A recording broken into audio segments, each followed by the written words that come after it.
Atomic Habits by James Clear. Introduction. My story. On the final day of my sophomore year of high school, I was hit in the face with a baseball bat.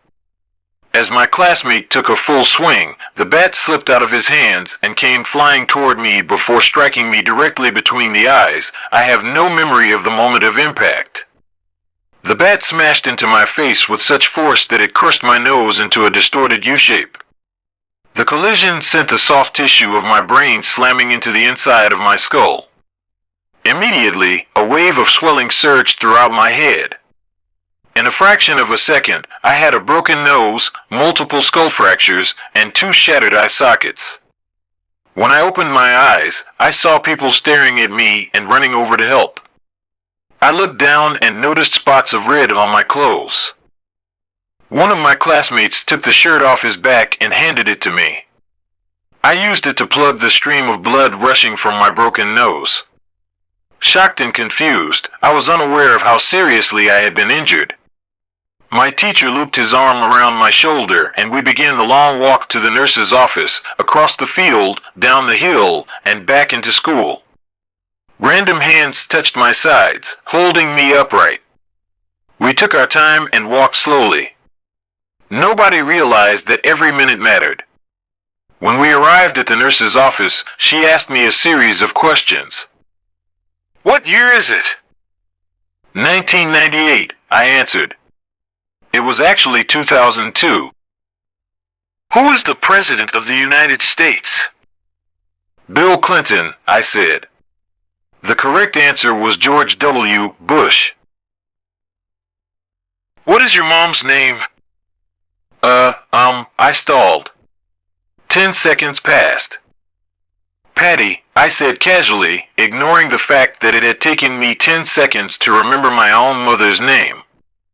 That is the last question I remember.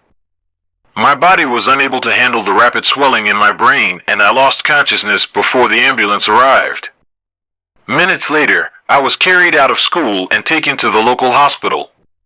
Shortly after arriving, my body began shutting down.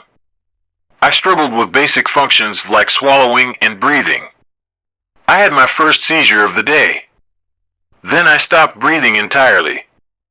As the doctors hurried to supply me with oxygen, they also decided the local hospital was unequipped to handle the situation and ordered a helicopter to fly me to a larger hospital in Cincinnati. I was rolled out of the emergency room doors and toward the helipad across the street. The stretcher rattled on a bumpy sidewalk as one nurse pushed me along while another pumped each breath into me by hand.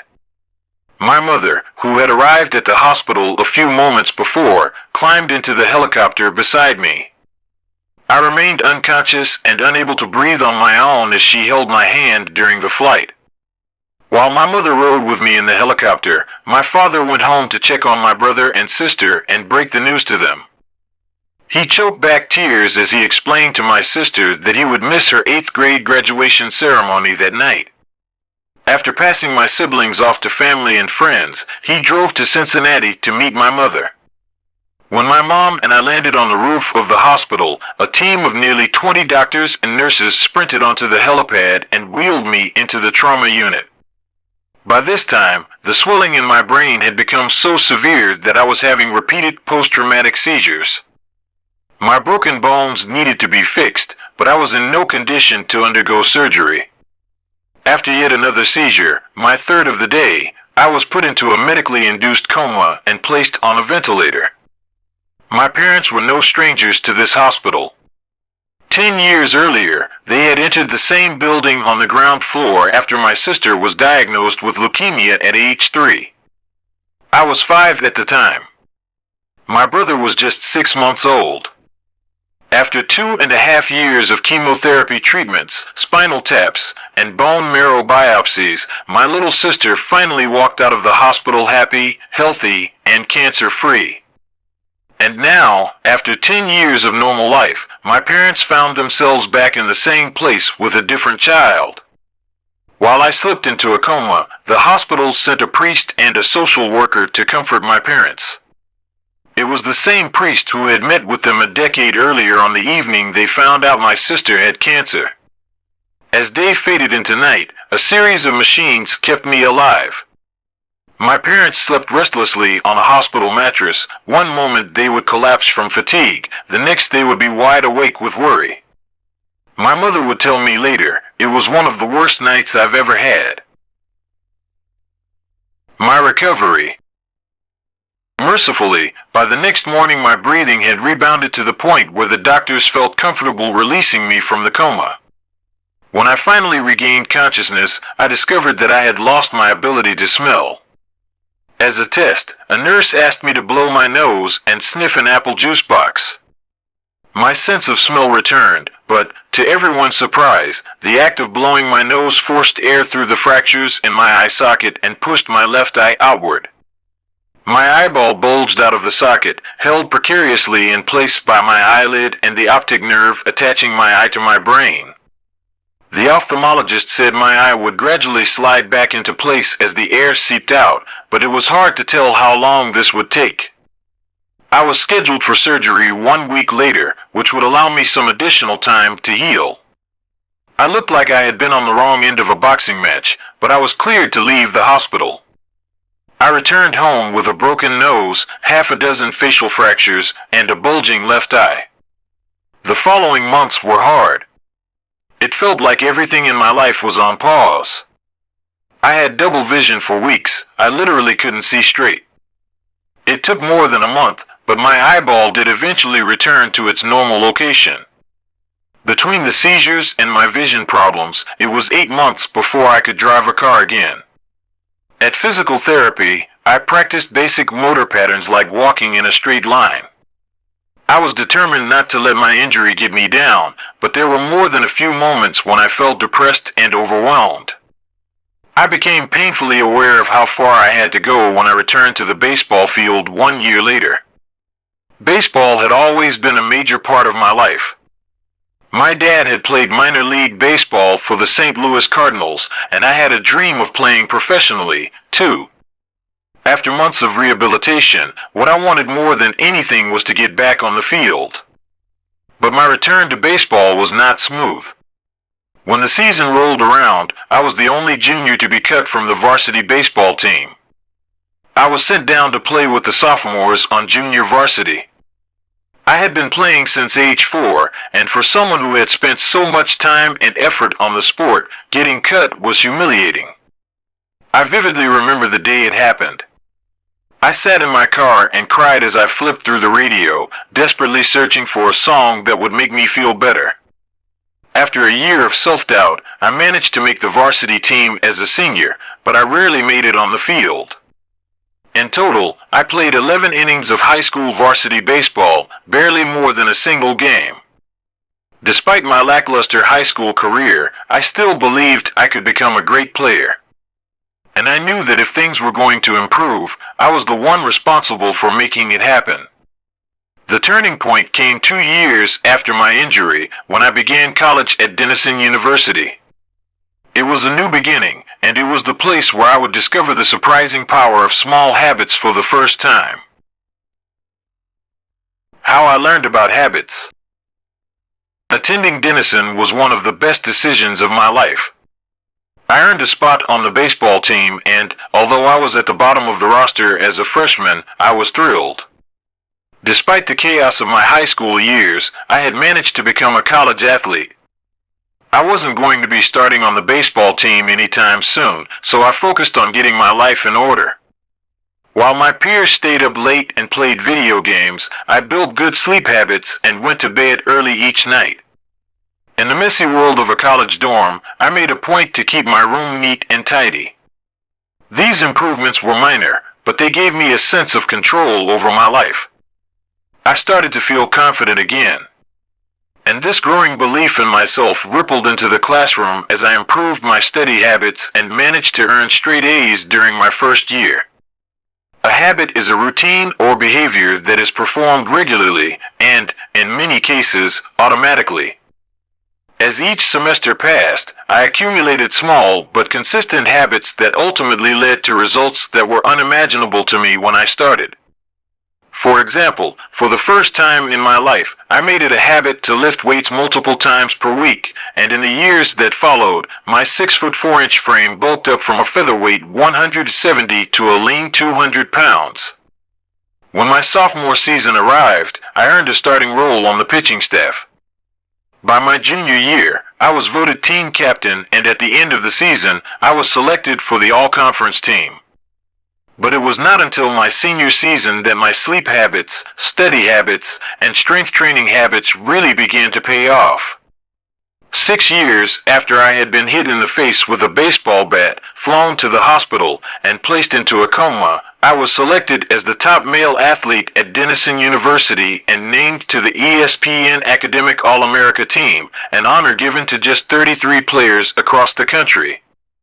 By the time I graduated, I was listed in the school record books in 8 different categories. That same year, I was awarded the university's highest academic honor, the President's Medal. I hope you'll forgive me if this sounds boastful. To be honest, there was nothing legendary or historic about my athletic career. I never ended up playing professionally. However, looking back on those years, I believe I accomplished something just as rare. I fulfilled my potential. And I believe the concepts in this book can help you fulfill your potential as well. We all face challenges in life.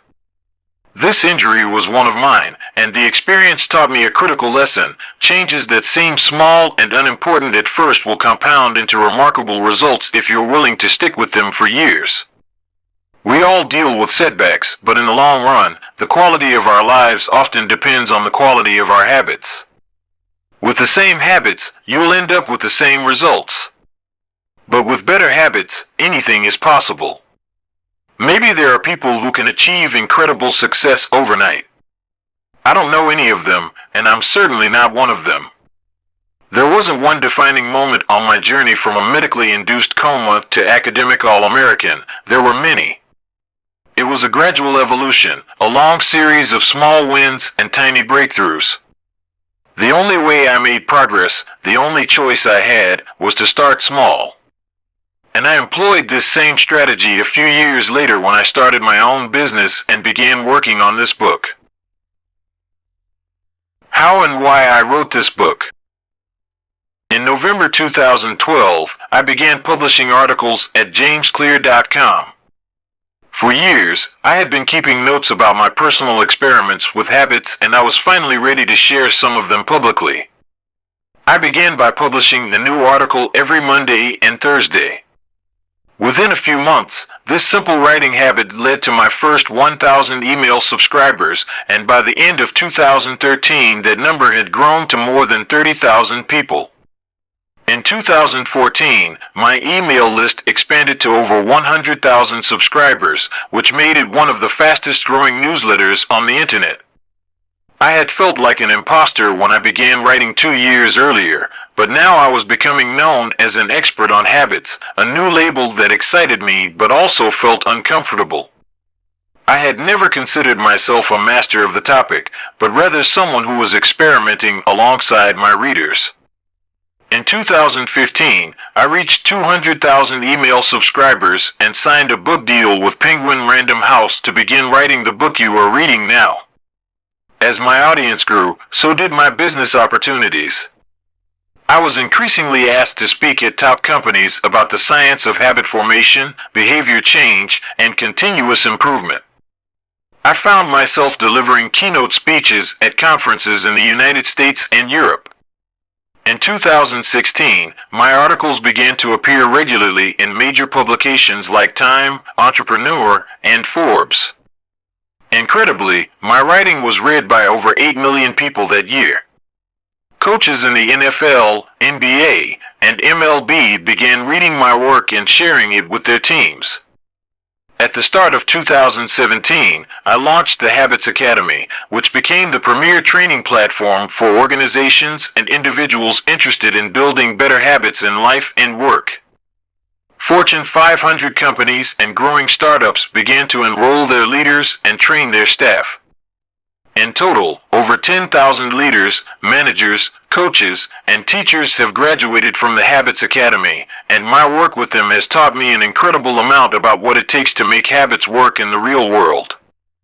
As I put the finishing touches on this book in 2018, JamesClear.com is receiving millions of visitors per month and nearly 500,000 people subscribe to my weekly email newsletter, a number that is so far beyond my expectations when I began that I'm not even sure what to think of it. How this book will benefit you. The entrepreneur and investor Naval Ravikant has said, to write a great book, you must first become the book. I originally learned about the ideas mentioned here because I had to live them. I had to rely on small habits to rebound from my injury, to get stronger in the gym, to perform at a high level on the field, to become a writer, to build a successful business, and simply to develop into a responsible adult. Small habits help me fulfill my potential, and since you picked up this book, I'm guessing you'd like to fulfill yours as well. In the pages that follow, I will share a step-by-step plan for building better habits, not for days or weeks, but for a lifetime. While science supports everything I've written, this book is not an academic research paper, it's an operating manual. You'll find wisdom and practical advice front and center as I explain the science of how to create and change your habits in a way that is easy to understand and apply.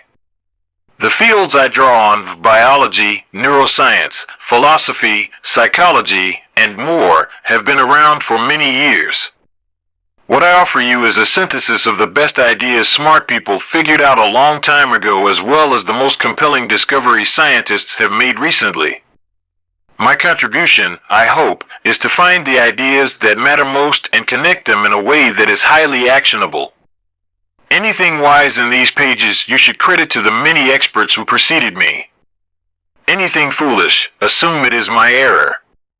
The backbone of this book is my 4-step model of habits: cue, craving, response, and reward, and the 4 laws of behavior change that evolve out of these steps. Readers with a psychology background may recognize some of these terms from operant conditioning, which was first proposed as stimulus, response, reward by B. F. Skinner in the 1930s and has been popularized more recently as cue, routine, reward in the power of habit by Charles Duhigg. Behavioral scientists like Skinner realized that if you offered the right reward or punishment, you could get people to act in a certain way. But while Skinner's model did an excellent job of explaining how external stimuli influenced our habits, it lacked a good explanation for how our thoughts, feelings, and beliefs impact our behavior. Internal states, our moods and emotions, matter, too. In recent decades, scientists have begun to determine the connection between our thoughts, feelings, and behavior. This research will also be covered in these pages. In total, the framework I offer is an integrated model of the cognitive and behavioral sciences. I believe it is one of the first models of human behavior to accurately account for both the influence of external stimuli and internal emotions on our habits. While some of the language may be familiar, I am confident that the details and the applications of the 4 laws of behavior change will offer a new way to think about your habits. Human behavior is always changing, situation to situation, moment to moment, second to second. But this book is about what doesn't change. It's about the fundamentals of human behavior. The lasting principles you can rely on year after year. The ideas you can build a business around, build a family around, build a life around.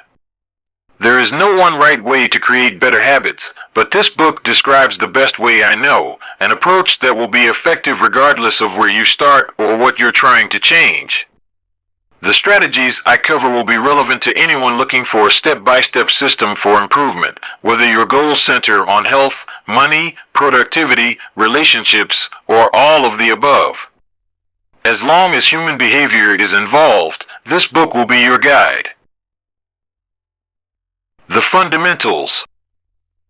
Why tiny changes make a big difference. Chapter 1. The surprising power of atomic habits. The fate of British cycling changed one day in 2003. The organization, which was the governing body for professional cycling in Great Britain, had recently hired Dave Brailsford as its new performance director. At the time, professional cyclists in Great Britain had endured nearly 100 years of mediocrity. Since 1908, British riders had won just a single gold medal at the Olympic Games, and they had fared even worse in cycling's biggest race, the Tour de France.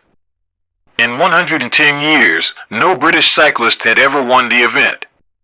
In fact, the performance of British riders had been so underwhelming that one of the top bike manufacturers in Europe refused to sell bikes to the team because they were afraid that it would hurt sales if other professionals saw the Brits using their gear. Brailsford had been hired to put British cycling on a new trajectory. What made him different from previous coaches was his relentless commitment to a strategy that he referred to as the aggregation of marginal gains, which was the philosophy of searching for a tiny margin of improvement in everything you do. Brailsford said, the whole principle came from the idea that if you broke down everything you could think of that goes into riding a bike, and then improve it by 1%, you will get a significant increase when you put them all together. Brailsford and his coaches began by making small adjustments you might expect from a professional cycling team. They redesigned the bike seats to make them more comfortable and rubbed alcohol on the tires for a better grip.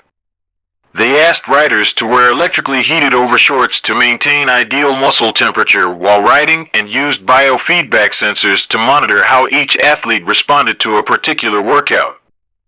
The team tested various fabrics in a wind tunnel and had their outdoor riders switch to indoor racing suits, which proved to be lighter and more aerodynamic. But they didn't stop there.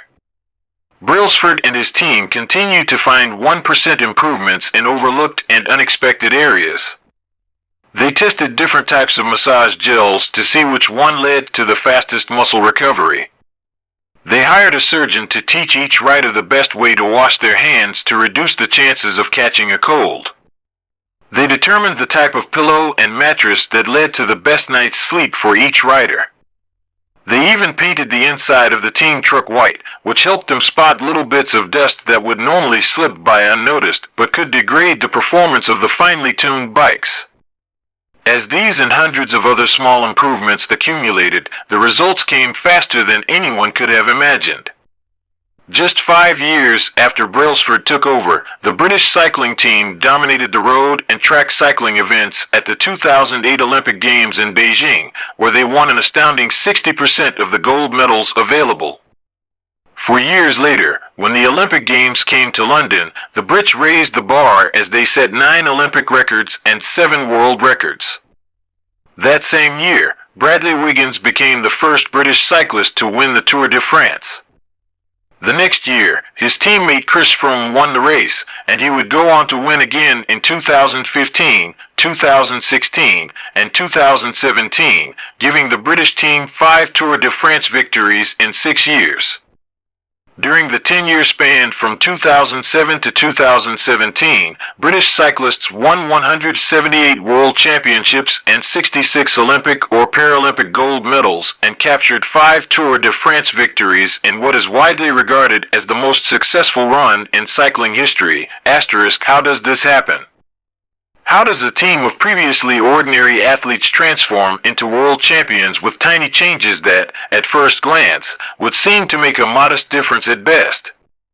Why do small improvements accumulate into such remarkable results, and how can you replicate this approach in your own life?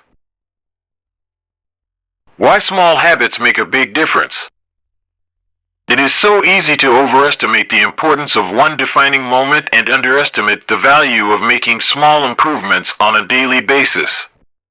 Too often, we convince ourselves that massive success requires massive action. Whether it is losing weight, building a business, writing a book, winning a championship, or achieving any other goal, we put pressure on ourselves to make some earth-shattering improvement that everyone will talk about.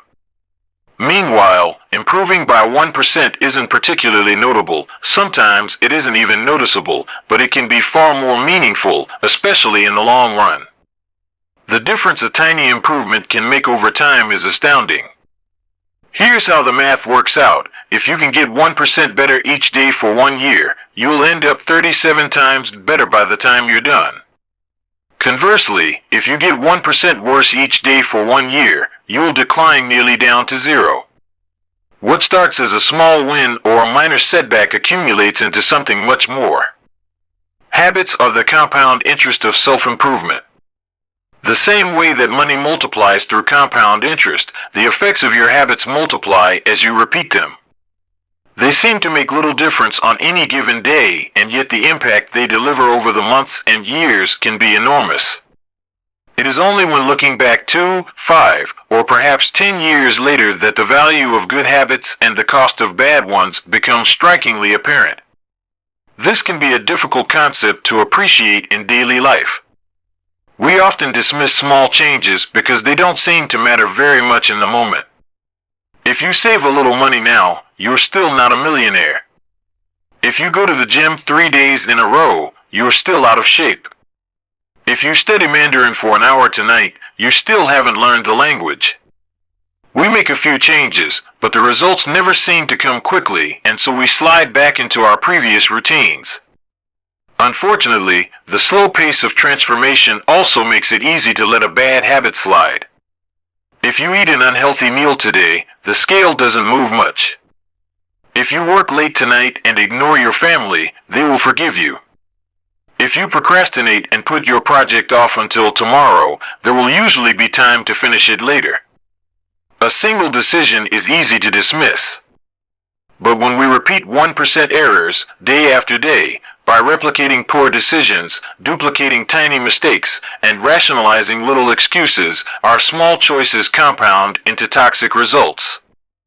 It's the accumulation of many missteps, a 1% decline here and there, that eventually leads to a problem. The impact created by a change in your habits is similar to the effect of shifting the route of an airplane by just a few degrees. Imagine you are flying from Los Angeles to New York City. If a pilot leaving from LAX adjusts the heading just 3.5 degrees south, you will land in Washington, D.C., instead of New York. Such a small change is barely noticeable at takeoff. The nose of the airplane moves just a few feet, but when magnified across the entire United States, you end up hundreds of miles apart. Similarly, a slight change in your daily habits can guide your life to a very different destination.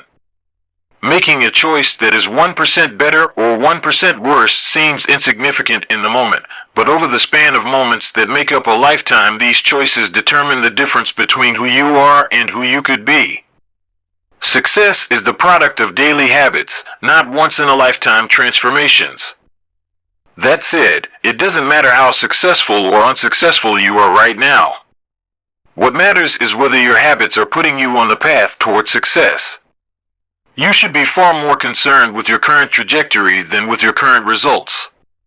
If you're a millionaire but you spend more than you earn each month, then you're on a bad trajectory. If your spending habits don't change, it's not going to end well. Conversely, if you're broke, but you save a little bit every month, then you're on the path toward financial freedom, even if you're moving slower than you'd like.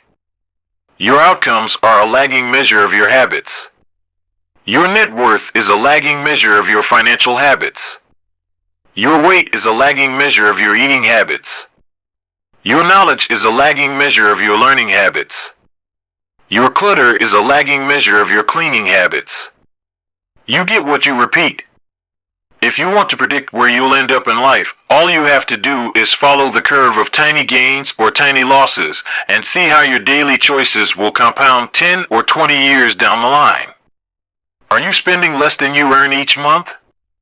Are you making it into the gym each week? Are you reading books and learning something new each day? Tiny battles like these are the ones that will define your future self. Time magnifies the margin between success and failure. It will multiply whatever you feed it. Good habits make time your ally. Bad habits make time your enemy. Habits are a double-edged sword. Bad habits can cut you down just as easily as good habits can build you up, which is why understanding the details is crucial. You need to know how habits work and how to design them to your liking so you can avoid the dangerous half of the blade. Your habits can compound for you or against you. Positive compounding. Productivity compounds. Accomplishing one extra task is a small feat on any given day, but it counts for a lot over an entire career. The effect of automating an old task or mastering a new skill can be even greater. The more tasks you can handle without thinking, the more your brain is free to focus on other areas. Knowledge compounds. Learning one new idea won't make you a genius, but a commitment to lifelong learning can be transformative. Furthermore, each book you read not only teaches you something new, but also opens up different ways of thinking about old ideas. As Warren Buffett says, that's how knowledge works. It builds up, like compound interest. Relationships compound. People reflect your behavior back to you. The more you help others, the more others want to help you. Being a little bit nicer in each interaction can result in a network of broad and strong connections over time. Negative compounding. Stress compounds. The frustration of a traffic jam. The weight of parenting responsibilities. The worry of making ends meet. The strain of slightly high blood pressure. By themselves, these common causes of stress are manageable. But when they persist for years, little stresses compound into serious health issues. Negative thoughts compound. The more you think of yourself as worthless, stupid, or ugly, the more you condition yourself to interpret life that way. You get trapped in a thought loop. The same is true for how you think about others. Once you fall into the habit of seeing people as angry, unjust, or selfish, you see those kind of people everywhere. Outrage compounds. Riots, protests, and mass movements are rarely the result of a single event. Instead, a long series of microaggressions and daily aggravations slowly multiply until one event tips the scales and outrage spreads like wildfire. What progress is really like. Imagine that you have an ice cube sitting on the table in front of you. The room is cold and you can see your breath. It is currently 25 degrees. Ever so slowly, the room begins to heat up. 26 degrees. 27. 28. The ice cube is still sitting on the table in front of you. 29 degrees. 30. 31. Still, nothing has happened. Then, 32 degrees. The ice begins to melt. A 1-degree shift, seemingly no different from the temperature increases before it, has unlocked a huge change. Breakthrough moments are often the result of many previous actions, which build up the potential required to unleash a major change. This pattern shows up everywhere. Cancer spends 80% of its life undetectable, then takes over the body in months. Bamboo can barely be seen for the first 5 years as it builds extensive root systems underground before exploding 90 feet into the air within 6 weeks. Similarly, habits often appear to make no difference until you cross a critical threshold and unlock a new level of performance. In the early and middle stages of any quest, there is often a valley of disappointment. You expect to make progress in a linear fashion, and it's frustrating how ineffective changes can seem during the first days, weeks, and even months. It doesn't feel like you are going anywhere. It's a hallmark of any compounding process. The most powerful outcomes are delayed. This is one of the core reasons why it is so hard to build habits that last. People make a few small changes, fail to see a tangible result, and decide to stop. You think, I've been running every day for a month, so why can't I see any change in my body? Once this kind of thinking takes over, it's easy to let good habits fall by the wayside. But in order to make a meaningful difference, habits need to persist long enough to break through this plateau, what I call the plateau of latent potential. If you find yourself struggling to build a good habit or break a bad one, it is not because you have lost your ability to improve. It is often because you have not yet crossed the plateau of latent potential. Complaining about not achieving success despite working hard is like complaining about an ice cube not melting when you heated it from 25 to 31 degrees. Your work was not wasted, it is just being stored. All the action happens at 32 degrees. When you finally break through the plateau of latent potential, people will call it an overnight success. The outside world only sees the most dramatic event rather than all that preceded it. But you know that it's the work you did long ago, when it seemed that you weren't making any progress, that makes the jump today possible.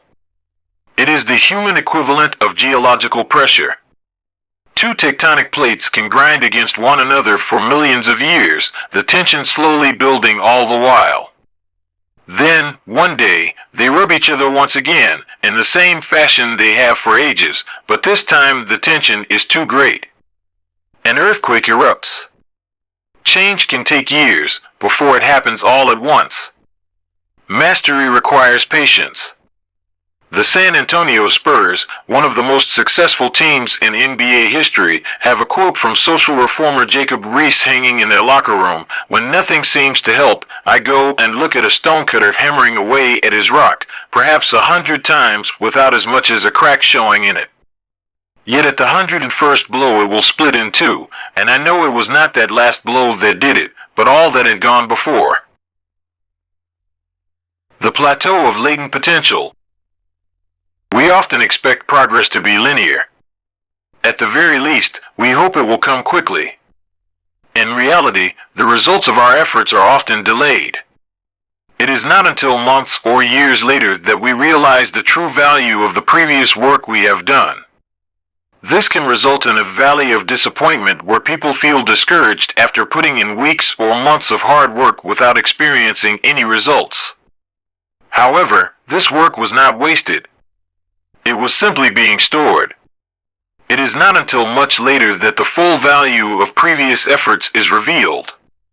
All big things come from small beginnings.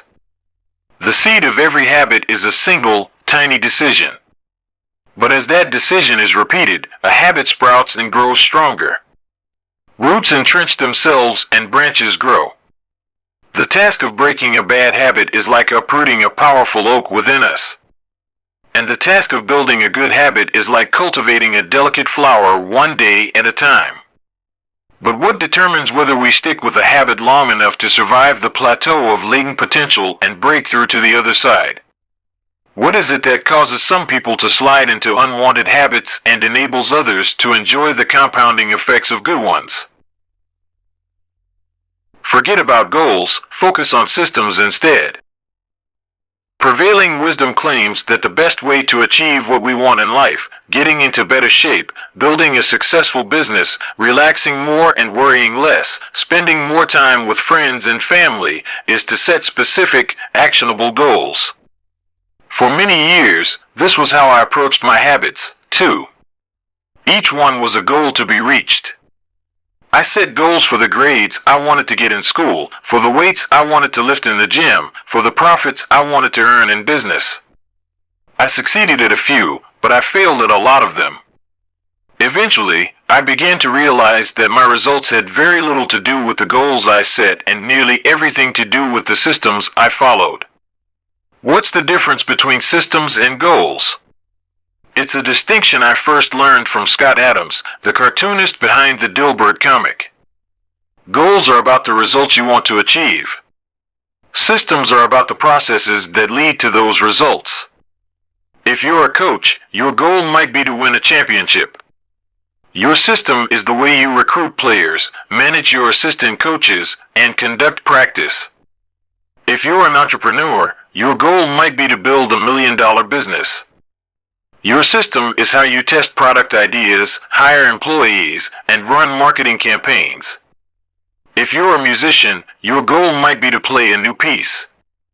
Your system is how often you practice, how you break down and tackle difficult measures, and your method for receiving feedback from your instructor. Now for the interesting question: if you completely ignored your goals and focused only on your system, would you still succeed?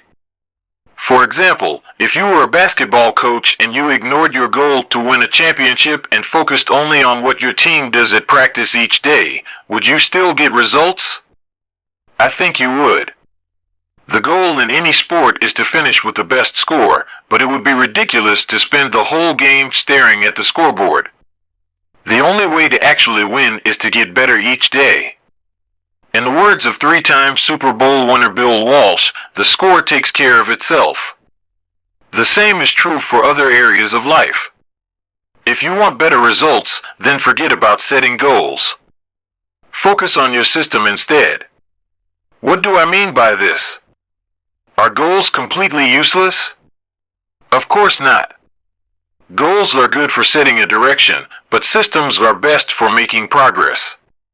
A handful of problems arise when you spend too much time thinking about your goals and not enough time designing your systems. Problem number 1. Winners and losers have the same goals. Goal setting suffers from a serious case of survivorship bias. We concentrate on the people who end up winning, the survivors, and mistakenly assume that ambitious goals led to their success while overlooking all of the people who had the same objective but didn't succeed. Every Olympian wants to win a gold medal. Every candidate wants to get the job. And if successful and unsuccessful people share the same goals, then the goal cannot be what differentiates the winners from the losers. It wasn't the goal of winning the Tour de France that propelled the British cyclists to the top of the sport. Presumably, they had wanted to win the race every year before, just like every other professional team. The goal had always been there. It was only when they implemented a system of continuous small improvements that they achieved a different outcome. Problem number 2. Achieving a goal is only a momentary change. Imagine you have a messy room and you set a goal to clean it. If you summon the energy to tidy up, then you will have a clean room for now. But if you maintain the same sloppy, pack-rat habits that led to a messy room in the first place, soon you'll be looking at a new pile of clutter and hoping for another burst of motivation. You're left chasing the same outcome because you never changed the system behind it. You treated a symptom without addressing the cause. Achieving a goal only changes your life for the moment. That's the counterintuitive thing about improvement. We think we need to change our results, but the results are not the problem. What we really need to change are the systems that cause those results. When you solve problems at the results level, you only solve them temporarily. In order to improve for good, you need to solve problems at the systems level. Fix the inputs and the outputs will fix themselves. Problem number 3. Goals restrict your happiness. The implicit assumption behind any goal is this: once I reach my goal, then I'll be happy. The problem with a goals-first mentality is that you're continually putting happiness off until the next milestone. I've slipped into this trap so many times I've lost count. For years, happiness was always something for my future self to enjoy. I promised myself that once I gained 20 pounds of muscle or after my business was featured in the New York Times, then I could finally relax.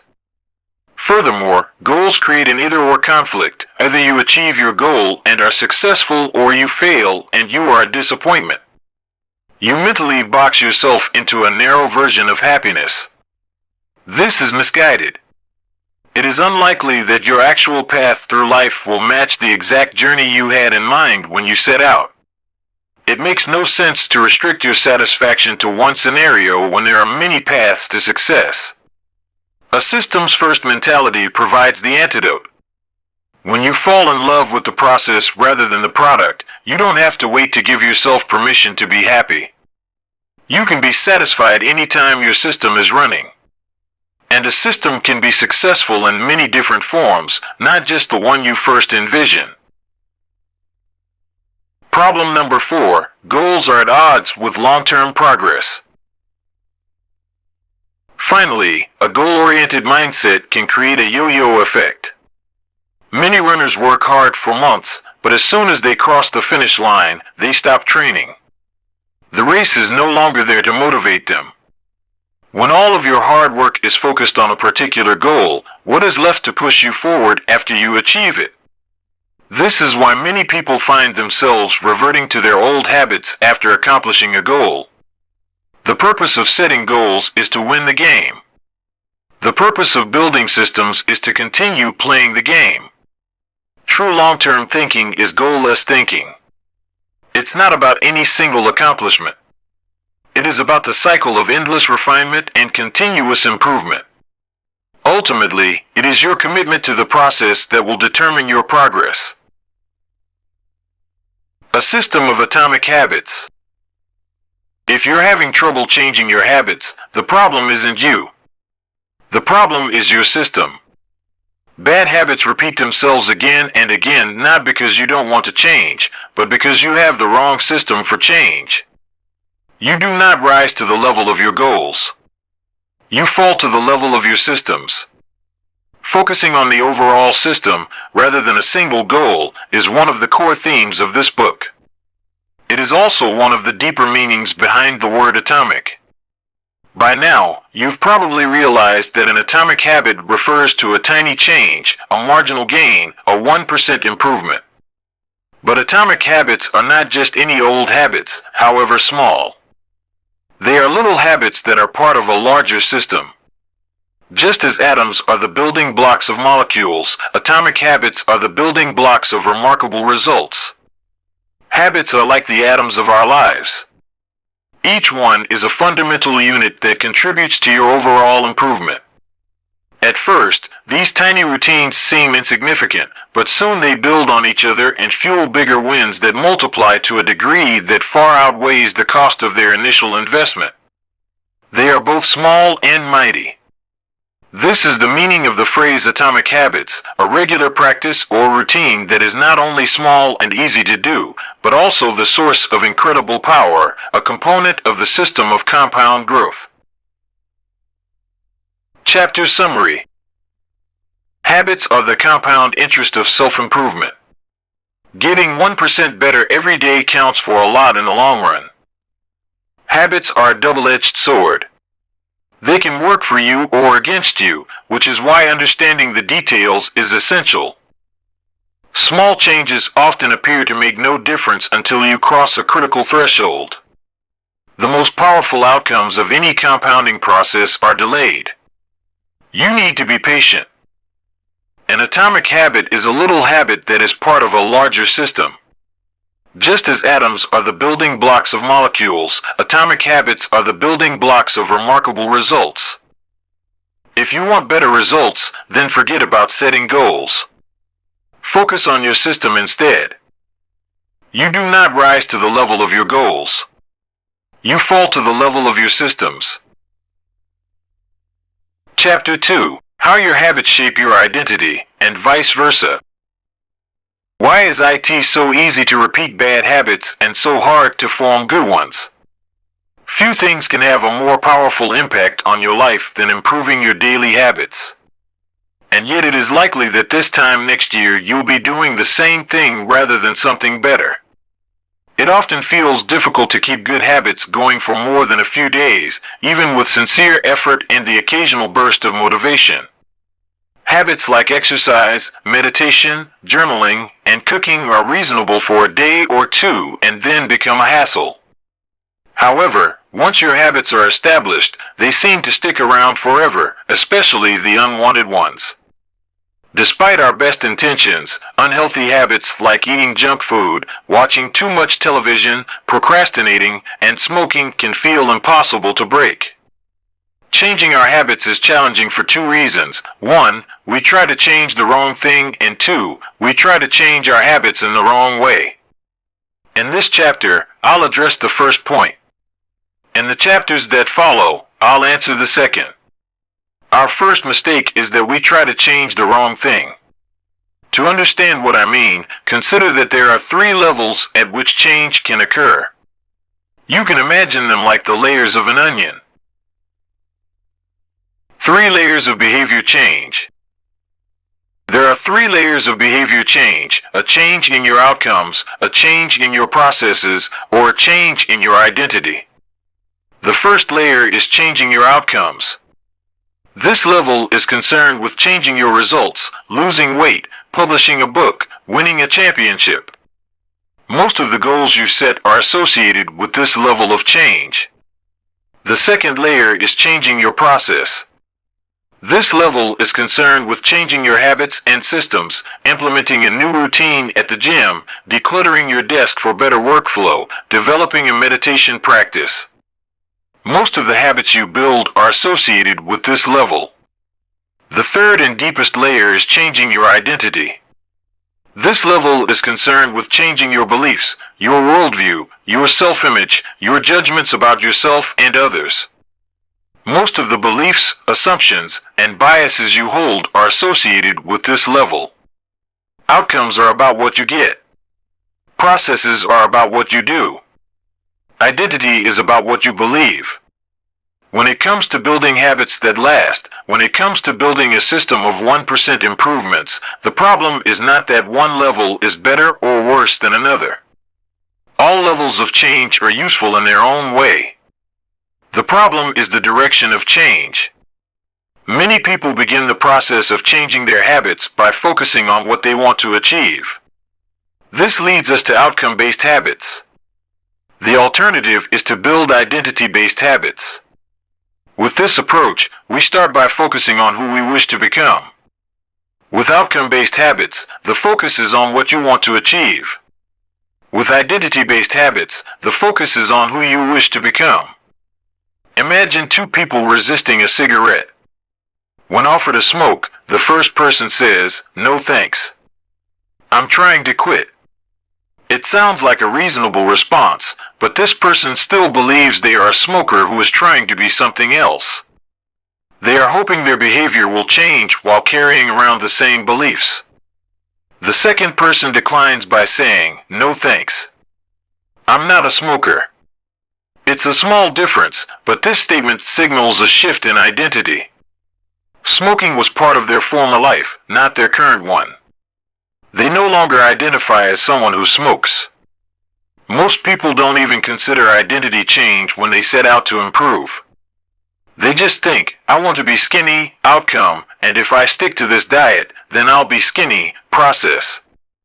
They set goals and determine the actions they should take to achieve those goals without considering the beliefs that drive their actions. They never shift the way they look at themselves, and they don't realize that their old identity can sabotage their new plans for change. Behind every system of actions are a system of beliefs. The system of a democracy is founded on beliefs like freedom, majority rule, and social equality. The system of a dictatorship has a very different set of beliefs like absolute authority and strict obedience. You can imagine many ways to try to get more people to vote in a democracy, but such behavior change would never get off the ground in a dictatorship. That's not the identity of the system. Voting is a behavior that is impossible under a certain set of beliefs. A similar pattern exists whether we are discussing individuals, organizations, or societies. There are a set of beliefs and assumptions that shape the system and identity behind the habits. Behavior that is incongruent with the self will not last. You may want more money, but if your identity is someone who consumes rather than creates, then you will continue to be pulled toward spending rather than earning. You may want better health, but if you continue to prioritize comfort over accomplishment, you'll be drawn to relaxing rather than training. It's hard to change your habits if you never change the underlying beliefs that led to your past behavior. You have a new goal and a new plan, but you haven't changed who you are. The story of Brian Clark, an entrepreneur from Boulder, Colorado, provides a good example. "For as long as I can remember, I've chewed my fingernails," Clark told me. It started as a nervous habit when I was young, and then morphed into an undesirable grooming ritual. One day, I resolved to stop chewing my nails until they grew out a bit. Through mindful willpower alone, I managed to do it. Then, Clark did something surprising. I asked my wife to schedule my first ever manicure, he said. My thought was that if I started paying to maintain my nails, I wouldn't chew them. And it worked, but not for the monetary reason. What happened was the manicure made my fingers look really nice for the first time. The manicurist even said that, other than the chewing, I had really healthy, attractive nails. Suddenly, I was proud of my fingernails. And even though that's something I had never aspired to, it made all the difference. I've never chewed my nails since, not even a single close call. And it's because I now take pride in properly caring for them. The ultimate form of intrinsic motivation is when a habit becomes part of your identity. It's one thing to say I'm the type of person who wants this. It's something very different to say I'm the type of person who is this. The more pride you have in a particular aspect of your identity, the more motivated you will be to maintain the habits associated with it. If you're proud of how your hair looks, you'll develop all sorts of habits to care for and maintain it. If you're proud of the size of your biceps, you'll make sure you never skip an upper body workout. If you're proud of the scarves you knit, you'll be more likely to spend hours knitting each week. Once your pride gets involved, you'll fight tooth and nail to maintain your habits. True behavior change is identity change. You might start a habit because of motivation, but the only reason you'll stick with one is that it becomes part of your identity. Anyone can convince themselves to visit the gym or eat healthy once or twice, but if you don't shift the belief behind the behavior, then it is hard to stick with long-term changes. Improvements are only temporary until they become part of who you are. The goal is not to read a book, the goal is to become a reader. The goal is not to run a marathon, the goal is to become a runner. The goal is not to learn an instrument, the goal is to become a musician. Your behaviors are usually a reflection of your identity. What you do is an indication of the type of person you believe that you are, either consciously or non-consciously. Research has shown that once a person believes in a particular aspect of their identity, they are more likely to act in alignment with that belief. For example, people who identified as being a voter were more likely to vote than those who simply claimed voting was an action they wanted to perform. Similarly, the person who incorporates exercise into their identity doesn't have to convince themselves to train. Doing the right thing is easy. After all, when your behavior and your identity are fully aligned, you are no longer pursuing behavior change. You are simply acting like the type of person you already believe yourself to be. Like all aspects of habit formation, this, too, is a double-edged sword. When working for you, identity change can be a powerful force for self-improvement. When working against you, though, identity change can be a curse. Once you have adopted an identity, it can be easy to let your allegiance to it impact your ability to change. Many people walk through life in a cognitive slumber, blindly following the norms attached to their identity. I'm terrible with directions. I'm not a morning person. I'm bad at remembering people's names. I'm always late. I'm not good with technology. I'm horrible at math, and 1,000 other variations. When you have repeated a story to yourself for years, it is easy to slide into these mental grooves and accept them as a fact. In time, you begin to resist certain actions because that's not who I am. There is internal pressure to maintain your self-image and behave in a way that is consistent with your beliefs.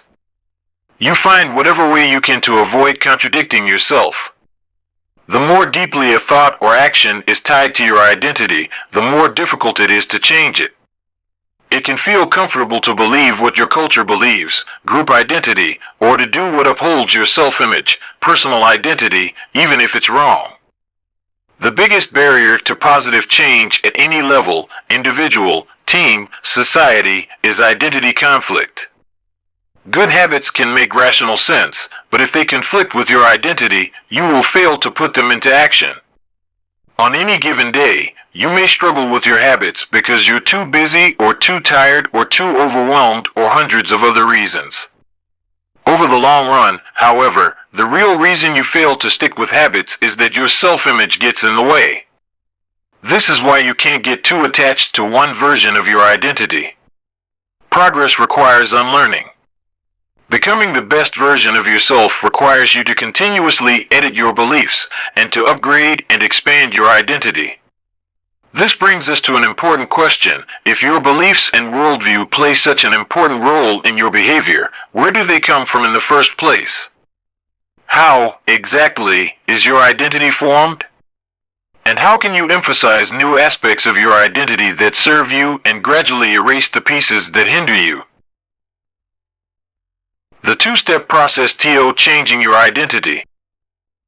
Your identity emerges out of your habits. You are not born with preset beliefs. Every belief, including those about yourself, is learned and conditioned through experience.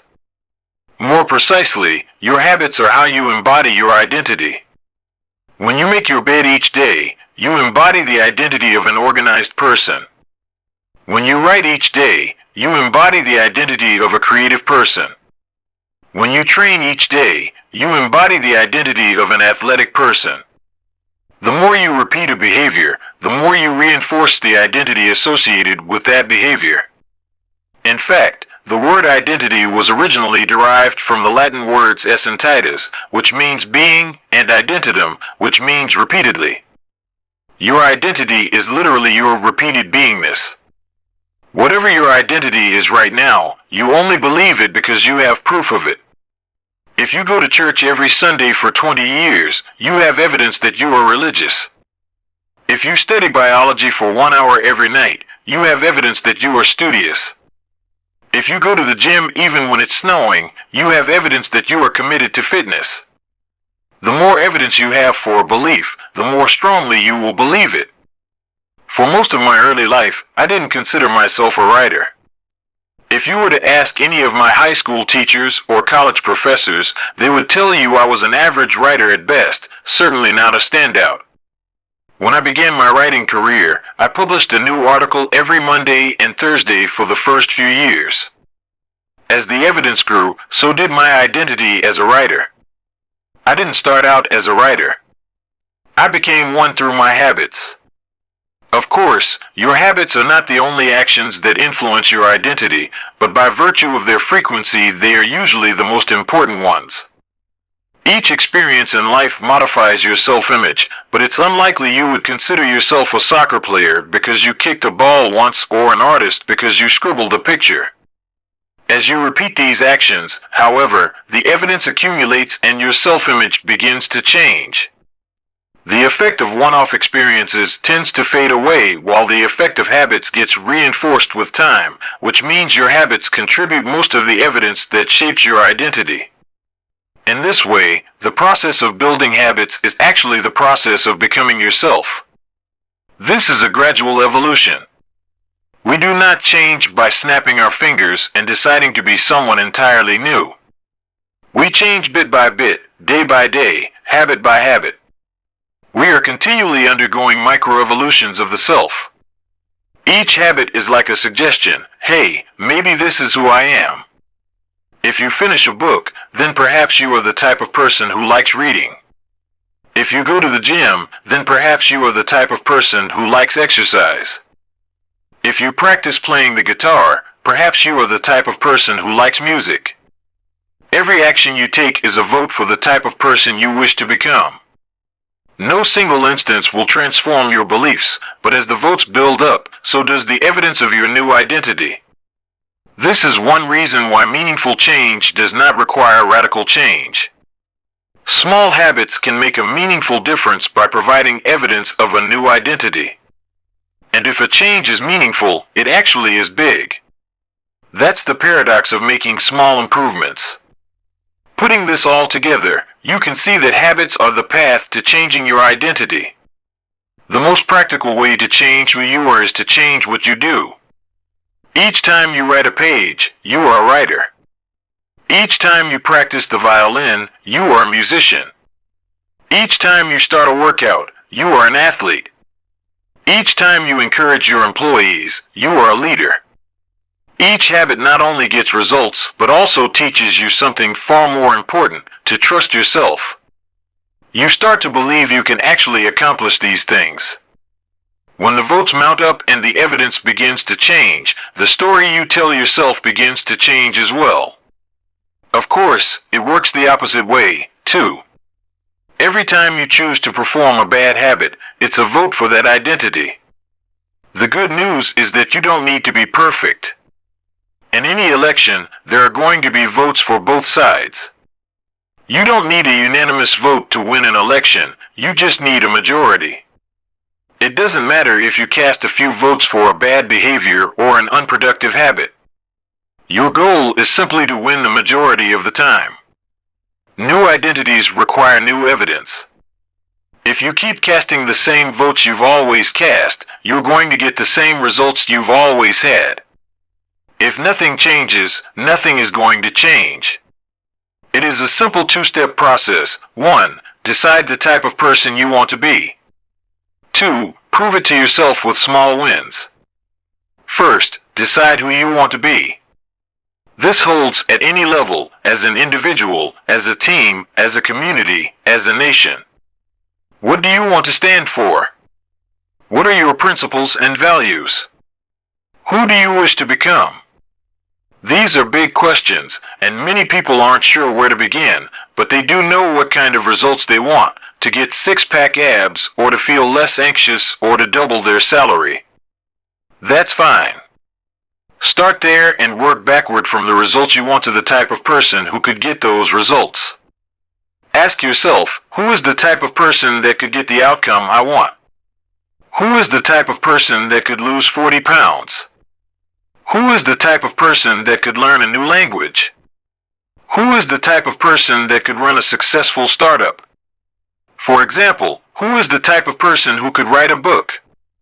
It's probably someone who is consistent and reliable. Now your focus shifts from writing a book, outcome-based, to being the type of person who is consistent and reliable, identity-based.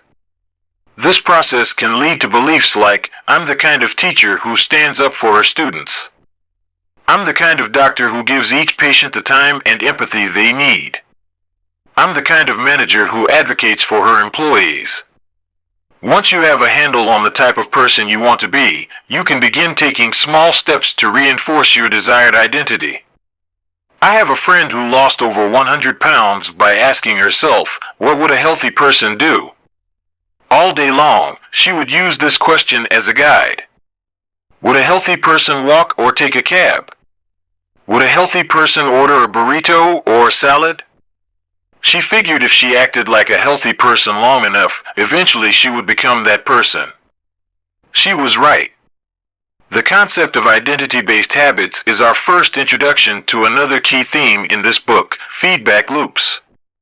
Your habits shape your identity, and your identity shapes your habits. It's a two-way street. The formation of all habits is a feedback loop, a concept we will explore in depth in the next chapter, but it's important to let your values, principles, and identity drive the loop rather than your results. The focus should always be on becoming that type of person, not getting a particular outcome. The real reason habits matter. Identity change is the North Star of habit change. The remainder of this book will provide you with step-by-step instructions on how to build better habits in yourself, your family, your team, your company, and anywhere else you wish. But the true question is, are you becoming the type of person you want to become? The first step is not what or how, but who. You need to know who you want to be. Otherwise, your quest for change is like a boat without a rudder. And that's why we are starting here. You have the power to change your beliefs about yourself. Your identity is not set in stone. You have a choice in every moment. You can choose the identity you want to reinforce today with the habits you choose today. And this brings us to the deeper purpose of this book and the real reason habits matter. Building better habits isn't about littering your day with life hacks. It's not about flossing one tooth each night, or taking a cold shower each morning, or wearing the same outfit each day. It's not about achieving external measures of success like earning more money, losing weight, or reducing stress. Habits can help you achieve all of these things, but fundamentally they are not about having something. They are about becoming someone. Ultimately, your habits matter because they help you become the type of person you wish to be. They are the channel through which you develop your deepest beliefs about yourself. Quite literally, you become your habits. Chapter Summary. There are 3 levels of change: outcome change, process change, and identity change. The most effective way to change your habits is to focus not on what you want to achieve, but on who you wish to become. Your identity emerges out of your habits. Every action is a vote for the type of person you wish to become.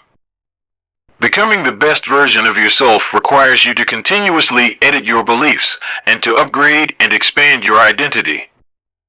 The real reason habits matter is not because they can get you better results, although they can do that, but because they can change your beliefs about yourself.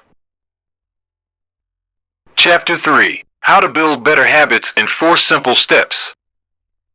In 1898, a psychologist named Edward Thorndike conducted an experiment that would lay the foundation for our understanding of how habits form and the rules that guide our behavior. Thorndike was interested in studying the behavior of animals, and he started by working with cats.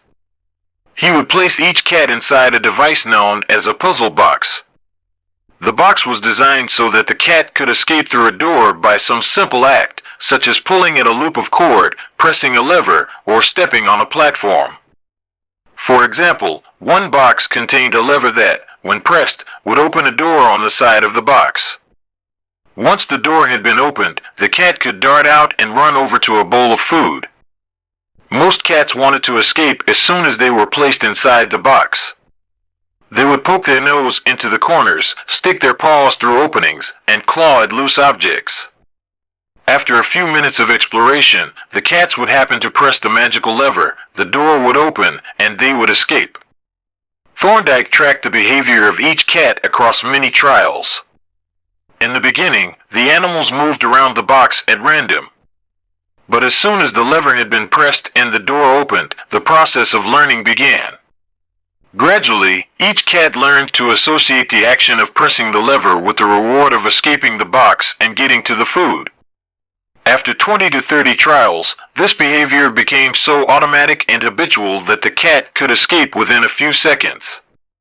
For example, Thorndike noted Cat 12 took the following times to perform the act: 160 seconds, 30 seconds, 90 seconds, 60, 15, 28, 20, 30, 22, 11, 15, 20, 12, 10, 14, 10, 8, 8, 5, 10, 8, 6, 6, 7. During the first 3 trials, the cat escaped in an average of 1.5 minutes. During the last 3 trials, it escaped in an average of 6.3 seconds. With practice, each cat made fewer errors and their actions became quicker and more automatic. Rather than repeat the same mistakes, the cat began to cut straight to the solution. From his studies, Thorndike described the learning process by stating, "Behaviors followed by satisfying consequences tend to be repeated, and those that produce unpleasant consequences are less likely to be repeated." His work provides the perfect starting point for discussing how habits form in our own lives. It also provides answers to some fundamental questions like, what are habits? And why does the brain bother building them at all? Why your brain builds habits. A habit is a behavior that has been repeated enough times to become automatic. The process of habit formation begins with trial and error. Whenever you encounter a new situation in life, your brain has to make a decision. How do I respond to this? The first time you come across a problem, you're not sure how to solve it. Like Thorndike's cat, you're just trying things out to see what works. Neurological activity in the brain is high during this period. You are carefully analyzing the situation and making conscious decisions about how to act. You're taking in tons of new information and trying to make sense of it all. The brain is busy learning the most effective course of action. Occasionally, like a cat pressing on a lever, you stumble across a solution. You're feeling anxious, and you discover that going for a run calms you down. You're mentally exhausted from a long day of work, and you learn that playing video games relaxes you. You're exploring, and then, bam, a reward. After you stumble upon an unexpected reward, you alter your strategy for next time. Your brain immediately begins to catalog the events that preceded the reward. Wait a minute, that felt good. What did I do right before that? This is the feedback loop behind all human behavior. Try, fail, learn, try differently. With practice, the useless movements fade away and the useful actions get reinforced. That's a habit forming. Whenever you face a problem repeatedly, your brain begins to automate the process of solving it. Your habits are just a series of automatic solutions that solve the problems and stresses you face regularly. As behavioral scientist Jason Rea writes, habits are, simply, reliable solutions to recurring problems in our environment. As habits are created, the level of activity in the brain decreases. You learn to lock in on the cues that predict success and tune out everything else. When a similar situation arises in the future, you know exactly what to look for. There is no longer a need to analyze every angle of a situation. Your brain skips the process of trial and error and creates a mental rule: if this, then that. These cognitive scripts can be followed automatically whenever the situation is appropriate. Now, whenever you feel stressed, you get the itch to run. As soon as you walk in the door from work, you grab the video game controller. A choice that once required effort is now automatic. A habit has been created. Habits are mental shortcuts learned from experience. In a sense, a habit is just a memory of the steps you previously followed to solve a problem in the past. Whenever the conditions are right, you can draw on this memory and automatically apply the same solution. The primary reason the brain remembers the past is to better predict what will work in the future. Habit formation is incredibly useful because the conscious mind is the bottleneck of the brain. It can only pay attention to one problem at a time. As a result, your brain is always working to preserve your conscious attention for whatever task is most essential. Whenever possible, the conscious mind likes to pawn off tasks to the non-conscious mind to do automatically. This is precisely what happens when a habit is formed. Habits reduce cognitive load and free up mental capacity so you can allocate your attention to other tasks. Despite their efficiency, some people still wonder about the benefits of habits. The argument goes like this: will habits make my life dull? I don't want to pigeonhole myself into a lifestyle I don't enjoy. Doesn't so much routine take away the vibrancy and spontaneity of life? Hardly. Such questions set up a false dichotomy. They make you think that you have to choose between building habits and attaining freedom. In reality, the two complement each other. Habits do not restrict freedom. They create it. In fact, the people who don't have their habits handled are often the ones with the least amount of freedom. Without good financial habits, you will always be struggling for the next dollar. Without good health habits, you will always seem to be short on energy. Without good learning habits, you will always feel like you're behind the curve. If you're always being forced to make decisions about simple tasks, when should I work out, where do I go to write, when do I pay the bills, then you have less time for freedom. It's only by making the fundamentals of life easier that you can create the mental space needed for free thinking and creativity.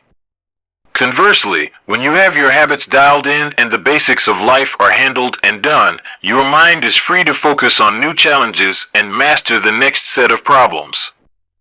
Building habits in the present allows you to do more of what you want in the future. The science of how habits work. The process of building a habit can be divided into 4 simple steps: cue, craving, response, and reward. Asterisk breaking it down into these fundamental parts can help us understand what a habit is, how it works, and how to improve it. All habits proceed through 4 stages in the same order: cue, craving, response, and reward.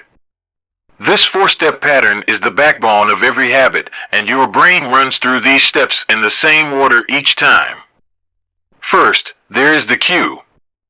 The cue triggers your brain to initiate a behavior. It is a bit of information that predicts a reward. Our prehistoric ancestors were paying attention to cues that signaled the location of primary rewards like food, water, and sex. Today, we spend most of our time learning cues that predict secondary rewards like money and fame, power and status, praise and approval, love and friendship, or a sense of personal satisfaction.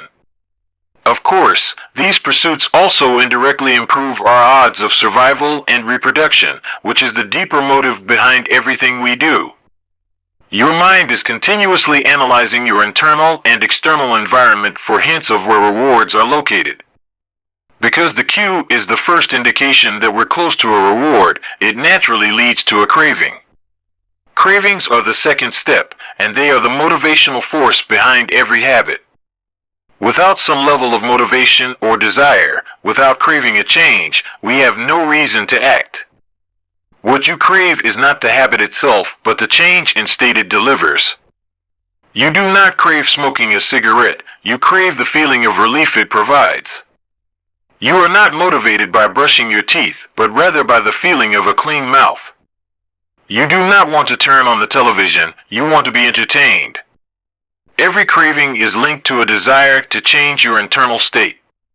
This is an important point that we will discuss in detail later. Cravings differ from person to person. In theory, any piece of information could trigger a craving, but in practice, people are not motivated by the same cues. For a gambler, the sound of slot machines can be a potent trigger that sparks an intense wave of desire. For someone who rarely gambles, the jingles and chimes of the casino are just background noise. Cues are meaningless until they are interpreted. The thoughts, feelings, and emotions of the observer are what transform a cue into a craving.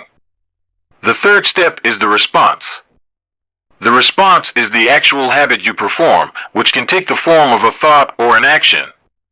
Whether a response occurs depends on how motivated you are and how much friction is associated with the behavior. If a particular action requires more physical or mental effort than you are willing to expend, then you won't do it. Your response also depends on your ability. It sounds simple, but a habit can occur only if you are capable of doing it. If you want to dunk a basketball but can't jump high enough to reach the hoop, well, you're out of luck. Finally, the response delivers a reward. Rewards are the end goal of every habit. The cue is about noticing the reward. The craving is about wanting the reward. The response is about obtaining the reward. We chase rewards because they serve 2 purposes. 1, they satisfy us, and 2, they teach us. The first purpose of rewards is to satisfy your craving.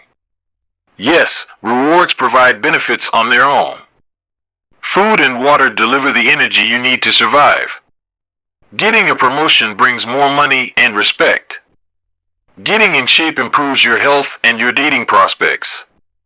But the more immediate benefit is that rewards satisfy your craving to eat or to gain status or to win approval.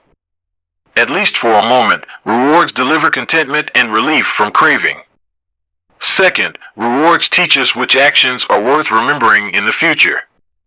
Your brain is a reward detector. As you go about your life, your sensory nervous system is continuously monitoring which actions satisfy your desires and deliver pleasure. Feelings of pleasure and disappointment are part of the feedback mechanism that helps your brain distinguish useful actions from useless ones. Rewards close the feedback loop and complete the habit cycle. If a behavior is insufficient in any of the 4 stages, it will not become a habit. Eliminate the cue and your habit will never start. Reduce the craving and you won't experience enough motivation to act. Make the behavior difficult and you won't be able to do it. And if the reward fails to satisfy your desire, then you'll have no reason to do it again in the future. Without the first 3 steps, a behavior will not occur. Without all 4, a behavior will not be repeated. The habit loop. The 4 stages of habit are best described as a feedback loop. They form an endless cycle that is running every moment you are alive. This habit loop is continually scanning the environment, predicting what will happen next, trying out different responses, and learning from the results. In summary, the cue triggers a craving, which motivates a response, which provides a reward, which satisfies the craving and, ultimately, becomes associated with the cue. Together, these 4 steps form a neurological feedback loop: cue, craving, response, reward, cue, craving, response, reward, that ultimately allows you to create automatic habits. This cycle is known as the habit loop. This 4-step process is not something that happens occasionally, but rather it is an endless feedback loop that is running and active during every moment you are alive, even now. The brain is continually scanning the environment, predicting what will happen next, trying out different responses, and learning from the results. The entire process is completed in a split second, and we use it again and again without realizing everything that has been packed into the previous moment. We can split these 4 steps into 2 phases: the problem phase and the solution phase. The problem phase includes the cue and the craving, and it is when you realize that something needs to change. The solution phase includes the response and the reward, and it is when you take action and achieve the change you desire. All behavior is driven by the desire to solve a problem. Sometimes the problem is that you notice something good and you want to obtain it. Sometimes the problem is that you are experiencing pain and you want to relieve it. Either way, the purpose of every habit is to solve the problems you face. In the table on the following page, you can see a few examples of what this looks like in real life. Imagine walking into a dark room and flipping on the light switch. You have performed this simple habit so many times that it occurs without thinking. You proceed through all 4 stages in the fraction of a second. The urge to act strikes you without thinking. Problem phase 1. Cue, your phone buzzes with a new text message. 2. Craving, you want to learn the contents of the message. Solution phase 3. Response, you grab your phone and read the text. 4. Reward, you satisfy your craving to read the message. Grabbing your phone becomes associated with your phone buzzing. Problem phase 1. Cue, you are answering emails. 2. Craving, you begin to feel stressed and overwhelmed by work. You want to feel in control. Solution phase 3. Response, you bite your nails. 4. Reward, you satisfy your craving to reduce stress. Biting your nails becomes associated with answering email. Problem phase 1. Cue, you wake up. 2. Craving, you want to feel alert. Solution phase 3. Response, you drink a cup of coffee. 4. Reward, you satisfy your craving to feel alert. Drinking coffee becomes associated with waking up. Problem phase 1. Cue, you smell a donut shop as you walk down the street near your office. 2. Craving, you begin to crave a donut. Solution phase 3. Response, you buy a donut and eat it. 4. Reward, you satisfy your craving to eat a donut. Buying a donut becomes associated with walking down the street near your office. Problem phase 1. Cue, you hit a stumbling block on a project at work. 2. Craving, you feel stuck and want to relieve your frustration. Solution phase 3. Response, you pull out your phone and check social media. 4. Reward, you satisfy your craving to feel relieved. Checking social media becomes associated with feeling stalled at work. Problem phase 1. Cue, you walk into a dark room. 2. Craving, you want to be able to see. Solution phase 3. Response, you flip the light switch. 4. Reward, you satisfy your craving to see. Turning on the light switch becomes associated with being in a dark room. By the time we become adults, we rarely notice the habits that are running our lives. Most of us never give a second thought to the fact that we tie the same shoe first each morning, or unplug the toaster after each use, or always change into comfortable clothes after getting home from work. After decades of mental programming, we automatically slip into these patterns of thinking and acting. The 4 laws of behavior change. In the following chapters, we will see time and again how the 4 stages of cue, craving, response, and reward influence nearly everything we do each day. But before we do that, we need to transform these 4 steps into a practical framework that we can use to design good habits and eliminate bad ones. I refer to this framework as the 4 laws of behavior change, and it provides a simple set of rules for creating good habits and breaking bad ones. You can think of each law as a lever that influences human behavior. When the levers are in the right positions, creating good habits is effortless. When they are in the wrong positions, it is nearly impossible. How to create a good habit. The first law, cue, make it obvious. The second law, craving, make it attractive. The third law, response, make it easy. The fourth law, reward, make it satisfying. We can invert these laws to learn how to break a bad habit. How to break a bad habit. Inversion of the first law, cue, make it invisible. Inversion of the second law, craving, make it unattractive. Inversion of the third law, response, make it difficult. Inversion of the fourth law, reward, make it unsatisfying. It would be irresponsible for me to claim that these 4 laws are an exhaustive framework for changing any human behavior, but I think they're close. As you will soon see, the 4 laws of behavior change apply to nearly every field, from sports to politics, art to medicine, comedy to management. These laws can be used no matter what challenge you are facing. There is no need for completely different strategies for each habit. Whenever you want to change your behavior, you can simply ask yourself, 1. How can I make it obvious? 2. How can I make it attractive? 3. How can I make it easy? 4. How can I make it satisfying? If you have ever wondered, why don't I do what I say I'm going to do? Why don't I lose the weight or stop smoking or save for retirement or start that side business? Why do I say something is important but never seem to make time for it? The answers to those questions can be found somewhere in these 4 laws. The key to creating good habits and breaking bad ones is to understand these fundamental laws and how to alter them to your specifications. Every goal is doomed to fail if it goes against the grain of human nature. Your habits are shaped by the systems in your life. In the chapters that follow, we will discuss these laws one by one and show how you can use them to create a system in which good habits emerge naturally and bad habits wither away. Chapter Summary. A habit is a behavior that has been repeated enough times to become automatic. The ultimate purpose of habits is to solve the problems of life with as little energy and effort as possible.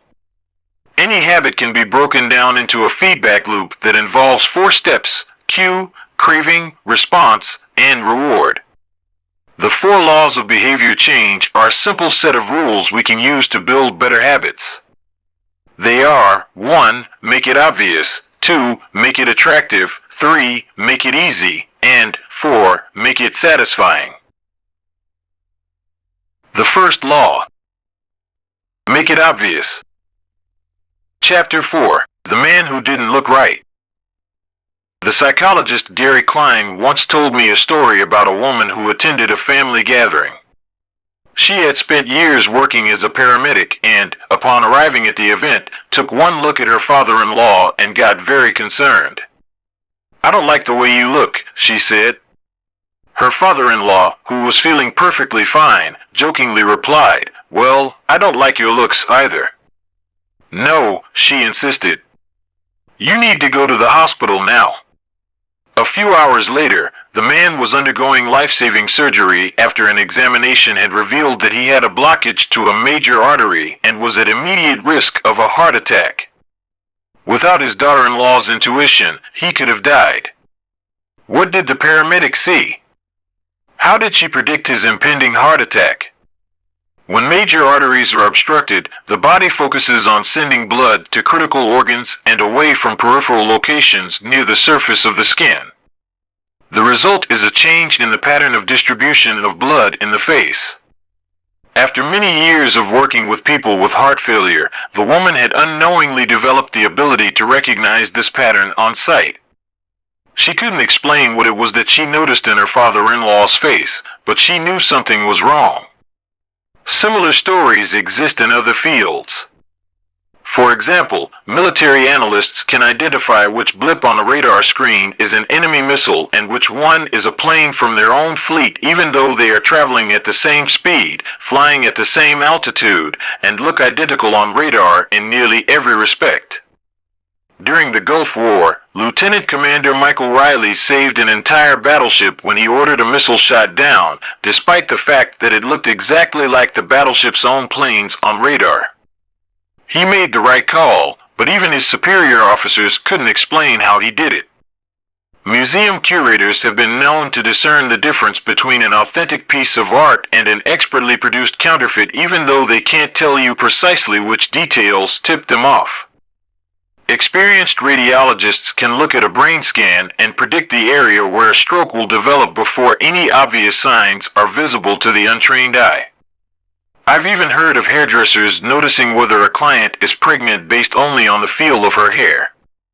The human brain is a prediction machine. It is continuously taking in your surroundings and analyzing the information it comes across. Whenever you experience something repeatedly, like a paramedic seeing the face of a heart attack patient or a military analyst seeing a missile on a radar screen, your brain begins noticing what is important, sorting through the details and highlighting the relevant cues, and cataloging that information for future use. With enough practice, you can pick up on the cues that predict certain outcomes without consciously thinking about it. Automatically, your brain encodes the lessons learned through experience. We can't always explain what it is we are learning, but learning is happening all along the way, and your ability to notice the relevant cues in a given situation is the foundation for every habit you have. We underestimate how much our brains and bodies can do without thinking.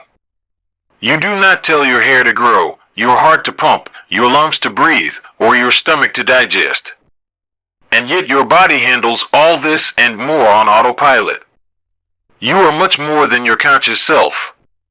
Consider hunger. How do you know when you're hungry? You don't necessarily have to see a cookie on the counter to realize that it is time to eat. Appetite and hunger are governed non-consciously. Your body has a variety of feedback loops that gradually alert you when it is time to eat again and that track what is going on around you and within you. Cravings can arise thanks to hormones and chemicals circulating through your body. Suddenly, you're hungry even though you're not quite sure what tipped you off. This is one of the most surprising insights about our habits. You don't need to be aware of the cue for a habit to begin. You can notice an opportunity and take action without dedicating conscious attention to it. This is what makes habits useful.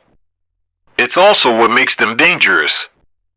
As habits form, your actions come under the direction of your automatic and non-conscious mind. You fall into old patterns before you realize what's happening. Unless someone points it out, you may not notice that you cover your mouth with your hand whenever you laugh, that you apologize before asking a question, or that you have a habit of finishing other people's sentences. And the more you repeat these patterns, the less likely you become to question what you're doing and why you're doing it. I once heard of a retail clerk who was instructed to cut up empty gift cards after customers had used up the balance on the card. One day, the clerk cashed out a few customers in a row who purchased with gift cards. When the next person walked up, the clerk swiped the customer's actual credit card, picked up the scissors, and then cut it in half, entirely on autopilot, before looking up at the stunned customer and realizing what had just happened. Another woman I came across in my research was a former preschool teacher who had switched to a corporate job. Even though she was now working with adults, her old habits would kick in and she kept asking coworkers if they had washed their hands after going to the bathroom. I also found the story of a man who had spent years working as a lifeguard and would occasionally yell "walk" whenever he saw a child running. Over time, the cues that spark our habits become so common that they are essentially invisible: the treats on the kitchen counter, the remote control next to the couch, the phone in our pocket. Our responses to these cues are so deeply encoded that it may feel like the urge to act comes from nowhere. For this reason, we must begin the process of behavior change with awareness. Before we can effectively build new habits, we need to get a handle on our current ones. This can be more challenging than it sounds because once a habit is firmly rooted in your life, it is mostly non-conscious and automatic. If a habit remains mindless, you can't expect to improve it. As the psychologist Carl Jung said, until you make the unconscious conscious, it will direct your life and you will call it fate. The Habit Scorecard. The Japanese railway system is regarded as one of the best in the world. If you ever find yourself riding a train in Tokyo, you'll notice that the conductors have a peculiar habit. As each operator runs the train, they proceed through a ritual of pointing at different objects and calling out commands. When the train approaches a signal, the operator will point at it and say, "Signal is green." As the train pulls into and out of each station, the operator will point at the speedometer and call out the exact speed. When it's time to leave, the operator will point at the timetable and state the time. Out on the platform, other employees are performing similar actions. Before each train departs, staff members will point along the edge of the platform and declare, "All clear." Every detail is identified, pointed at, and named aloud. This process, known as pointing and calling, is a safety system designed to reduce mistakes. It seems silly, but it works incredibly well. Pointing and calling reduces errors by up to 85% and cuts accidents by 30%. The MTA subway system in New York City adopted a modified version that is point-only, and within 2 years of implementation, incidents of incorrectly berthed subways fell 57%. Pointing and calling is so effective because it raises the level of awareness from a non-conscious habit to a more conscious level. Because the train operators must use their eyes, hands, mouth, and ears, they are more likely to notice problems before something goes wrong. My wife does something similar. Whenever we are preparing to walk out the door for a trip, she verbally calls out the most essential items in her packing list. "I've got my keys. I've got my wallet. I've got my glasses. I've got my husband." The more automatic a behavior becomes, the less likely we are to consciously think about it. And when we've done something 1,000 times before, we begin to overlook things. We assume that the next time will be just like the last. We're so used to doing what we've always done that we don't stop to question whether it's the right thing to do at all. Many of our failures in performance are largely attributable to a lack of self-awareness. One of our greatest challenges in changing habits is maintaining awareness of what we are actually doing. This helps explain why the consequences of bad habits can sneak up on us. We need a point-and-call system for our personal lives. That's the origin of the Habit Scorecard, which is a simple exercise you can use to become more aware of your behavior. To create your own, make a list of your daily habits. Here's a sample of where your list might start. Wake up. Turn off alarm. Check my phone. Go to the bathroom. Weigh myself. Take a shower. Brush my teeth. Floss my teeth. Put on deodorant. Hang up towel to dry. Get dressed. Make a cup of tea. And so on. Once you have a full list, look at each behavior and ask yourself, is this a good habit, a bad habit, or a neutral habit? If it is a good habit, write plus next to it. If it is a bad habit, write If it is a neutral habit, write equals sign. For example, the list above might look like this: wake up equals turn off alarm equals check my phone, go to the bathroom equals weigh myself plus take a shower plus brush my teeth plus floss my teeth plus put on deodorant plus hang up towel to dry equals get dressed equals make a cup of tea plus the marks you give to a particular habit will depend on your situation and your goals. For someone who is trying to lose weight, eating a bagel with peanut butter every morning might be a bad habit. For someone who is trying to bulk up and add muscle, the same behavior might be a good habit. It all depends on what you're working toward. Scoring your habits can be a bit more complex for another reason as well. The labels good habit and bad habit are slightly inaccurate. There are no good habits or bad habits. There are only effective habits. That is, effective at solving problems. All habits serve you in some way, even the bad ones, which is why you repeat them. For this exercise, categorize your habits by how they will benefit you in the long run. Generally speaking, good habits will have net positive outcomes. Bad habits have net negative outcomes. Smoking a cigarette may reduce stress right now, that's how it's serving you, but it's not a healthy long-term behavior. If you're still having trouble determining how to rate a particular habit, here is a question I like to use. Does this behavior help me become the type of person I wish to be? Does this habit cast a vote for or against my desired identity? Habits that reinforce your desired identity are usually good. Habits that conflict with your desired identity are usually bad.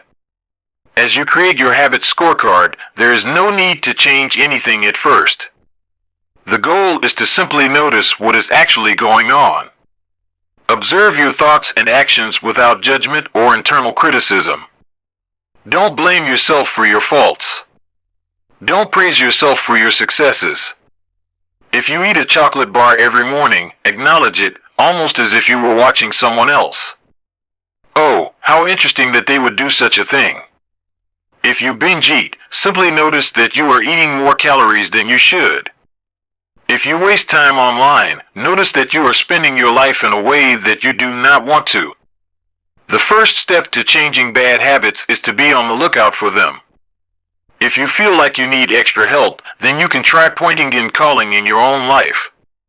Say out loud the action that you are thinking of taking and what the outcome will be. If you want to cut back on your junk food habit but notice yourself grabbing another cookie, say out loud, I'm about to eat this cookie, but I don't need it. Eating it will cause me to gain weight and hurt my health. Hearing your bad habits spoken aloud makes the consequences seem more real. It adds weight to the action rather than letting yourself mindlessly slip into an old routine. This approach is useful even if you're simply trying to remember a task on your to-do list.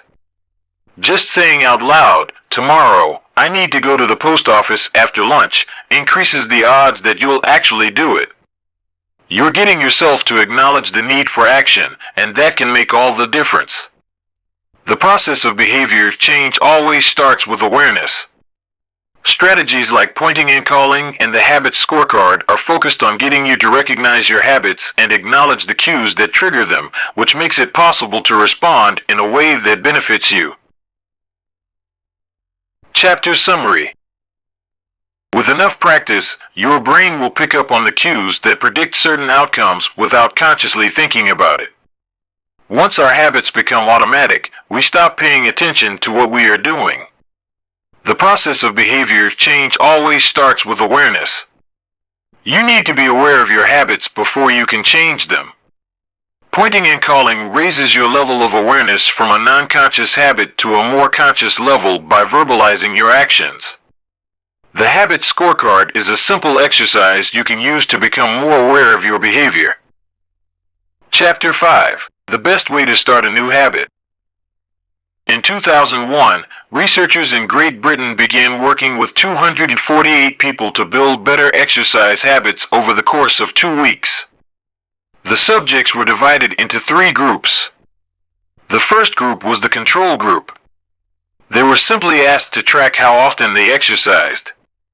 The second group was the motivation group. They were asked not only to track their workouts, but also to read some material on the benefits of exercise. The researchers also explained to the group how exercise could reduce the risk of coronary heart disease and improve heart health. Finally, there was the third group. These subjects received the same presentation as the second group, which ensured that they had equal levels of motivation. However, they were also asked to formulate a plan for when and where they would exercise over the following week. Specifically, each member of the third group completed the following sentence: during the next week, I will partake in at least 20 minutes of vigorous exercise on day, at time, in place. In the first and second groups, 35 to 38% of people exercised at least once per week. Interestingly, the motivational presentation given to the second group seemed to have no meaningful impact on behavior. But 91% of the third group exercised at least once per week, more than double the normal rate.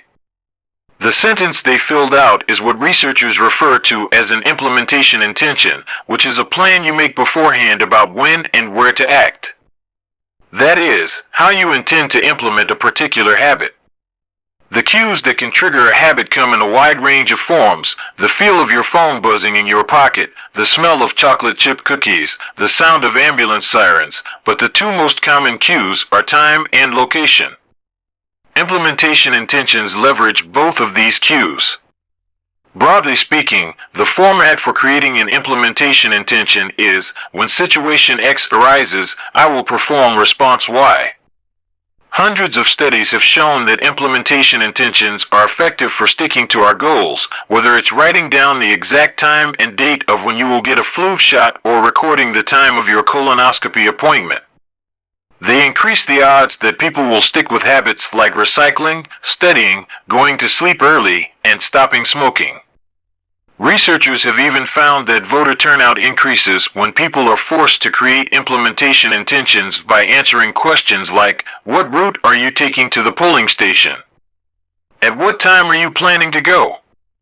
What bus will get you there? Other successful government programs have prompted citizens to make a clear plan to send taxes in on time or provided directions on when and where to pay late traffic bills. The punchline is clear. People who make a specific plan for when and where they will perform a new habit are more likely to follow through.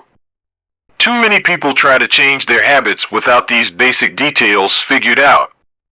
We tell ourselves, I'm going to eat healthier or I'm going to write more, but we never say when and where these habits are going to happen. We leave it up to chance and hope that we will just remember to do it or feel motivated at the right time. An implementation intention sweeps away foggy notions like I want to work out more or I want to be more productive or I should vote and transforms them into a concrete plan of action. Many people think they lack motivation when what they really lack is clarity. It is not always obvious when and where to take action. Some people spend their entire lives waiting for the time to be right to make an improvement.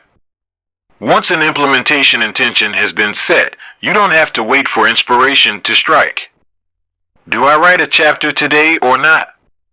Do I meditate this morning or at lunch? When the moment of action occurs, there is no need to make a decision. Simply follow your predetermined plan. The simple way to apply this strategy to your habits is to fill out this sentence: I will, behavior, at, time, in, location. Meditation. I will meditate for 1 minute at 7 a.m. in my kitchen. Studying. I will study Spanish for 20 minutes at 6 p.m. in my bedroom. Exercise. I will exercise for 1 hour at 5 p.m. in my local gym. Marriage. I will make my partner a cup of tea at 8 a.m. in the kitchen. If you aren't sure when to start your habit, try the first day of the week, month, or year. People are more likely to take action at those times because hope is usually higher. If we have hope, we have a reason to take action. A fresh start feels motivating. There is another benefit to implementation intentions. Being specific about what you want and how you will achieve it helps you say no to things that derail progress, distract your attention, and pull you off course. We often say yes to little requests because we are not clear enough about what we need to be doing instead. When your dreams are vague, it's easy to rationalize little exceptions all day long and never get around to the specific things you need to do to succeed. Give your habits a time and a space to live in the world. The goal is to make the time and location so obvious that, with enough repetition, you get an urge to do the right thing at the right time, even if you can't say why. As the writer Jason Zweig noted, obviously you're never going to just work out without conscious thought. But like a dog salivating at a bell, maybe you start to get antsy around the time of day you normally work out. There are many ways to use implementation intentions in your life and work. My favorite approach is one I learned from Stanford professor B.J. Fogg, and it is a strategy one referred to as habit stacking. Habit stacking, a simple plan to overhaul your habits. The French philosopher Denis Diderot lived nearly his entire life in poverty, but that all changed one day in 1765. Diderot's daughter was about to be married and he could not afford to pay for the wedding. Despite his lack of wealth, Diderot was well known for his role as the co-founder and writer of Encyclopedia, one of the most comprehensive encyclopedias of the time. When Catherine the Great, the Empress of Russia, heard of Diderot's financial troubles, her heart went out to him. She was a book lover and greatly enjoyed his encyclopedia. She offered to buy Diderot's personal library for £1,000, more than $150,000 today. Suddenly, Diderot had money to spare. With his new wealth, he not only paid for the wedding but also acquired a scarlet robe for himself. Diderot's scarlet robe was beautiful. So beautiful, in fact, that he immediately noticed how out of place it seemed when surrounded by his more common possessions. He wrote that there was no more coordination, no more unity, no more beauty between his elegant robe and the rest of his stuff. Diderot soon felt the urge to upgrade his possessions. He replaced his rug with one from Damascus. He decorated his home with expensive sculptures. He bought a mirror to place above the mantel and a better kitchen table. He tossed aside his old straw chair for a leather one. Like falling dominoes, one purchase led to the next. Diderot's behavior is not uncommon. In fact, the tendency for one purchase to lead to another one has a name, the Diderot effect. The Diderot effect states that obtaining a new possession often creates a spiral of consumption that leads to additional purchases. You can spot this pattern everywhere. You buy a dress and have to get new shoes and earrings to match. You buy a couch and suddenly question the layout of your entire living room.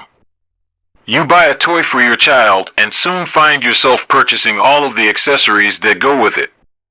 It's a chain reaction of purchases. Many human behaviors follow this cycle. You often decide what to do next based on what you have just finished doing. Going to the bathroom leads to washing and drying your hands, which reminds you that you need to put the dirty towels in the laundry, so you add laundry detergent to the shopping list, and so on. No behavior happens in isolation. Each action becomes a cue that triggers the next behavior. Why is this important? When it comes to building new habits, you can use the connectedness of behavior to your advantage. One of the best ways to build a new habit is to identify a current habit you already do each day and then stack your new behavior on top. This is called habit stacking. Habit stacking is a special form of an implementation intention. Rather than pairing your new habit with a particular time and location, you pair it with a current habit. This method, which was created by B.J. Fogg as part of his Tiny Habits program, can be used to design an obvious cue for nearly any habit. The habit stacking formula is, after current habit, I will new habit. For example, meditation. After I pour my cup of coffee each morning, I will meditate for 1 minute. Exercise. After I take off my work shoes, I will immediately change into my workout clothes. Gratitude. After I sit down to dinner, I will say one thing I'm grateful for that happened today. Marriage. After I get into bed at night, I will give my partner a kiss. Safety. After I put on my running shoes, I will text a friend or family member where I am running and how long it will take. The key is to tie your desired behavior into something you already do each day. Once you have mastered this basic structure, you can begin to create larger stacks by chaining small habits together. This allows you to take advantage of the natural momentum that comes from one behavior leading into the next, a positive version of the Diderot effect. Habit stacking increases the likelihood that you'll stick with a habit by stacking your new behavior on top of an old one. This process can be repeated to chain numerous habits together, each one acting as the cue for the next. Your morning routine habit stack might look like this. 1. After I pour my morning cup of coffee, I will meditate for 60 seconds. 2. After I meditate for 60 seconds, I will write my to-do list for the day. 3. After I write my to-do list for the day, I will immediately begin my first task. Or, consider this habit stack in the evening. 1. After I finish eating dinner, I will put my plate directly into the dishwasher. 2. After I put my dishes away, I will immediately wipe down the counter. 3. After I wipe down the counter, I will set out my coffee mug for tomorrow morning. You can also insert new behaviors into the middle of your current routines. For example, you may already have a morning routine that looks like this: wake up greater than make my bed greater than take a shower. Let's say you want to develop the habit of reading more each night. You can expand your habit stack and try something like wake up greater than make my bed greater than place a book on my pillow greater than take a shower. Now, when you climb into bed each night, a book will be sitting there waiting for you to enjoy. Overall, habit stacking allows you to create a set of simple rules that guide your future behavior. It's like you always have a game plan for which action should come next. Once you get comfortable with this approach, you can develop general habit stacks to guide you whenever the situation is appropriate. Exercise. When I see a set of stairs, I will take them instead of using the elevator. Social skills. When I walk into a party, I will introduce myself to someone I don't know yet. Finances. When I want to buy something over $100, I will wait 24 hours before purchasing. Healthy eating. When I serve myself a meal, I will always put veggies on my plate first. Minimalism. When I buy a new item, I will give something away. One in, one out. Mood. When the phone rings, I will take one deep breath and smile before answering. Forgetfulness. When I leave a public place, I will check the table and chairs to make sure I don't leave anything behind. No matter how you use this strategy, the secret to creating a successful habit stack is selecting the right cue to kick things off. Unlike an implementation intention, which specifically states the time and location for a given behavior, habit stacking implicitly has the time and location built into it. When and where you choose to insert a habit into your daily routine can make a big difference. If you're trying to add meditation into your morning routine, but mornings are chaotic and your kids keep running into the room, then that may be the wrong place and time. Consider when you are most likely to be successful. Don't ask yourself to do a habit when you're likely to be occupied with something else. Your cue should also have the same frequency as your desired habit. If you want to do a habit every day, but you stack it on top of a habit that only happens on Mondays, that's not a good choice. One way to find the right trigger for your habit stack is by brainstorming a list of your current habits. You can use your habit scorecard from the last chapter as a starting point. Alternatively, you can create a list with 2 columns. In the first column, write down the habits you do each day without fail. For example, get out of bed, take a shower, brush your teeth, get dressed, brew a cup of coffee, eat breakfast, take the kids to school, start the workday, eat lunch, end the workday, change out of work clothes, sit down for dinner, turn off the lights, get into bed, Your list can be much longer, but you get the idea. In the second column, write down all of the things that happen to you each day without fail. For example, the sun rises. You get a text message. The song you are listening to ends. The sun sets. Armed with these two lists, you can begin searching for the best place to layer your new habit into your lifestyle. Habit stacking works best when the cue is highly specific and immediately actionable. Many people select cues that are too vague. I made this mistake myself. When I wanted to start a push-up habit, my habit stack was when I take a break for lunch, I will do 10 push-ups. At first glance, this sounded reasonable. But soon, I realized the trigger was unclear. Would I do my push-ups before I ate lunch? After I ate lunch? Where would I do them? After a few inconsistent days, I changed my habit stack to, when I close my laptop for lunch, I will do 10 push-ups next to my desk. Ambiguity gone. Habits like read more or eat better are worthy causes, but these goals do not provide instruction on how and when to act. Be specific and clear after I close the door. After I brush my teeth. After I sit down at the table. The specificity is important. The more tightly bound your new habit is to a specific cue, the better the odds are that you will notice when the time comes to act. The first law of behavior change is to make it obvious. Strategies like implementation intentions and habit stacking are among the most practical ways to create obvious cues for your habits and design a clear plan for when and where to take action. Chapter Summary. The first law of behavior change is make it obvious. The two most common cues are time and location. Creating an implementation intention is a strategy you can use to pair a new habit with a specific time and location. The implementation intention formula is I will behavior at time in location. Habit stacking is a strategy you can use to pair a new habit with a current habit. The habit stacking formula is after current habit, I will new habit. Chapter 6. Motivation is overrated. Environment often matters more. Anne Thorndike, a primary care physician at Massachusetts General Hospital in Boston, had a crazy idea. She believed she could improve the eating habits of thousands of hospital staff and visitors without changing their willpower or motivation in the slightest way. In fact, she didn't plan on talking to them at all. Thorndike and her colleagues designed a 6-month study to alter the choice architecture of the hospital cafeteria. They started by changing how drinks were arranged in the room.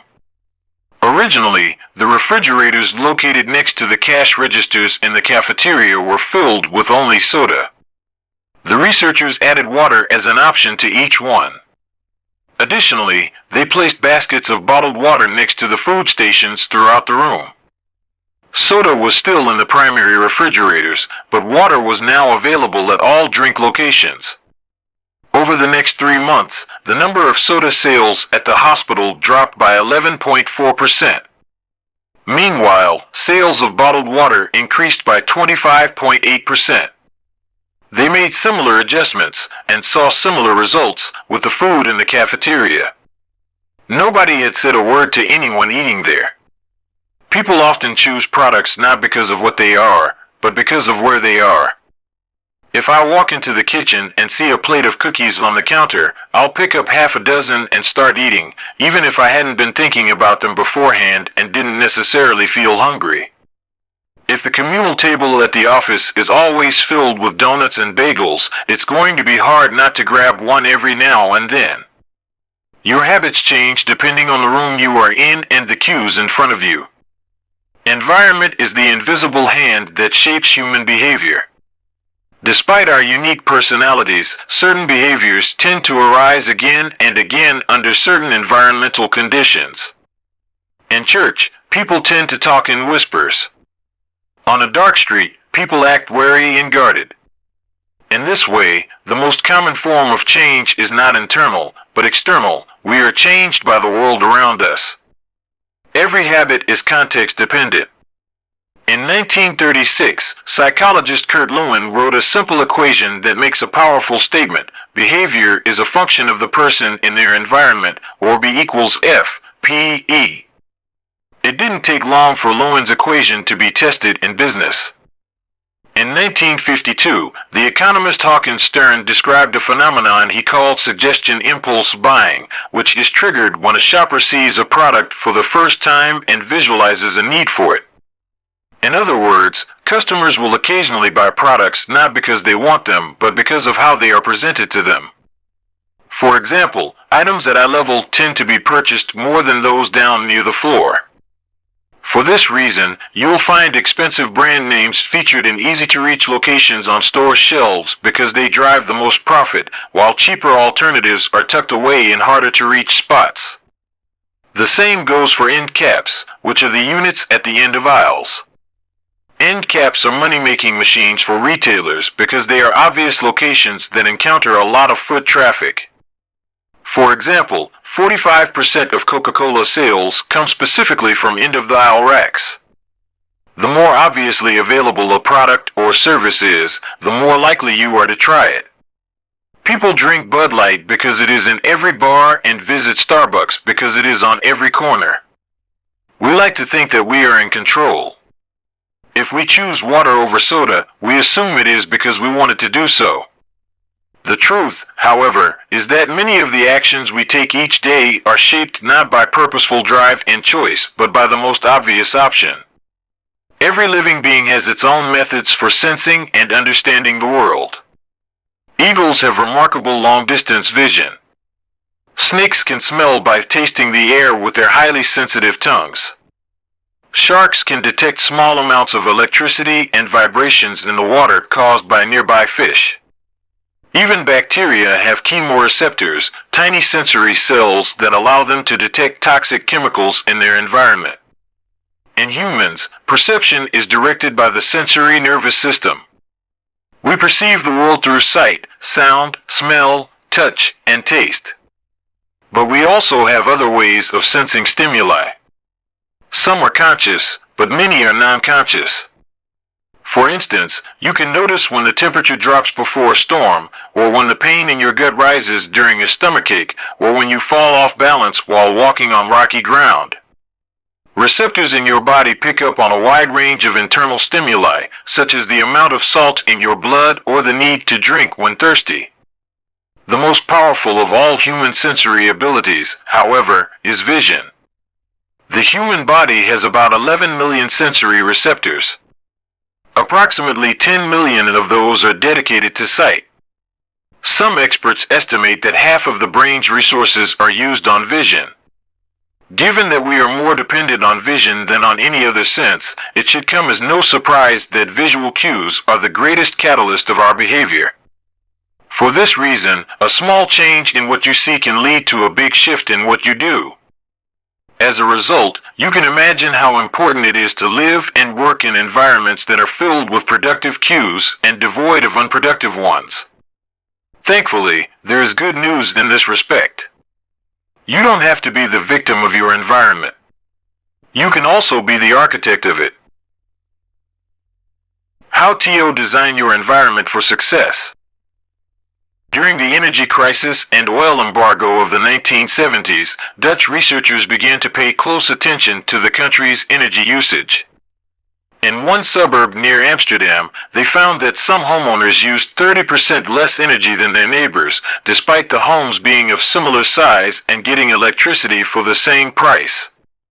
It turned out the houses in this neighborhood were nearly identical except for one feature, the location of the electrical meter. Some had one in the basement.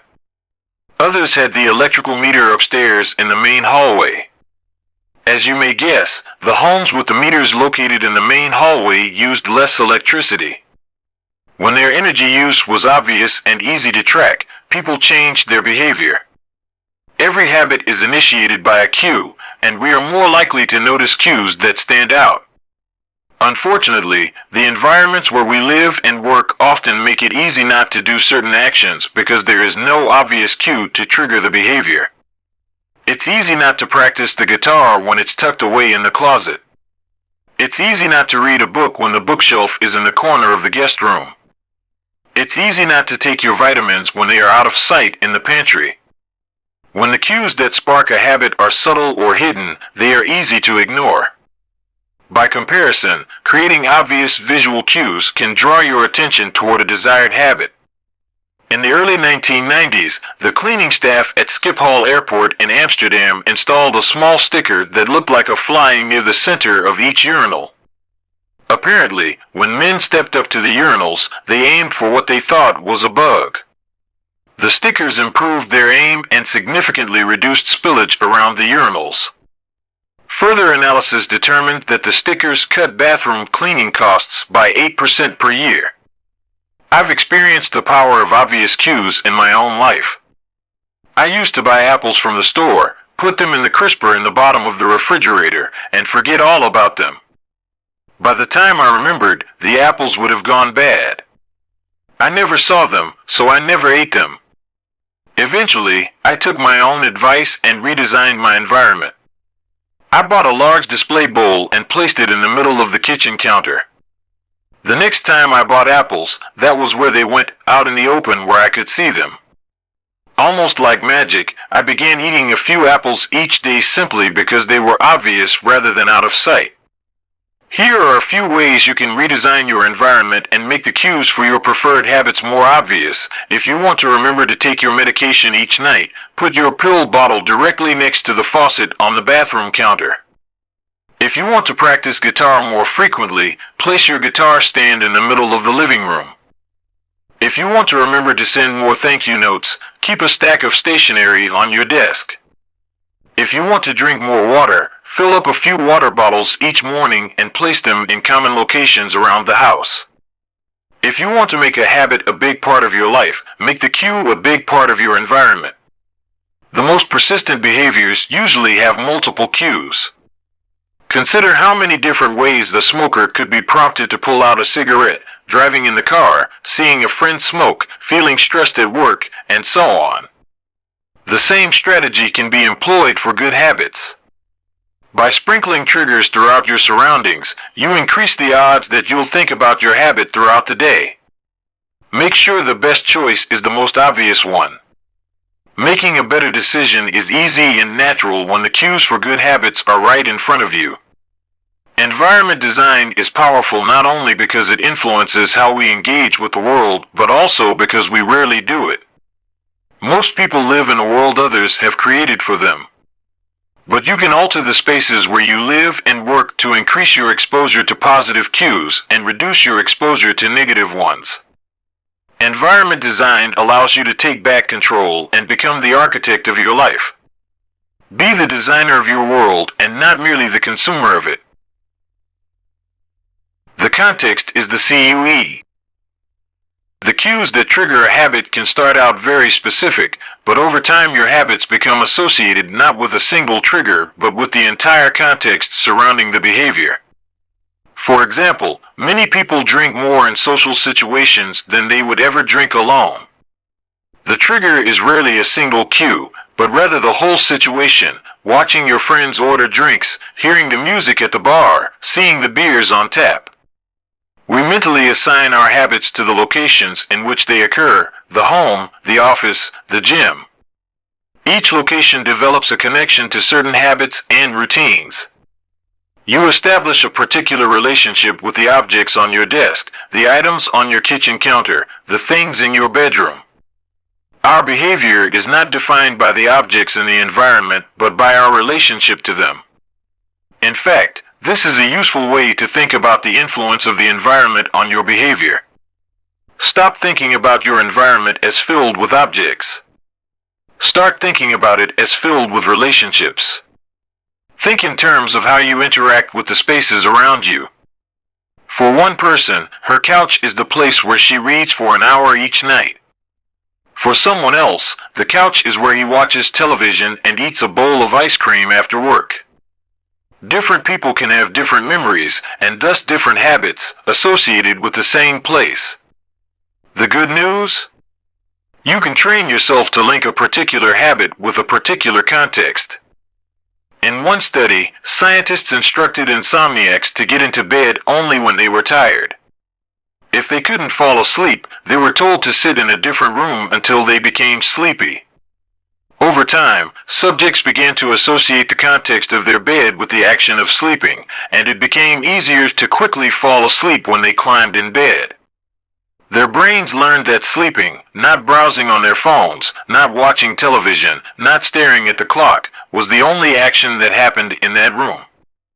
The power of context also reveals an important strategy. Habits can be easier to change in a new environment.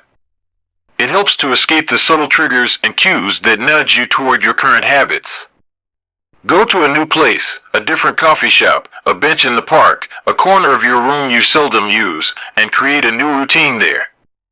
It is easier to associate a new habit with a new context than to build a new habit in the face of competing cues.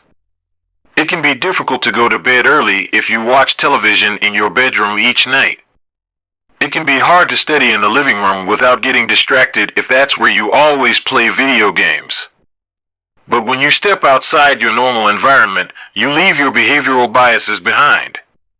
You aren't battling old environmental cues, which allows new habits to form without interruption. Want to think more creatively? Move to a bigger room, a rooftop patio, or a building with expansive architecture. Take a break from the space where you do your daily work, which is also linked to your current thought patterns. Trying to eat healthier? It is likely that you shop on autopilot at your regular supermarket. Try a new grocery store. You may find it easier to avoid unhealthy food when your brain doesn't automatically know where it is located in the store. When you can't manage to get to an entirely new environment, redefine or rearrange your current one. Create a separate space for work, study, exercise, entertainment, and cooking.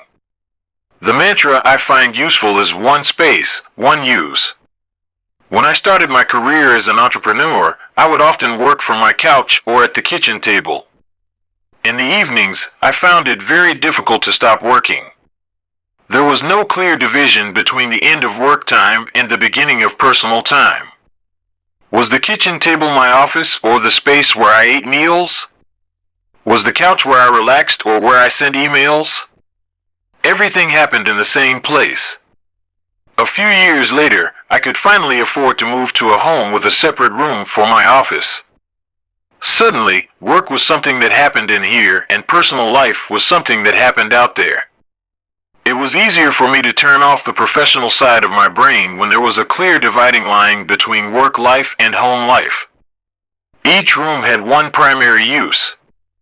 The kitchen was for cooking. The office was for working. Whenever possible, avoid mixing the context of one habit with another. When you start mixing contexts, you'll start mixing habits, and the easier ones will usually win out. This is one reason why the versatility of modern technology is both a strength and a weakness. You can use your phone for all sorts of tasks, which makes it a powerful device.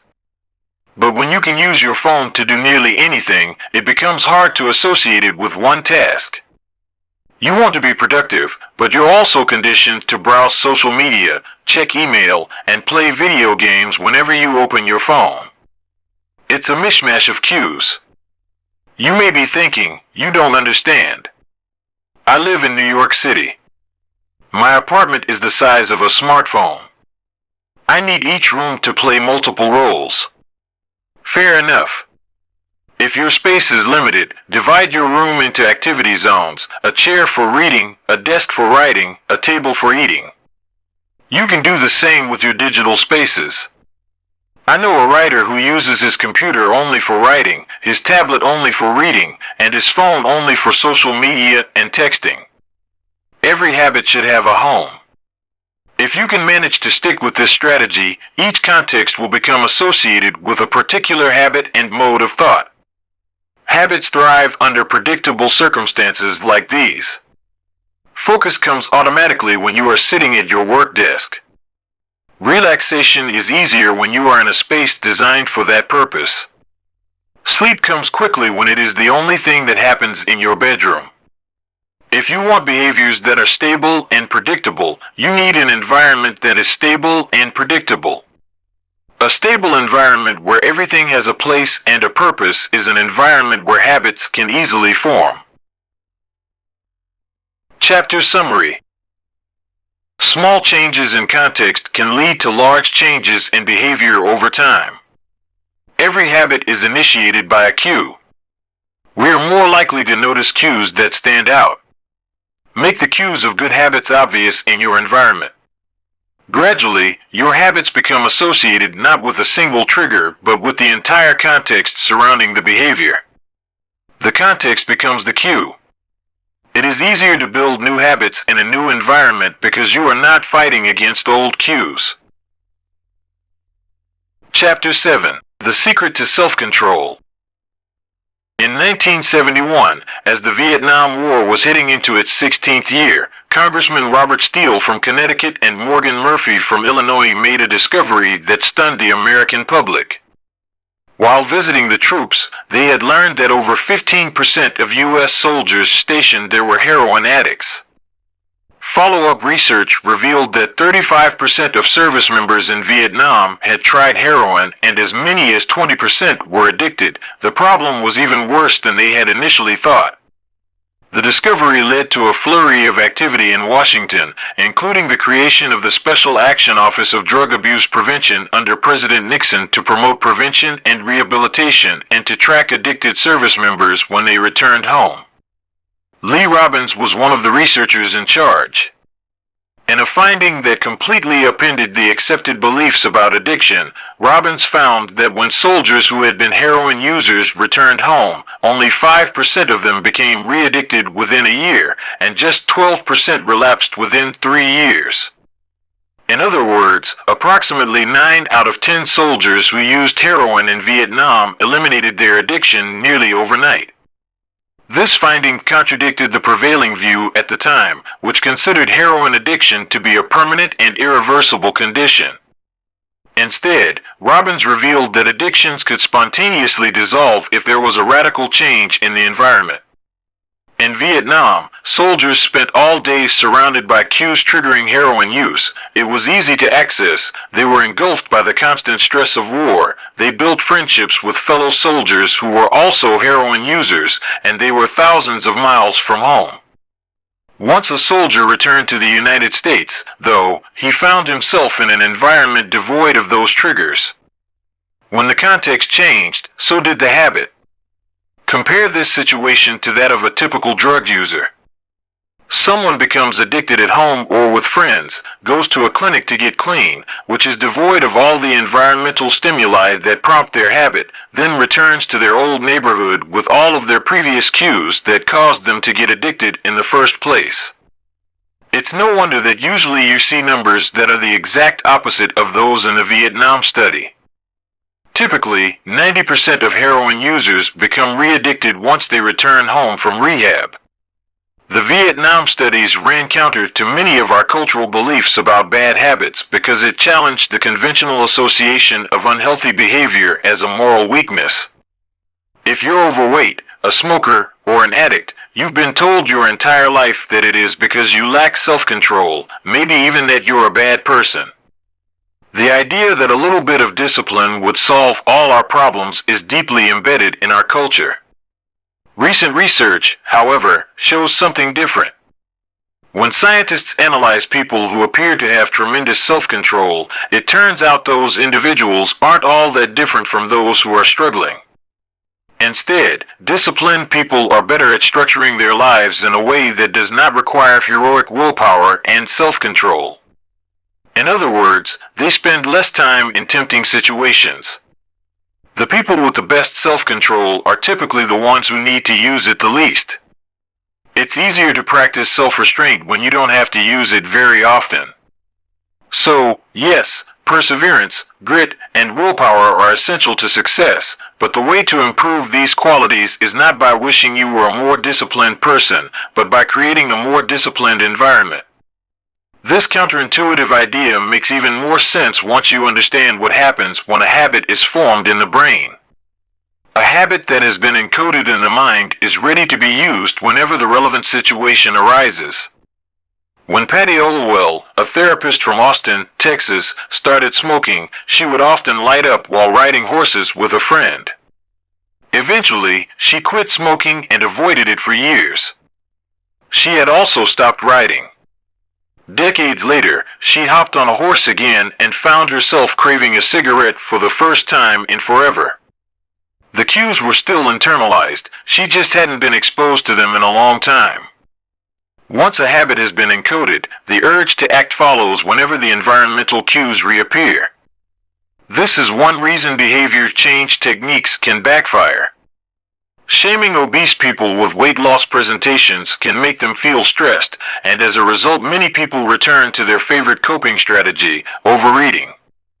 Showing pictures of blackened lungs to smokers leads to higher levels of anxiety, which drives many people to reach for a cigarette. If you're not careful about cues, you can cause the very behavior you want to stop. Bad habits are autocatalytic, the process feeds itself. They foster the feelings they try to numb. You feel bad, so you eat junk food. Because you eat junk food, you feel bad. Watching television makes you feel sluggish, so you watch more television because you don't have the energy to do anything else. Worrying about your health makes you feel anxious, which causes you to smoke to ease your anxiety, which makes your health even worse and soon you're feeling more anxious. It's a downward spiral, a runaway train of bad habits. Researchers refer to this phenomenon as cue-induced wanting. An external trigger causes a compulsive craving to repeat a bad habit. Once you notice something, you begin to want it. This process is happening all the time, often without us realizing it. Scientists have found that showing addicts a picture of cocaine for just 33 milliseconds stimulates the reward pathway in the brain and sparks desire. This speed is too fast for the brain to consciously register. The addicts couldn't even tell you what they had seen, but they craved the drug all the same. Here's the punchline: you can break a habit, but you're unlikely to forget it. Once the mental grooves of habit have been carved into your brain, they are nearly impossible to remove entirely, even if they go unused for quite a while. And that means that simply resisting temptation is an ineffective strategy. It is hard to maintain a Zen attitude in a life filled with interruptions. It takes too much energy. In the short run, you can choose to overpower temptation. In the long run, we become a product of the environment that we live in. To put it bluntly, I have never seen someone consistently stick to positive habits in a negative environment. A more reliable approach is to cut bad habits off at the source. One of the most practical ways to eliminate a bad habit is to reduce exposure to the cue that causes it. If you can't seem to get any work done, leave your phone in another room for a few hours. If you're continually feeling like you're not enough, stop following social media accounts that trigger jealousy and envy. If you're wasting too much time watching television, move the TV out of the bedroom. If you're spending too much money on electronics, quit reading reviews of the latest tech gear. If you're playing too many video games, unplug the console and put it in a closet after each use. This practice is an inversion of the first law of behavior change. Rather than make it obvious, you can make it invisible. I'm often surprised by how effective simple changes like these can be. Remove a single cue and the entire habit often fades away. Self-control is a short-term strategy, not a long-term one. You may be able to resist temptation once or twice, but it's unlikely you can muster the willpower to override your desires every time. Instead of summoning a new dose of willpower whenever you want to do the right thing, your energy would be better spent optimizing your environment. This is the secret to self-control. Make the cues of your good habits obvious and the cues of your bad habits invisible. Chapter Summary. The inversion of the first law of behavior change is make it invisible. Once a habit is formed, it is unlikely to be forgotten. People with high self-control tend to spend less time in tempting situations. It's easier to avoid temptation than resist it. One of the most practical ways to eliminate a bad habit is to reduce exposure to the cue that causes it. Self-control is a short-term strategy, not a long-term one. The second law, make it attractive. Chapter 8, How to Make a Habit Irresistible. In the 1940s, a Dutch scientist named Nico Tinbergen performed a series of experiments that transformed our understanding of what motivates us. Tinbergen, who eventually won a Nobel Prize for his work, was investigating herring gulls, the gray and white birds often seen flying along the seashores of North America. Adult herring gulls have a small red on their beak, and Tinbergen noticed that newly hatched chicks would pick this spot whenever they wanted food. To begin one experiment, he created a collection of fake cardboard beaks, just a head without a body. When the parents had flown away, he went over to the nest and offered these dummy beaks to the chicks. The beaks were obvious fakes, and he assumed the baby birds would reject them altogether. However, when the tiny gulls saw the red spot on the cardboard beak, they picked away just as if it were attached to their own mother. They had a clear preference for those red spots, as if they had been genetically programmed at birth. Soon Tinbergen discovered that the bigger the red spot, the faster the chicks pecked. Eventually, he created a beak with 3 large red dots on it. When he placed it over the nest, the baby birds went crazy with delight. They picked at the little red patches as if it was the greatest beak they had ever seen. Tinbergen and his colleagues discovered similar behavior in other animals. For example, the gray-lag goose is a ground-nesting bird. Occasionally, as the mother moves around on the nest, one of the eggs will roll out and settle on the grass nearby. Whenever this happens, the goose will waddle over to the egg and use its beak and neck to pull it back into the nest. Tinbergen discovered that the goose will pull any nearby round object, such as a billiard ball or a light bulb, back into the nest. The bigger the object, the greater their response. One goose even made a tremendous effort to roll a volleyball back and sit on top. Like the baby gulls automatically pecking at red dots, the gray-lag goose was following an instinctive rule: when I see a round object nearby, I must roll it back into the nest. The bigger the round object, the harder I should try to get it. It's like the brain of each animal is preloaded with certain rules for behavior, and when it comes across an exaggerated version of that rule, it lights up like a Christmas tree. Scientists refer to these exaggerated cues as supernormal stimuli. A supernormal stimulus is a heightened version of reality, like a beak with 3 red dots or an egg the size of a volleyball, and it elicits a stronger response than usual. Humans are also prone to fall for exaggerated versions of reality. Junk food, for example, drives our reward systems into a frenzy. After spending hundreds of thousands of years hunting and foraging for food in the wild, the human brain has evolved to place a high value on salt, sugar, and fat. Such foods are often calorie-dense, and they were quite rare when our ancient ancestors were roaming the savannah. When you don't know where your next meal is coming from, eating as much as possible is an excellent strategy for survival. Today, however, we live in a calorie-rich environment. Food is abundant, but your brain continues to crave it like it is scarce. Placing a high value on salt, sugar, and fat is no longer advantageous to our health, but the craving persists because the brain's reward centers have not changed for approximately 50,000 years. The modern food industry relies on stretching our Paleolithic instincts beyond their evolutionary purpose. A primary goal of food science is to create products that are more attractive to consumers. Nearly every food in a bag, box, or jar has been enhanced in some way, if only with additional flavoring. Companies spend millions of dollars to discover the most satisfying level of crunch in a potato chip or the perfect amount of fizz in a soda.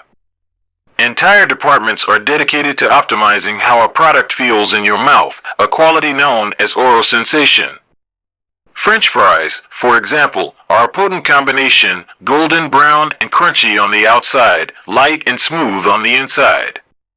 Other processed foods enhance dynamic contrast, which refers to items with a combination of sensations like crunchy and creamy. Imagine the gooiness of melted cheese on top of a crispy pizza crust, or the crunch of an Oreo cookie combined with its smooth center. With natural, unprocessed foods, you tend to experience the same sensations over and over. How's that 17th bite of kale taste? After a few minutes, your brain loses interest and you begin to feel full. But foods that are high in dynamic contrast keep the experience novel and interesting, encouraging you to eat more.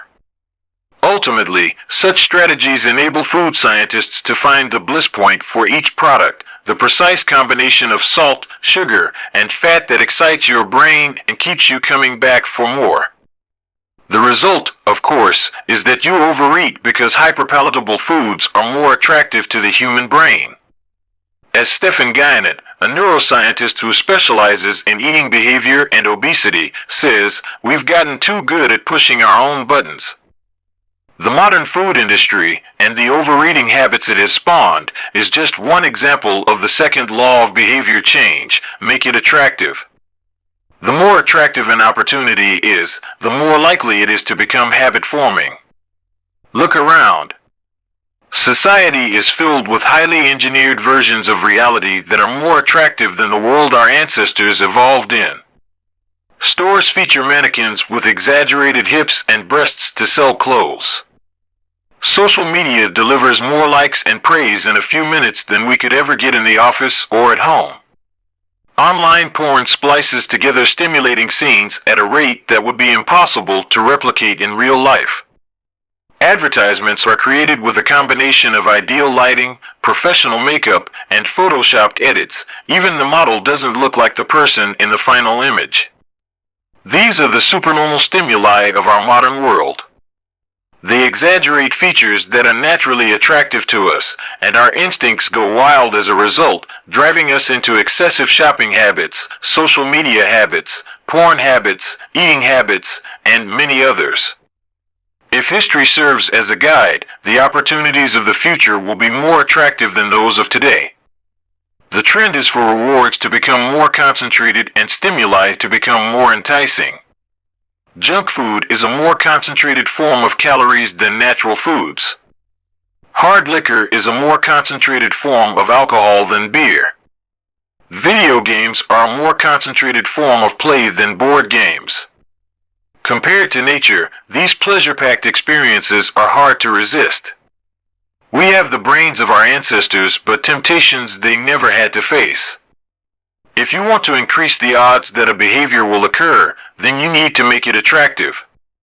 Throughout our discussion of the second law, our goal is to learn how to make our habits irresistible. While it is not possible to transform every habit into a supernormal stimulus, we can make any habit more enticing. To do this, we must start by understanding what a craving is and how it works. We begin by examining a biological signature that all habits share: the dopamine spike. The dopamine-driven feedback loop. Scientists can track the precise moment a craving occurs by measuring a neurotransmitter called dopamine. The importance of dopamine became apparent in 1954 when the neuroscientists James Olds and Peter Milner ran an experiment that revealed the neurological processes behind craving and desire. By implanting electrodes in the brains of rats, the researchers blocked the release of dopamine. To the surprise of the scientists, the rats lost all will to live. They wouldn't eat. They wouldn't have sex. They didn't crave anything. Within a few days, the animals died of thirst. In follow-up studies, other scientists also inhibited the dopamine-releasing parts of the brain, but this time, they squirted little droplets of sugar into the mouths of the dopamine-depleted rats. Their little rat faces lit up with pleasurable grins from the tasty substance. Even though dopamine was blocked, they liked the sugar just as much as before. They just didn't want it anymore. The ability to experience pleasure remained, but without dopamine, desire died. And without desire, action stopped. When other researchers reversed this process and flooded the reward system of the brain with dopamine, animals performed habits at breakneck speed. In one study, mice received a powerful hit of dopamine each time they poked their nose in a box. Within minutes, the mice developed a craving so strong they began poking their nose into the box 800 times per hour. Humans are not so different. The average slot machine player will spin the wheel 600 times per hour. Habits are a dopamine-driven feedback loop. Every behavior that is highly habit-forming, taking drugs, eating junk food, playing video games, browsing social media, is associated with higher levels of dopamine.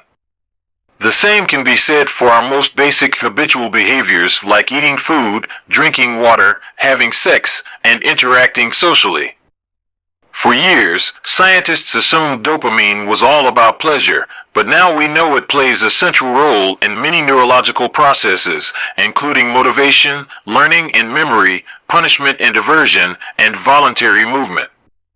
When it comes to habits, the key takeaway is this: dopamine is released not only when you experience pleasure, but also when you anticipate it. Gambling addicts have a dopamine spike right before they place a bet, not after they win. Cocaine addicts get a surge of dopamine when they see the powder, not after they take it. Whenever you predict that an opportunity will be rewarding, your levels of dopamine spike in anticipation. And whenever dopamine rises, so does your motivation to act. It is the anticipation of a reward, not the fulfillment of it, that gets us to take action. Interestingly, the reward system that is activated in the brain when you receive a reward is the same system that is activated when you anticipate a reward. This is one reason the anticipation of an experience can often feel better than the attainment of it. As a child, thinking about Christmas morning can be better than opening the gifts. As an adult, daydreaming about an upcoming vacation can be more enjoyable than actually being on vacation. Scientists refer to this as the difference between wanting and liking. The dopamine spike. Your brain has far more neural circuitry allocated for wanting rewards than for liking them.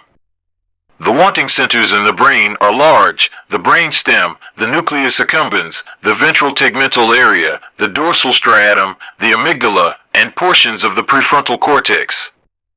By comparison, the liking centers of the brain are much smaller. They are often referred to as hedonic hotspots and are distributed like tiny islands throughout the brain. For instance, researchers have found that 100% of the nucleus accumbens is activated during wanting. Meanwhile, only 10% of the structure is activated during liking. The fact that the brain allocates so much precious space to the regions responsible for craving and desire provides further evidence of the crucial role these processes play. Desire is the engine that drives behavior. Every action is taken because of the anticipation that precedes it. It is the craving that leads to the response. These insights reveal the importance of the second law of behavior change. We need to make our habits attractive because it is the expectation of a rewarding experience that motivates us to act in the first place. This is where a strategy known as temptation bundling comes into play. How TO use temptation bundling TO make your habits more attractive. Ronan Byrne, an electrical engineering student in Dublin, Ireland, enjoyed watching Netflix, but he also knew that he should exercise more often than he did. Putting his engineering skills to use, Byrne hacked his stationary bike and connected it to his laptop and television. Then he wrote a computer program that would allow Netflix to run only if he was cycling at a certain speed. If he slowed down for too long, whatever show he was watching would pause until he started pedaling again. He was, in the words of one fan, eliminating obesity one Netflix binge at a time. He was also employing temptation bundling to make his exercise habit more attractive. Temptation bundling works by linking an action you want to do with an action you need to do. In Byrne's case, he bundled watching Netflix, the thing he wanted to do, with riding his stationary bike, the thing he needed to do. Businesses are masters at temptation bundling. For instance, when the American Broadcasting Company, more commonly known as ABC, launched its Thursday night television lineup for the 2014 to 2015 season, they promoted temptation bundling on a massive scale. Every Thursday, the company would air 3 shows created by screenwriter Shonda Rhimes: Grey's Anatomy, Scandal, and How to Get Away with Murder. They branded it as TGIT on ABC. TGIT stands for Thank God It's Thursday. In addition to promoting the shows, ABC encouraged viewers to make popcorn, drink red wine, and enjoy the evening.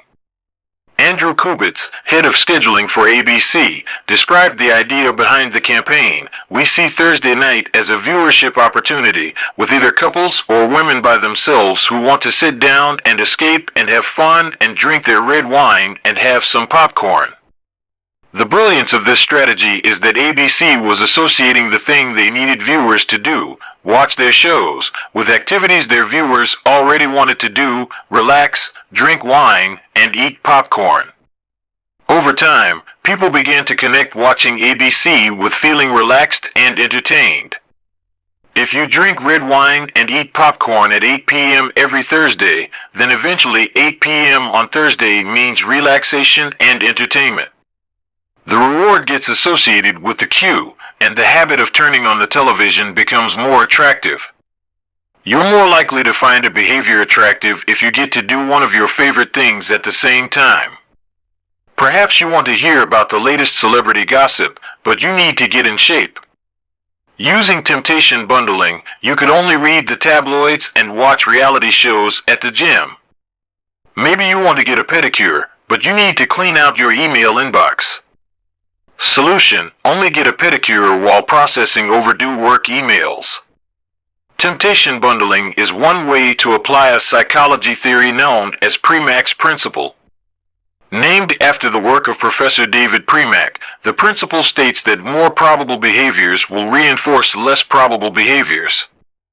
In other words, even if you don't really want to process overdue work emails, you'll become conditioned to do it if it means you get to do something you really want to do along the way. You can even combine temptation bundling with the habit stacking strategy we discussed in Chapter 5 to create a set of rules to guide your behavior. The habit stacking plus temptation bundling formula is 1. After current habit, I will habit I need. 2. After habit I need, I will habit I want. If you want to read the news, but you need to express more gratitude: 1. After I get my morning coffee, I will say one thing I'm grateful for that happened yesterday. Need.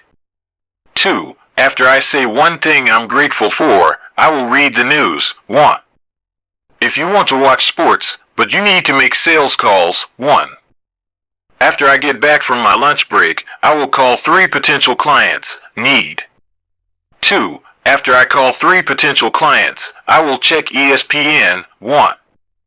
If you want to check Facebook, but you need to exercise more: 1. After I pull out my phone, I will do 10 burpees. Need. 2. After I do 10 burpees, I will check Facebook. Want. The hope is that eventually you'll look forward to calling 3 clients or doing 10 burpees because it means you get to read the latest sports news or check Facebook. Doing the thing you need to do means you get to do the thing you want to do. We began this chapter by discussing supernormal stimuli, which are heightened versions of reality that increase our desire to take action. Temptation bundling is one way to create a heightened version of any habit by connecting it with something you already want. Engineering a truly irresistible habit is a hard task, but this simple strategy can be employed to make nearly any habit more attractive than it would be otherwise. Chapter Summary. The second law of behavior change is make it attractive. The more attractive an opportunity is, the more likely it is to become habit-forming. Habits are a dopamine-driven feedback loop.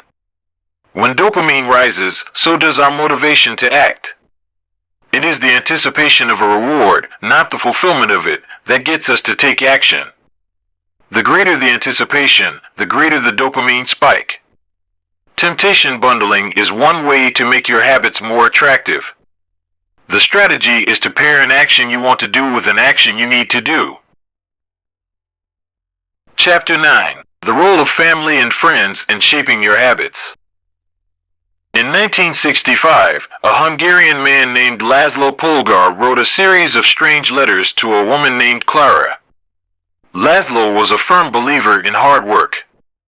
In fact, it was all he believed in. He completely rejected the idea of innate talent. He claimed that with deliberate practice and the development of good habits, a child could become a genius in any field. His mantra was the genius is not born, but is educated and trained.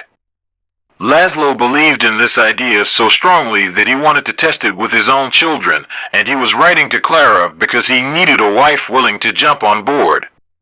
Clara was a teacher, and, although she may not have been as adamant as Laszlo, she also believed that with proper instruction, anyone could advance their skills. Laszlo decided chess would be a suitable field for the experiment, and he laid out a plan to raise his children to become chess prodigies. The kids would be homeschooled, a rarity in Hungary at the time. The house would be filled with chess books and pictures of famous chess players. The children would play against each other constantly and compete in the best tournaments they could find. The family would keep a meticulous file system of the tournament history of every competitor the children faced. Their lives would be dedicated to chess. Laszlo successfully courted Clara, and within a few years, the Polgars were parents to 3 young girls, Susan, Sophia, and Judith. Susan, the oldest, began playing chess when she was 4 years old. Within 6 months, she was defeating adults. Sophia, the middle child, did even better. By 14, she was a world champion, and a few years later, she became a grandmaster. Judith, the youngest, was the best of all. By age 5, she could beat her father. At 12, she was the youngest player ever listed among the top 100 chess players in the world. At 15 years and 4 months old, she became the youngest grandmaster of all time, younger than Bobby Fischer, the previous record holder. For 27 years, she was the #1 ranked female chess player in the world. The childhood of the Polgar sisters was atypical, to say the least. And yet, if you ask them about it, they claim their lifestyle was attractive, even enjoyable. In interviews, the sisters talk about their childhood as entertaining rather than grueling. They loved playing chess. They couldn't get enough of it. Once, Laszlo reportedly found Sophia playing chess in the bathroom in the middle of the night. Encouraging her to go back to sleep, he said, "Sophia, leave the pieces alone." To which she replied, "Daddy, they won't leave me alone." The Polgar sisters grew up in a culture that prioritized chess above all else, praised them for it, rewarded them for it. In their world, an obsession with chess was normal. And as we are about to see, whatever habits are normal in your culture are among the most attractive behaviors you'll find. The seductive pull of social norms. Humans are herd animals. We want to fit in, to bond with others, and to earn the respect and approval of our peers. Such inclinations are essential to our survival. For most of our evolutionary history, our ancestors lived in tribes. Becoming separated from the tribe, or worse, being cast out, was a death sentence. The lone wolf dies, but the pack survives. Meanwhile, those who collaborated and bonded with others enjoyed increased safety, mating opportunities, and access to resources. As Charles Darwin noted, in the long history of humankind, those who learned to collaborate and improvise most effectively have prevailed. As a result, one of the deepest human desires is to belong. And this ancient preference exerts a powerful influence on our modern behavior. We don't choose our earliest habits, we imitate them. We follow the script handed down by our friends and family, our church or school, our local community and society at large. Each of these cultures and groups comes with its own set of expectations and standards, when and whether to get married, how many children to have, which holidays to celebrate, how much money to spend on your child's birthday party. In many ways, these social norms are the invisible rules that guide your behavior each day. You're always keeping them in mind, even if they are at the not top of your mind. Often, you follow the habits of your culture without thinking, without questioning, and sometimes without remembering. As the French philosopher Michel de Montaigne wrote, the customs and practices of life in society sweep us along. Most of the time, going along with the group does not feel like a burden. Everyone wants to belong. If you grow up in a family that rewards you for your chess skills, playing chess will seem like a very attractive thing to do. If you work in a job where everyone wears expensive suits, then you'll be inclined to splurge on one as well. If all of your friends are sharing an inside joke or using a new phrase, you'll want to do it, too, so they know that you get it. Behaviors are attractive when they help us fit in. We imitate the habits of three groups in particular. 1. The close. 2. The many. 3. The powerful. Each group offers an opportunity to leverage the second law of behavior change and make our habits more attractive. 1. Imitating the close. Proximity has a powerful effect on our behavior. This is true of the physical environment, as we discussed in Chapter 6, but it is also true of the social environment. We pick up habits from the people around us. We copy the way our parents handle arguments, the way our peers flirt with one another, the way our coworkers get results. When your friends smoke pot, you give it a try, too. When your wife has a habit of double-checking that the door is locked before going to bed, you pick it up as well. I find that I often imitate the behavior of those around me without realizing it. In conversation, I'll automatically assume the body posture of the other person. In college, I began to talk like my roommates.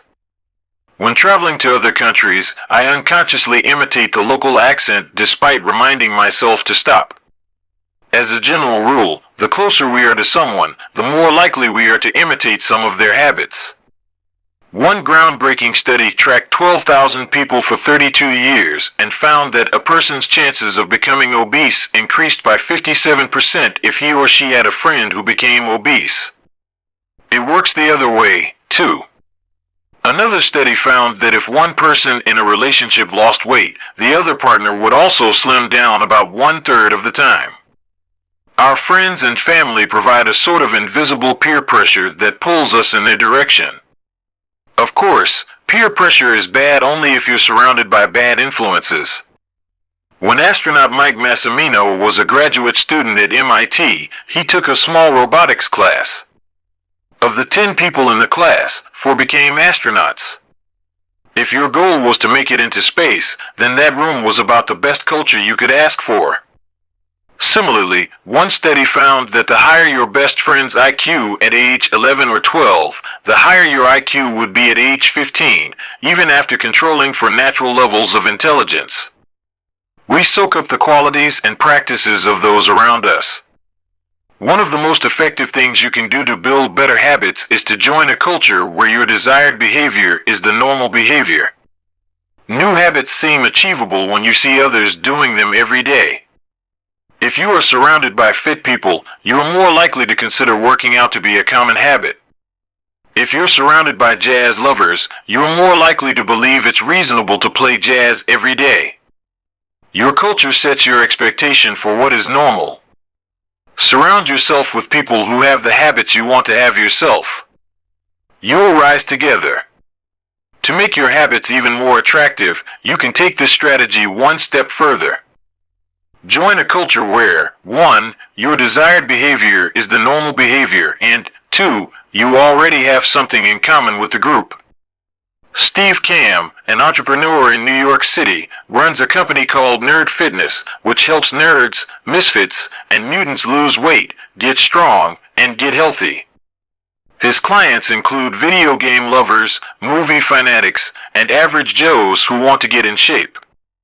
Many people feel out of place the first time they go to the gym or try to change their diet, but if you are already similar to the other members of the group in some way, say, your mutual love of Star Wars, change becomes more appealing because it feels like something people like you already do. Nothing sustains motivation better than belonging to the tribe. It transforms a personal quest into a shared one. Previously, you were on your own. Your identity was singular. You are a reader. You are a musician. You are an athlete. When you join a book club or a band or a cycling group, your identity becomes linked to those around you. Growth and change is no longer an individual pursuit. We are readers. We are musicians. We are cyclists. The shared identity begins to reinforce your personal identity. This is why remaining part of a group after achieving a goal is crucial to maintaining your habits. It's friendship and community that embed a new identity and help behaviors last over the long run. 2. Imitating the many. In the 1950s, psychologist Solomon Asch conducted a series of experiments that are now taught to legions of undergrads each year. To begin each experiment, the subject entered the room with a group of strangers. Unbeknownst to them, the other participants were actors planted by the researcher and instructed to deliver scripted answers to certain questions. The group would be shown one card with a line on it and then a second card with a series of lines. Each person was asked to select the line on the second card that was similar in length to the line on the first card. It was a very simple task. Conforming to social norms. The experiment always began the same. First, there would be some easy trials where everyone agreed on the correct line. After a few rounds, the participants were shown a test that was just as obvious as the previous ones, except the actors in the room would select an intentionally incorrect answer. For example, they would respond A to the comparison shown in Figure 10. Everyone would agree that the lines were the same even though they were clearly different. The subject, who was unaware of the ruse, would immediately become bewildered. Their eyes would open wide. They would laugh nervously to themselves. They would double-check the reactions of other participants. Their agitation would grow as one person after another delivered the same incorrect response. Soon, the subject began to doubt their own eyes. Eventually, they delivered the answer they knew in their heart to be incorrect. Asch ran this experiment many times and in many different ways. What he discovered was that as the number of actors increased, so did the conformity of the subject. If it was just the subject and one actor, then there was no effect on the person's choice. They just assumed they were in the room with a dummy. When two actors were in the room with the subject, there was still little impact. But as the number of people increased to 3 actors and 4 and all the way to 8, the subject became more likely to second-guess themselves. By the end of the experiment, nearly 75% of the subjects had agreed with the group answer even though it was obviously incorrect. Whenever we are unsure how to act, we look to the group to guide our behavior. We are constantly scanning our environment and wondering, what is everyone else doing? We check reviews on Amazon or Yelp or TripAdvisor because we want to imitate the best buying, eating, and travel habits. It's usually a smart strategy. There is evidence in numbers. But there can be a downside. The normal behavior of the tribe often overpowers the desired behavior of the individual. For example, one study found that when a chimpanzee learns an effective way to crack nuts open as a member of one group and then switches to a new group that uses a less effective strategy, it will avoid using the superior nut cracking method just to blend in with the rest of the chimps. Humans are similar. There is tremendous internal pressure to comply with the norms of the group. The reward of being accepted is often greater than the reward of winning an argument, looking smart, or finding truth. Most days, we'd rather be wrong with the crowd than be right by ourselves. The human mind knows how to get along with others. It wants to get along with others. This is our natural mode. You can override it. You can choose to ignore the group or to stop caring what other people think, but it takes work. Running against the grain of your culture requires extra effort. When changing your habits means challenging the tribe, change is unattractive. When changing your habits means fitting in with the tribe, change is very attractive. 3. Imitating the powerful. Humans everywhere pursue power, prestige, and status. We want pins and medallions on our jackets. We want president or partner in our titles. We want to be acknowledged, recognized, and praised. This tendency can seem vain, but overall, it's a smart move. Historically, a person with greater power and status has access to more resources, worries less about survival, and proves to be a more attractive mate. We are drawn to behaviors that earn us respect, approval, admiration, and status. We want to be the one in the gym who can do muscle-ups, or the musician who can play the hardest chord progressions, or the parent with the most accomplished children, because these things separate us from the crowd. Once we fit in, we start looking for ways to stand out. This is one reason we care so much about the habits of highly effective people. We try to copy the behavior of successful people because we desire success ourselves. Many of our daily habits are imitations of people we admire.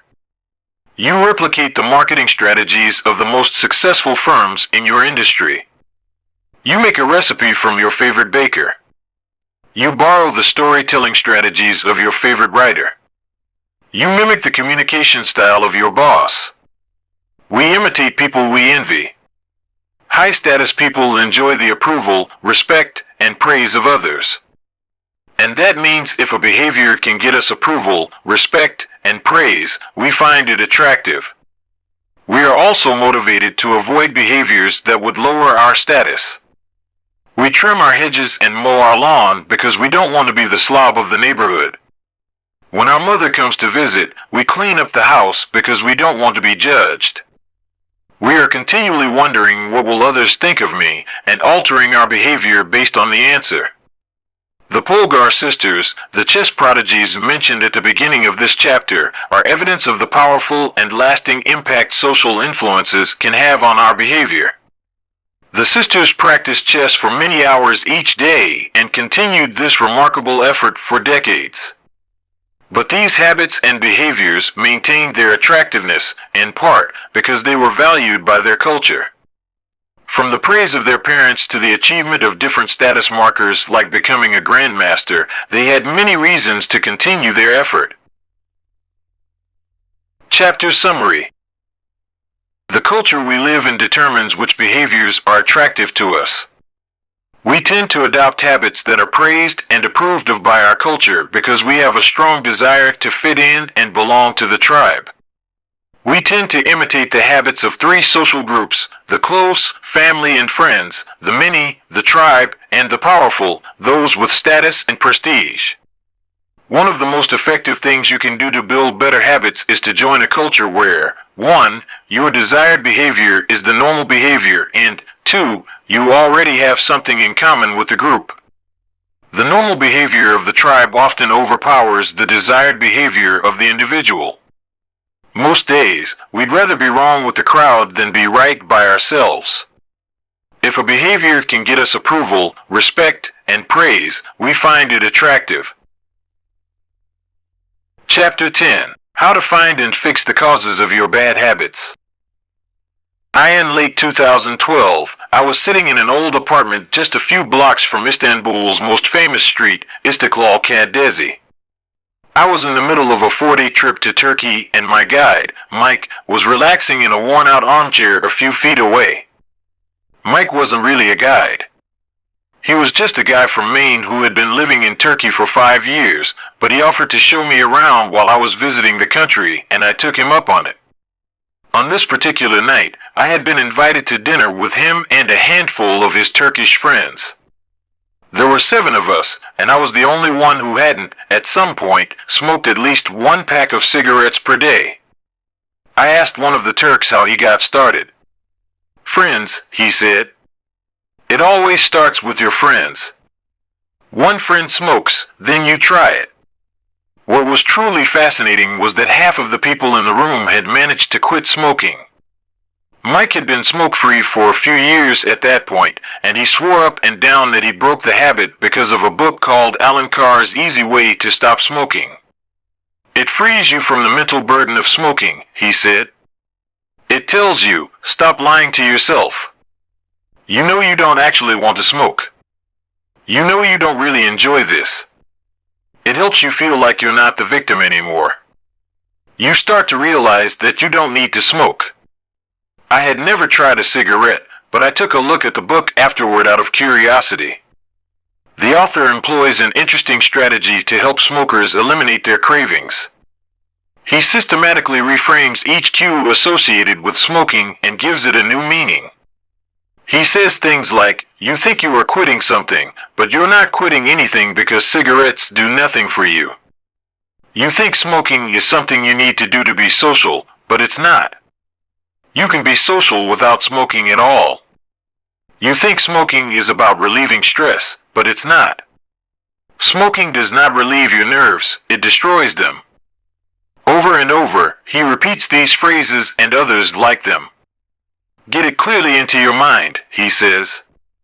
You are losing nothing and you are making marvelous positive gains not only in health, energy, and money, but also in confidence, self-respect, freedom, and, most important of all, in the length and quality of your future life. By the time you get to the end of the book, smoking seems like the most ridiculous thing in the world to do. And if you no longer expect smoking to bring you any benefits, you have no reason to smoke. It is an inversion of the second law of behavior change, make it unattractive. Now, I know this idea might sound overly simplistic. Just change your mind and you can quit smoking. But stick with me for a minute. Where cravings come from. Every behavior has a surface-level craving and a deeper, underlying motive. I often have a craving that goes something like this: I want to eat tacos. If you were to ask me why I want to eat tacos, I wouldn't say, because I need food to survive. But the truth is, somewhere deep down, I am motivated to eat tacos because I have to eat to survive. The underlying motive is to obtain food and water even if my specific craving is for a taco. Some of our underlying motives include conserve energy, obtain food and water, find love and reproduce, connect and bond with others, win social acceptance and approval, reduce uncertainty, achieve status and prestige. A craving is just a specific manifestation of a deeper underlying motive. Your brain did not evolve with a desire to smoke cigarettes or to check Instagram or to play video games. At a deep level, you simply want to reduce uncertainty and relieve anxiety, to win social acceptance and approval, or to achieve status. Look at nearly any product that is habit-forming and you will see that it does not create a new motivation, but rather latches onto the underlying motives of human nature. Find love and reproduce equals using Tinder. Connect and bond with others equals browsing Facebook. Win social acceptance and approval equals posting on Instagram. Reduce uncertainty equals searching on Google. Achieve status and prestige equals playing video games. Your habits are modern-day solutions to ancient desires. New versions of old vices. The underlying motives behind human behavior remain the same. The specific habits we perform differ based on the period of history. Here's the powerful part: there are many different ways to address the same underlying motive. One person might learn to reduce stress by smoking a cigarette. Another person learns to ease their anxiety by going for a run. Your current habits are not necessarily the best way to solve the problems you face, they are just the methods you learn to use. Once you associate a solution with the problem you need to solve, you keep coming back to it. Habits are all about associations. These associations determine whether we predict a habit to be worth repeating or not. As we covered in our discussion of the first law, your brain is continually absorbing information and noticing cues in the environment. Every time you perceive a cue, your brain runs a simulation and makes a prediction about what to do in the next moment. Cue, you notice that the stove is hot. Prediction, if I touch it I'll get burned, so I should avoid touching it. Cue, you see that the traffic light turned green.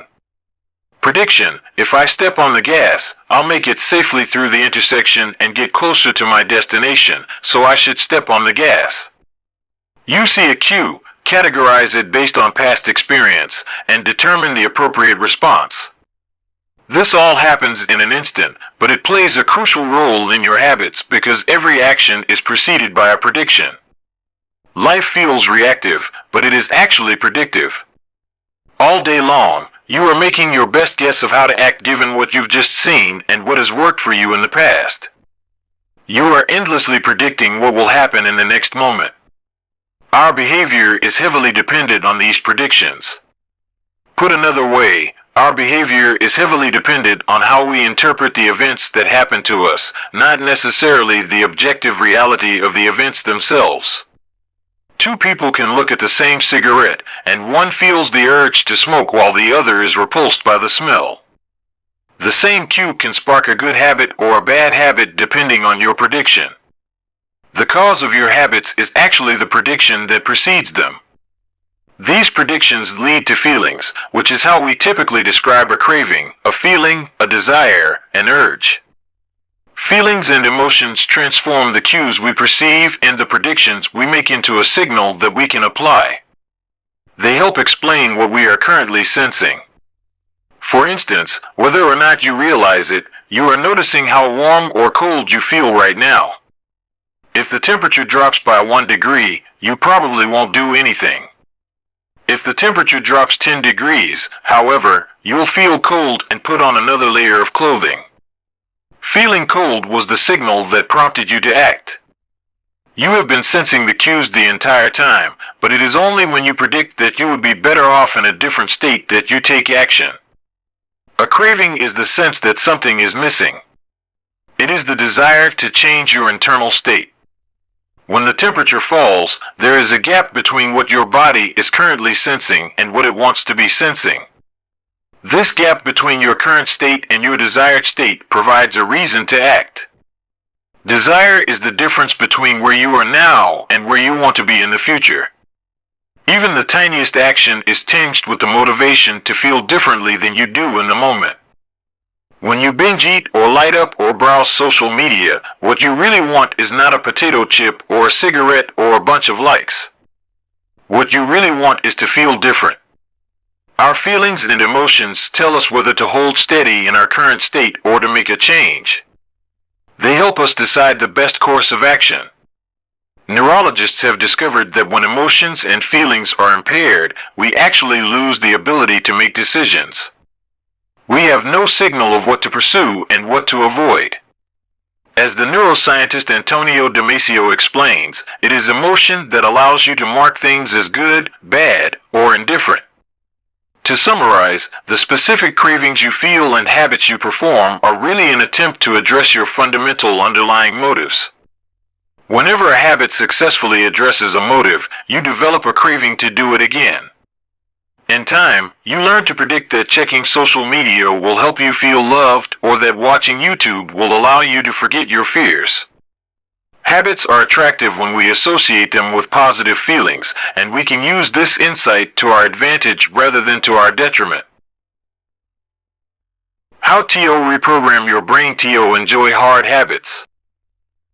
You can make hard habits more attractive if you can learn to associate them with a positive experience. Sometimes, all you need is a slight mindset shift. For instance, we often talk about everything we have to do in a given day. You have to wake up early for work. You have to make another sales call for your business. You have to cook dinner for your family. Now, imagine changing just one word. You don't have to. You get to. You get to wake up early for work. You get to make another sales call for your business. You get to cook dinner for your family. By simply changing one word, you shift the way you view each event. You transition from seeing these behaviors as burdens and turn them into opportunities. The key point is that both versions of reality are true. You have to do those things, and you also get to do them. We can find evidence for whatever mindset we choose. I once heard a story about a man who uses a wheelchair. When asked if it was difficult being confined, he responded, "I'm not confined to my wheelchair, I am liberated by it. If it wasn't for my wheelchair, I would be bedbound and never able to leave my house." This shift in perspective completely transformed how he lived each day. Reframing your habits to highlight their benefits rather than their drawbacks is a fast and lightweight way to reprogram your mind and make a habit seem more attractive. Exercise. Many people associate exercise with being a challenging task that drains energy and wears you down. You can just as easily view it as a way to develop skills and build you up. Instead of telling yourself, "I need to go run in the morning," say, "It's time to build endurance and get fast." Finance. Saving money is often associated with sacrifice. However, you can associate it with freedom rather than limitation if you realize one simple truth: living below your current means increases your future means. The money you save this month increases your purchasing power next month. Meditation. Anyone who has tried meditation for more than 3 seconds knows how frustrating it can be when the next distraction inevitably pops into your mind. You can transform frustration into delight when you realize that each interruption gives you a chance to practice returning to your breath. Distraction is a good thing because you need distractions to practice meditation. Pre-game jitters. Many people feel anxious before delivering a big presentation or competing in an important event. They experience quicker breathing, a faster heart rate, heightened arousal. If we interpret these feelings negatively, then we feel threatened and tense up. If we interpret these feelings positively, then we can respond with fluidity and grace. You can reframe "I am nervous" to "I am excited and I'm getting an adrenaline rush to help me concentrate." These little mindset shifts aren't magic, but they can help change the feelings you associate with a particular habit or situation. If you want to take it a step further, you can create a motivation ritual. You simply practice associating your habits with something you enjoy, then you can use that cue whenever you need a bit of motivation. For instance, if you always play the same song before having sex, then you'll begin to link the music with the act. Whenever you want to get in the mood, just press play. Ed Lattimore, a boxer and writer from Pittsburgh, benefited from a similar strategy without knowing it. "Odd realization," he wrote. "My focus and concentration goes up just by putting my headphones on while writing. I don't even have to play any music." Without realizing it, he was conditioning himself. In the beginning, he put his headphones on, played some music he enjoyed, and did focused work. After doing it 5, 10, 20 times, putting his headphones on became a cue that he automatically associated with increased focus. The craving followed naturally. Athletes use similar strategies to get themselves in the mindset to perform. During my baseball career, I developed a specific ritual of stretching and throwing before each game. The whole sequence took about 10 minutes, and I did it the same way every single time. While it physically warmed me up to play, more importantly, it put me in the right mental state. I began to associate my pregame ritual with feeling competitive and focused. Even if I wasn't motivated beforehand, by the time I was done with my ritual, I was in game mode.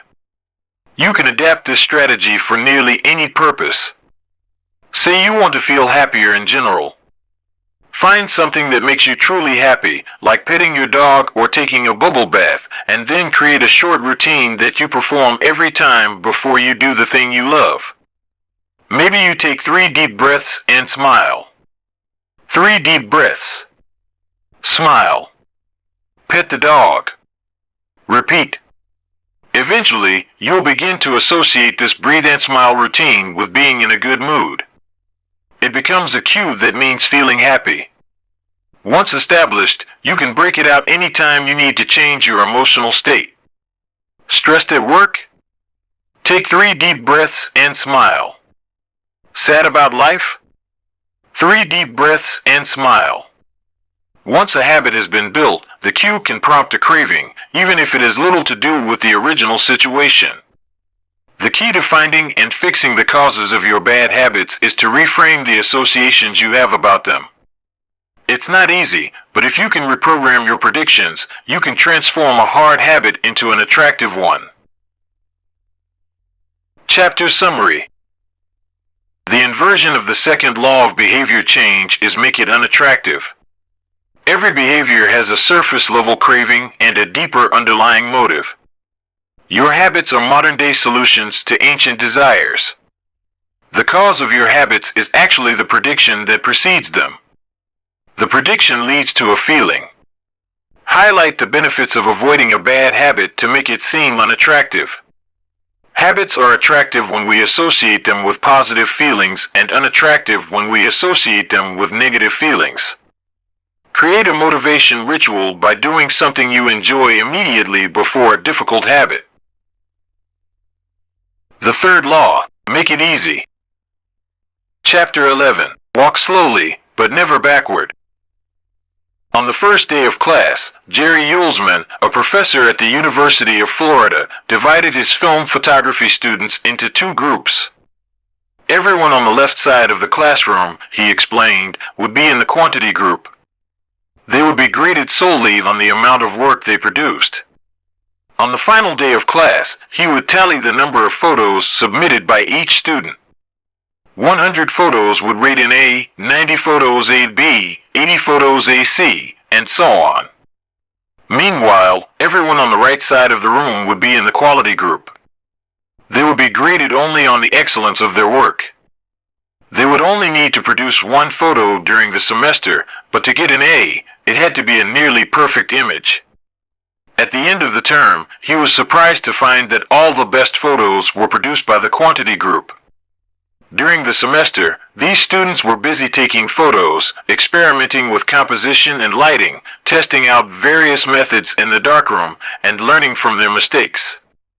In the process of creating hundreds of photos, they honed their skills. Meanwhile, the quality group sat around speculating about perfection. In the end, they had little to show for their efforts other than unverified theories and one mediocre photo. It is easy to get bogged down trying to find the optimal plan for change, the fastest way to lose weight, the best program to build muscle, the perfect idea for a side hustle. We are so focused on figuring out the best approach that we never get around to taking action. As Voltaire once wrote, the best is the enemy of the good. I refer to this as the difference between being in motion and taking action. The two ideas sound similar, but they're not the same. When you're in motion, you're planning and strategizing and learning. Those are all good things, but they don't produce a result. Action, on the other hand, is the type of behavior that will deliver an outcome. If I outline 20 ideas for articles I want to write, that's motion. If I actually sit down and write an article, that's action. If I search for a better diet plan and read a few books on the topic, that's motion. If I actually eat a healthy meal, that's action. Sometimes motion is useful, but it will never produce an outcome by itself. It doesn't matter how many times you go talk to the personal trainer, that motion will never get you in shape. Only the action of working out will get the result you're looking to achieve. If motion doesn't lead to results, why do we do it? Sometimes we do it because we actually need to plan or learn more. But more often than not, we do it because motion allows us to feel like we're making progress without running the risk of failure. Most of us are experts at avoiding criticism. It doesn't feel good to fail or to be judged publicly, so we tend to avoid situations where that might happen. And that's the biggest reason why you slip into motion rather than taking action. You want to delay failure. It's easy to be in motion and convince yourself that you're still making progress. You think, I've got conversations going with 4 potential clients right now. This is good. We're moving in the right direction. Or, I brainstormed some ideas for that book I want to write. This is coming together. Motion makes you feel like you're getting things done. But really, you're just preparing to get something done. When preparation becomes a form of procrastination, you need to change something. You don't want to merely be planning. You want to be practicing. If you want to master a habit, the key is to start with repetition, not perfection. You don't need to map out every feature of a new habit. You just need to practice it. This is the first takeaway of the third law. You just need to get your reps in. How long does it actually take to form a new habit? Habit formation is the process by which a behavior becomes progressively more automatic through repetition. The more you repeat an activity, the more the structure of your brain changes to become efficient at that activity. Neuroscientists call this long-term potentiation, which refers to the strengthening of connections between neurons in the brain based on recent patterns of activity. With each repetition, cell-to-cell signaling improves and the neural connections tighten. First described by neuropsychologist Donald Hebb in 1949, this phenomenon is commonly known as Hebb's law. Neurons that fire together wire together. Repeating a habit leads to clear physical changes in the brain. In musicians, the cerebellum, critical for physical movements like plucking a guitar string or pulling a violin bow, is larger than it is in non-musicians. Mathematicians, meanwhile, have increased gray matter in the inferior parietal lobule, which plays a key role in computation and calculation. Its size is directly correlated with the amount of time spent in the field. The older and more experienced the mathematician, the greater the increase in gray matter. When scientists analyzed the brains of taxi drivers in London, they found that the hippocampus, a region of the brain involved in spatial memory, was significantly larger in their subjects than in non-taxi drivers. Even more fascinating, the hippocampus decreased in size when a driver retired. Like the muscles of the body responding to regular weight training, particular regions of the brain adapt as they are used and atrophy as they are abandoned. Of course, the importance of repetition in establishing habits was recognized long before neuroscientists began poking around. In 1860, the English philosopher George H. Lewis noted, in learning to speak a new language, to play on a musical instrument, or to perform unaccustomed movements, great difficulty is felt because the channels through which each sensation has to pass have not become established, but no sooner has frequent repetition cut a pathway than this difficulty vanishes. The actions become so automatic that they can be performed while the mind is otherwise engaged. Both common sense and scientific evidence agree repetition is a form of change. Each time you repeat an action, you are activating a particular neural circuit associated with that habit. This means that simply putting in your reps is one of the most critical steps you can take to encoding a new habit.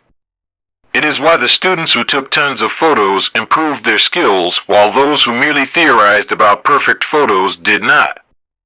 One group engaged in active practice, the other in passive learning. One in action, the other in motion. All habits follow a similar trajectory from effortful practice to automatic behavior, a process known as automaticity. Automaticity is the ability to perform a behavior without thinking about each step, which occurs when the non-conscious mind takes over. One of the most common questions I hear is, how long does it take to build a new habit? But what people really should be asking is, how many does it take to form a new habit? That is, how many repetitions are required to make a habit automatic? There is nothing magical about time passing with regard to habit formation. It doesn't matter if it's been 21 days or 30 days or 300 days. What matters is the rate at which you perform the behavior.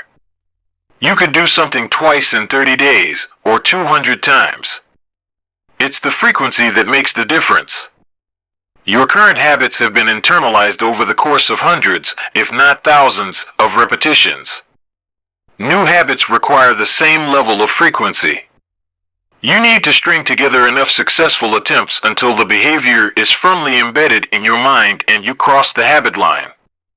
In practice, it doesn't really matter how long it takes for a habit to become automatic. What matters is that you take the actions you need to take to make progress. Whether an action is fully automatic is of less importance. To build a habit, you need to practice it. And the most effective way to make practice happen is to adhere to the third law of behavior change, make it easy. The chapters that follow will show you how to do exactly that. Chapter Summary. The third law of behavior change is make it easy. The most effective form of learning is practice, not planning. Focus on taking action, not being in motion. Habit formation is the process by which a behavior becomes progressively more automatic through repetition. The amount of time you have been performing a habit is not as important as the number of times you have performed it. Chapter 12. The Law of Least Effort. In his award-winning book, Guns, Germs, and Steel, anthropologist and biologist Jared Diamond points out a simple fact: different continents have different shapes. At first glance, this statement seems rather obvious and unimportant, but it turns out to have a profound impact on human behavior. The primary axis of the Americas runs from north to south. That is, the landmass of North and South America tends to be tall and thin rather than wide and fat. The same is generally true for Africa. Meanwhile, the landmass that makes up Europe, Asia, and the Middle East is the opposite. This massive stretch of land tends to be more east-west in shape. According to Diamond, this difference in shape played a significant role in the spread of agriculture over the centuries. When agriculture began to spread around the globe, farmers had an easier time expanding along east-west routes than along north-south ones.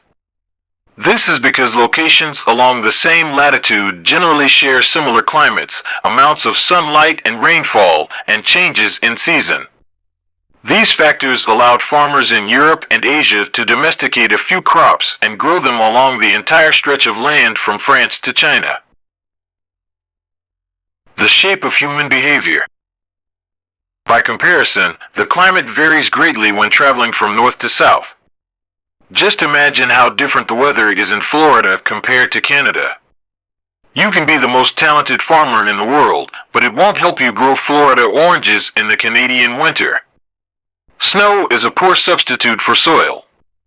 In order to spread crops along north-south routes, farmers would need to find and domesticate new plants whenever the climate changed. As a result, agriculture spread 2 to 3 times faster across Asia and Europe than it did up and down the Americas. Over the span of centuries, this small difference had a very big impact. Increased food production allowed for more rapid population growth. With more people, these cultures were able to build stronger armies and were better equipped to develop new technologies. The changes started out small, a crop that spread slightly farther, a population that grew slightly faster, but compounded into substantial differences over time. The spread of agriculture provides an example of the third law of behavior change on a global scale. Conventional wisdom holds that motivation is the key to habit change. Maybe if you really wanted it, you'd actually do it. But the truth is, our real motivation is to be lazy and to do what is convenient. And despite what the latest productivity bestseller will tell you, this is a smart strategy, not a dumb one. Energy is precious, and the brain is wired to conserve it whenever possible. It is human nature to follow the law of least effort, which states that when deciding between two similar options, people will naturally gravitate toward the option that requires the least amount of work. For example, expanding your farm to the east where you can grow the same crops rather than heading north where the climate is different. Out of all the possible actions we could take, the one that is realized is the one that delivers the most value for the least effort. We are motivated to do what is easy. Every action requires a certain amount of energy. The more energy required, the less likely it is to occur. If your goal is to do 100 push-ups per day, that's a lot of energy.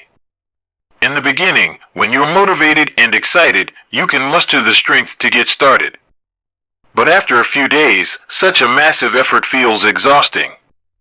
Meanwhile, sticking to the habit of doing 1 push-up per day requires almost no energy to get started. And the less energy a habit requires, the more likely it is to occur. Look at any behavior that fills up much of your life and you'll see that it can be performed with very low levels of motivation. Habits like scrolling on our phones, checking email, and watching television steal so much of our time because they can be performed almost without effort. They are remarkably convenient. In a sense, every habit is just an obstacle to getting what you really want. Dieting is an obstacle to getting fit. Meditation is an obstacle to feeling calm. Journaling is an obstacle to thinking clearly. You don't actually want the habit itself. What you really want is the outcome the habit delivers. The greater the obstacle, that is, the more difficult the habit, the more friction there is between you and your desired end state. This is why it is crucial to make your habits so easy that you'll do them even when you don't feel like it. If you can make your good habits more convenient, you'll be more likely to follow through on them.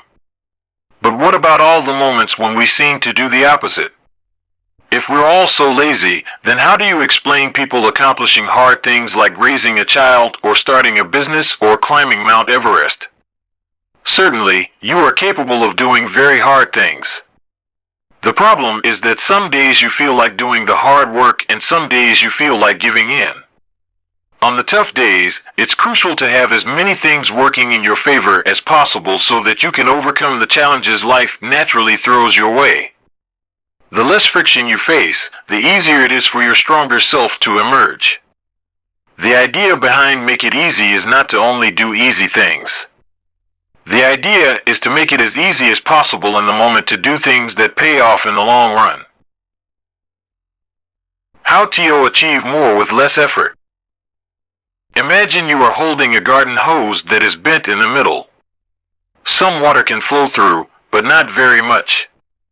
If you want to increase the rate at which water passes through the hose, you have two options. The first option is to crank up the valve and force more water out. The second option is to simply remove the bend in the hose and let water flow through naturally. Trying to pump up your motivation to stick with a hard habit is like trying to force water through a bent hose. You can do it, but it requires a lot of effort and increases the tension in your life. Meanwhile, making your habits simple and easy is like removing the bend in the hose. Rather than trying to overcome the friction in your life, you reduce it. One of the most effective ways to reduce the friction associated with your habits is to practice environment design. In Chapter 6, we discussed environment design as a method for making cues more obvious, but you can also optimize your environment to make actions easier. For example, when deciding where to practice a new habit, it is best to choose a place that is already along the path of your daily routine. Habits are easier to build when they fit into the flow of your life. You are more likely to go to the gym if it is on your way to work because stopping doesn't add much friction to your lifestyle. By comparison, if the gym is off the path of your normal commute, even by just a few blocks, now you're going out of your way to get there. Perhaps even more effective is reducing the friction within your home or office. Too often, we try to start habits in high-friction environments. We try to follow a strict diet while we are out to dinner with friends. We try to write a book in a chaotic household.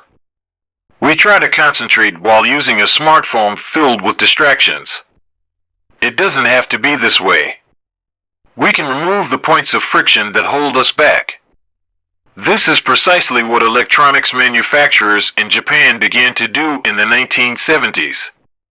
In an article published in the New Yorker titled Better All the Time, James Shiroaki writes, Japanese firms emphasized what came to be known as lean production, relentlessly looking to remove waste of all kinds from the production process, down to redesigning workspaces, so workers didn't have to waste time twisting and turning to reach their tools. The result was that Japanese factories were more efficient and Japanese products were more reliable than American ones. In 1974, service calls for American-made color televisions were 5 times as common as for Japanese televisions. By 1979, it took American workers 3 times as long to assemble their sets. I like to refer to this strategy as addition by subtraction. Asterisk, the Japanese companies looked for every point of friction in the manufacturing process and eliminated it. As they subtracted wasted effort, they added customers and revenue. Similarly, when we remove the points of friction that sap our time and energy, we can achieve more with less effort. This is one reason tidying up can feel so good. We are simultaneously moving forward and lightening the cognitive load our environment places on us. If you look at the most habit-forming products, you'll notice that one of the things these goods and services do best is remove little bits of friction from your life. Meal delivery services reduce the friction of shopping for groceries. Dating apps reduce the friction of making social introductions. Ride-sharing services reduce the friction of getting across town. Text messaging reduces the friction of sending a letter in the mail. Like a Japanese television manufacturer redesigning their workspace to reduce wasted motion, successful companies design their products to automate, eliminate, or simplify as many steps as possible. They reduce the number of fields on each form. They pare down the number of clicks required to create an account. They deliver their products with easy-to-understand directions or ask their customers to make fewer choices. When the first voice-activated speakers were released, products like Google Home, Amazon Echo, and Apple HomePod, I asked a friend what he liked about the product he had purchased. He said it was just easier to say play some country music than to pull out his phone, open the music app, and pick a playlist. Of course, just a few years earlier, having unlimited access to music in your pocket was a remarkably frictionless behavior compared to driving to the store and buying a CD. Business is a never-ending quest to deliver the same result in an easier fashion. Similar strategies have been used effectively by governments. When the British government wanted to increase tax collection rates, they switched from sending citizens to a web page where the tax form could be downloaded to linking directly to the form. Reducing that one step in the process increased the response rate from 19.2% to 23.4%. For a country like the United Kingdom, those percentage points represent millions in tax revenue. The central idea is to create an environment where doing the right thing is as easy as possible. Much of the battle of building better habits comes down to finding ways to reduce the friction associated with our good habits and increase the friction associated with our bad ones. Prime the environment for future use. Oswald Knuckles is an IT developer from Natchez, Mississippi. He is also someone who understands the power of priming his environment. Knuckles dialed in his cleaning habits by following a strategy he refers to as resetting the room. For instance, when he finishes watching television, he places the remote back on the TV stand, arranges the pillows on the couch, and folds the blanket. When he leaves his car, he throws any trash away. Whenever he takes a shower, he wipes down the toilet while the shower is warming up. As he notes, the perfect time to clean the toilet is right before you wash yourself in the shower anyway. The purpose of resetting each room is not simply to clean up after the last action, but to prepare for the next action. When I walk into a room, everything is in its right place, Knuckles wrote.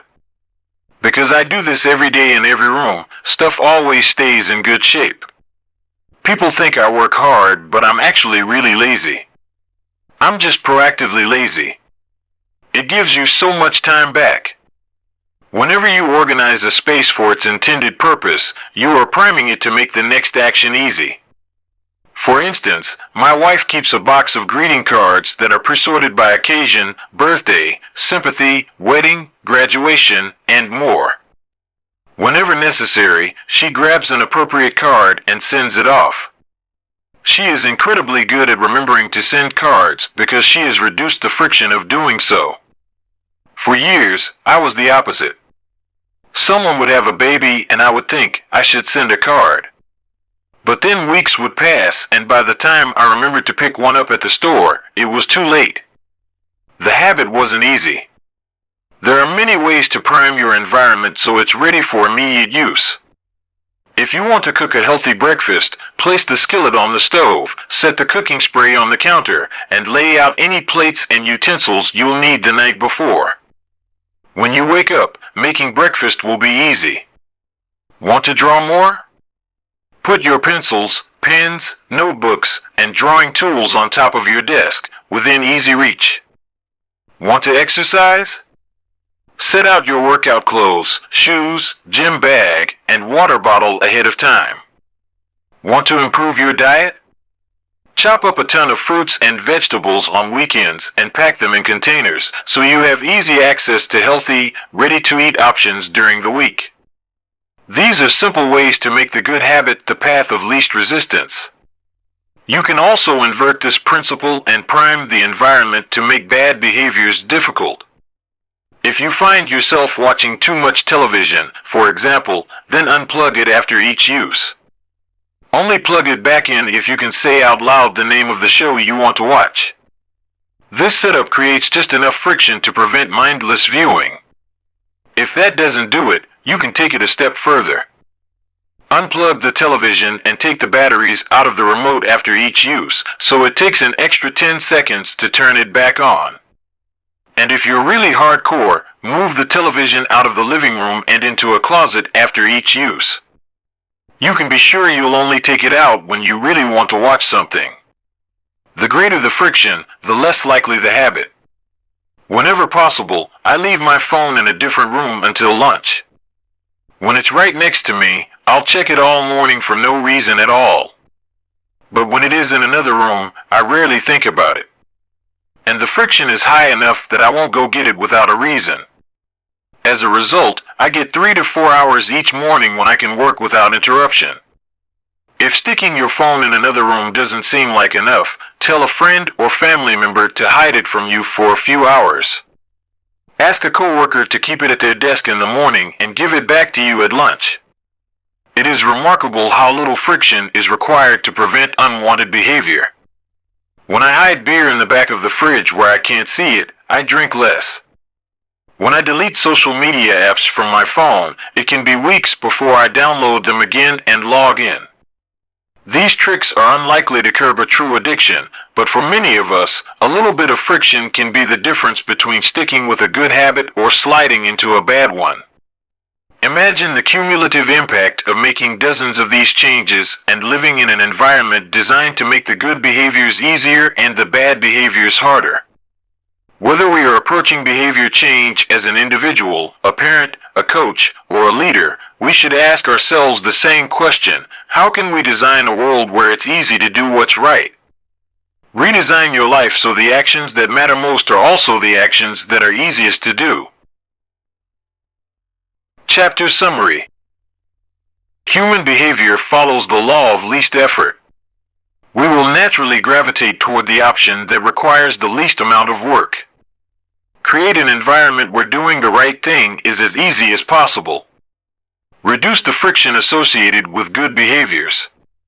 When friction is low, habits are easy. Increase the friction associated with bad behaviors.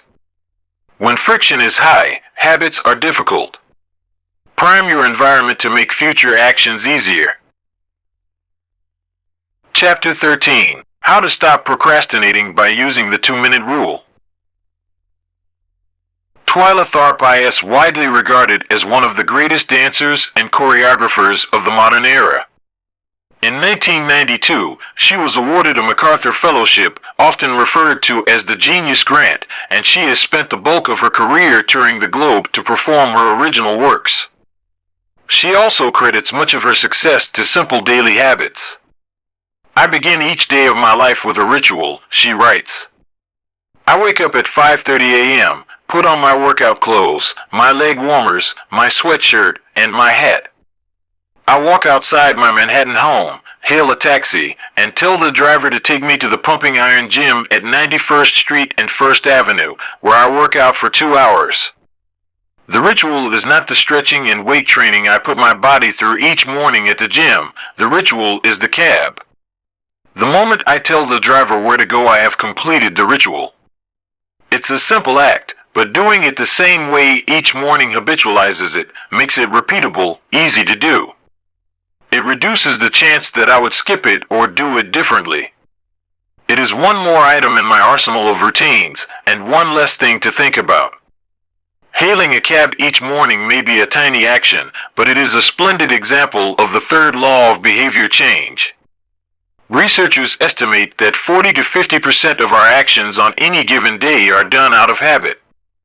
This is already a substantial percentage, but the true influence of your habits is even greater than these numbers suggest. Habits are automatic choices that influence the conscious decisions that follow. Yes, a habit can be completed in just a few seconds, but it can also shape the actions that you take for minutes or hours afterward. Habits are like the entrance ramp to a highway. They lead you down a path and, before you know it, you're speeding toward the next behavior. It seems to be easier to continue what you are already doing than to start doing something different. You sit through a bad movie for 2 hours. You keep snacking even when you're already full. You check your phone for just a second and soon you have spent 20 minutes staring at the screen.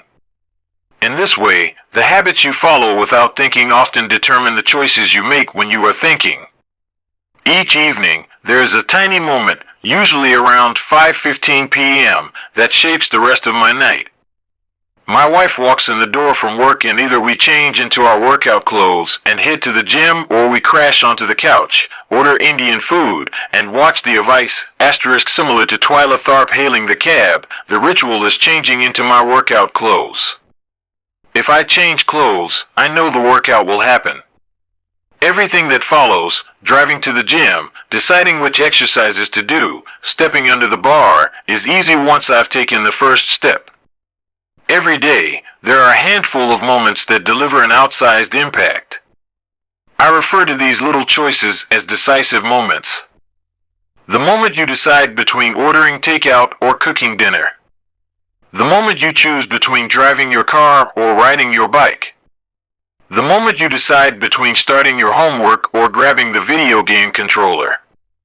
These choices are a fork in the road. Decisive moments. Decisive moments set the options available to your future self.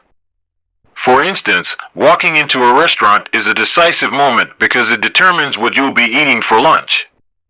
Technically, you are in control of what you order, but in a larger sense, you can only order an item if it is on the menu. If you walk into a steakhouse, you can get a sirloin or a ribeye, but not sushi.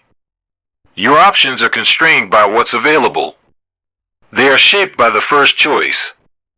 We are limited by where our habits lead us.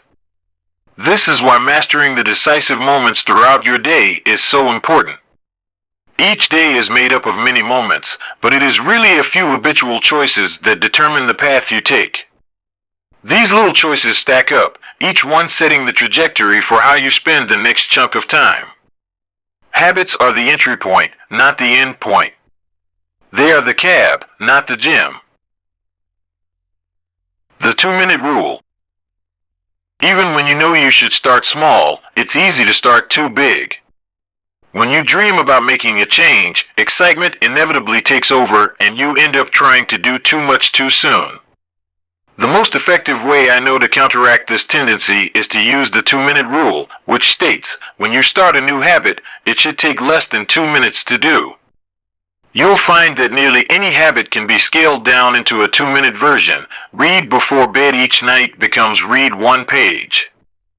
Do 30 minutes of yoga becomes take out my yoga mat. Study for class becomes open my notes. Fold the laundry becomes fold 1 pair of socks. Run 3 miles becomes tie my running shoes. The idea is to make your habits as easy as possible to start. Anyone can meditate for 1 minute, read 1 page, or put 1 item of clothing away. And, as we have just discussed, this is a powerful strategy because once you've started doing the right thing, it is much easier to continue doing it. A new habit should not feel like a challenge. The actions that follow can be challenging, but the first 2 minutes should be easy. What you want is a gateway habit that naturally leads you down a more productive path. You can usually figure out the gateway habits that will lead to your desired outcome by mapping out your goals on a scale from very easy to very hard. For instance, running a marathon is very hard. Running a 5K is hard. Walking 10,000 steps is moderately difficult. Walking 10 minutes is easy. And putting on your running shoes is very easy. Your goal might be to run a marathon, but your gateway habit is to put on your running shoes. That's how you follow the 2-minute rule.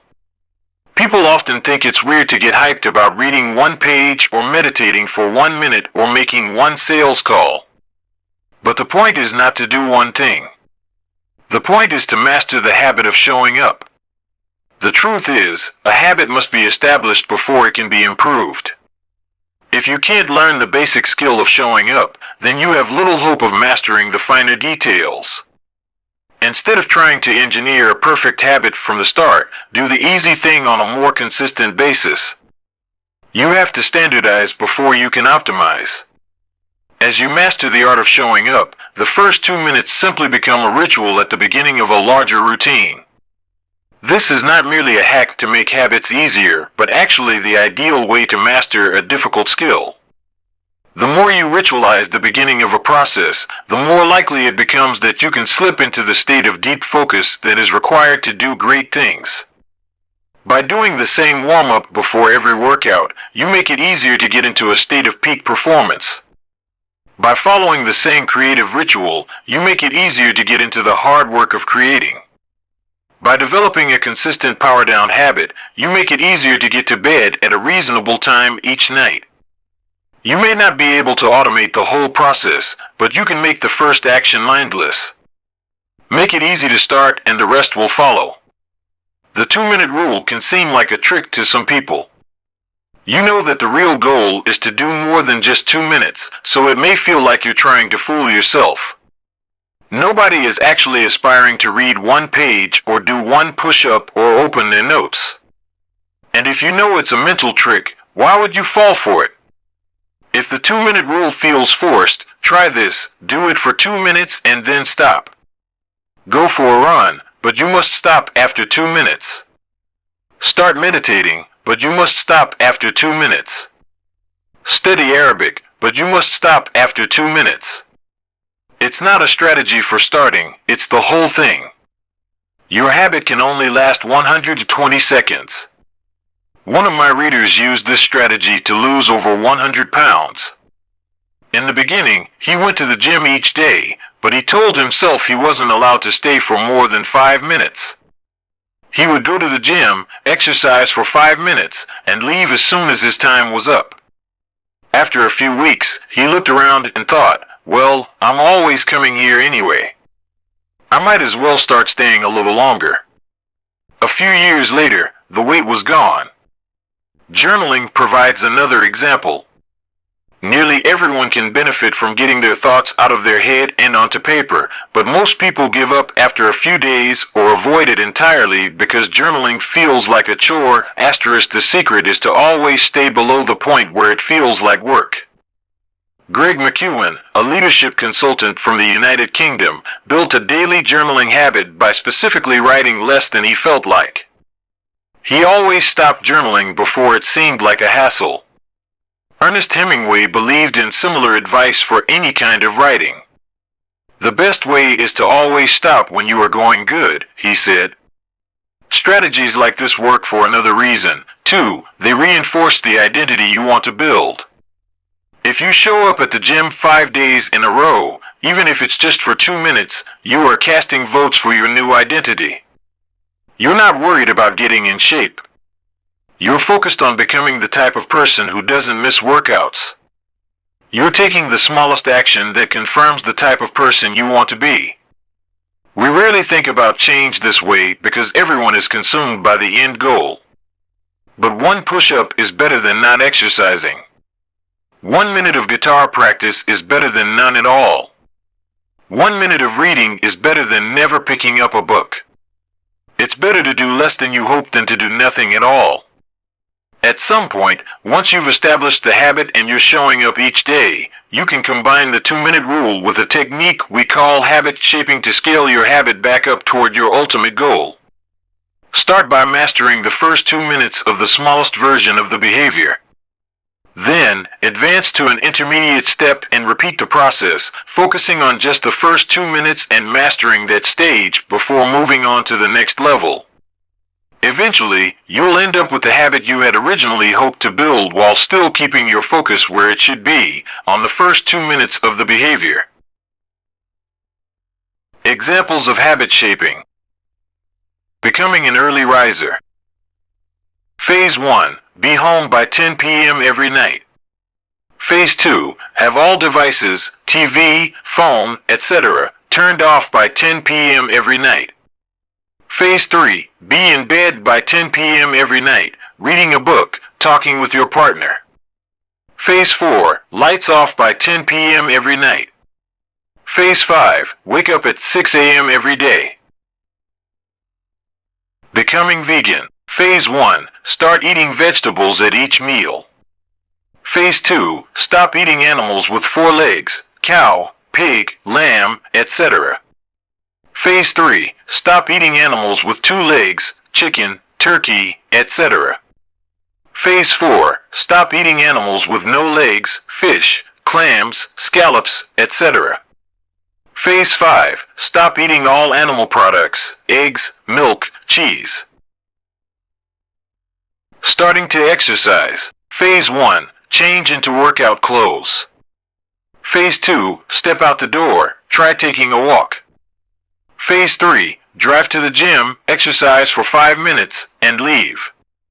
Phase 4. Exercise for 15 minutes at least once per week. Phase 5. Exercise 3 times per week. Nearly any larger life goal can be transformed into a 2-minute behavior.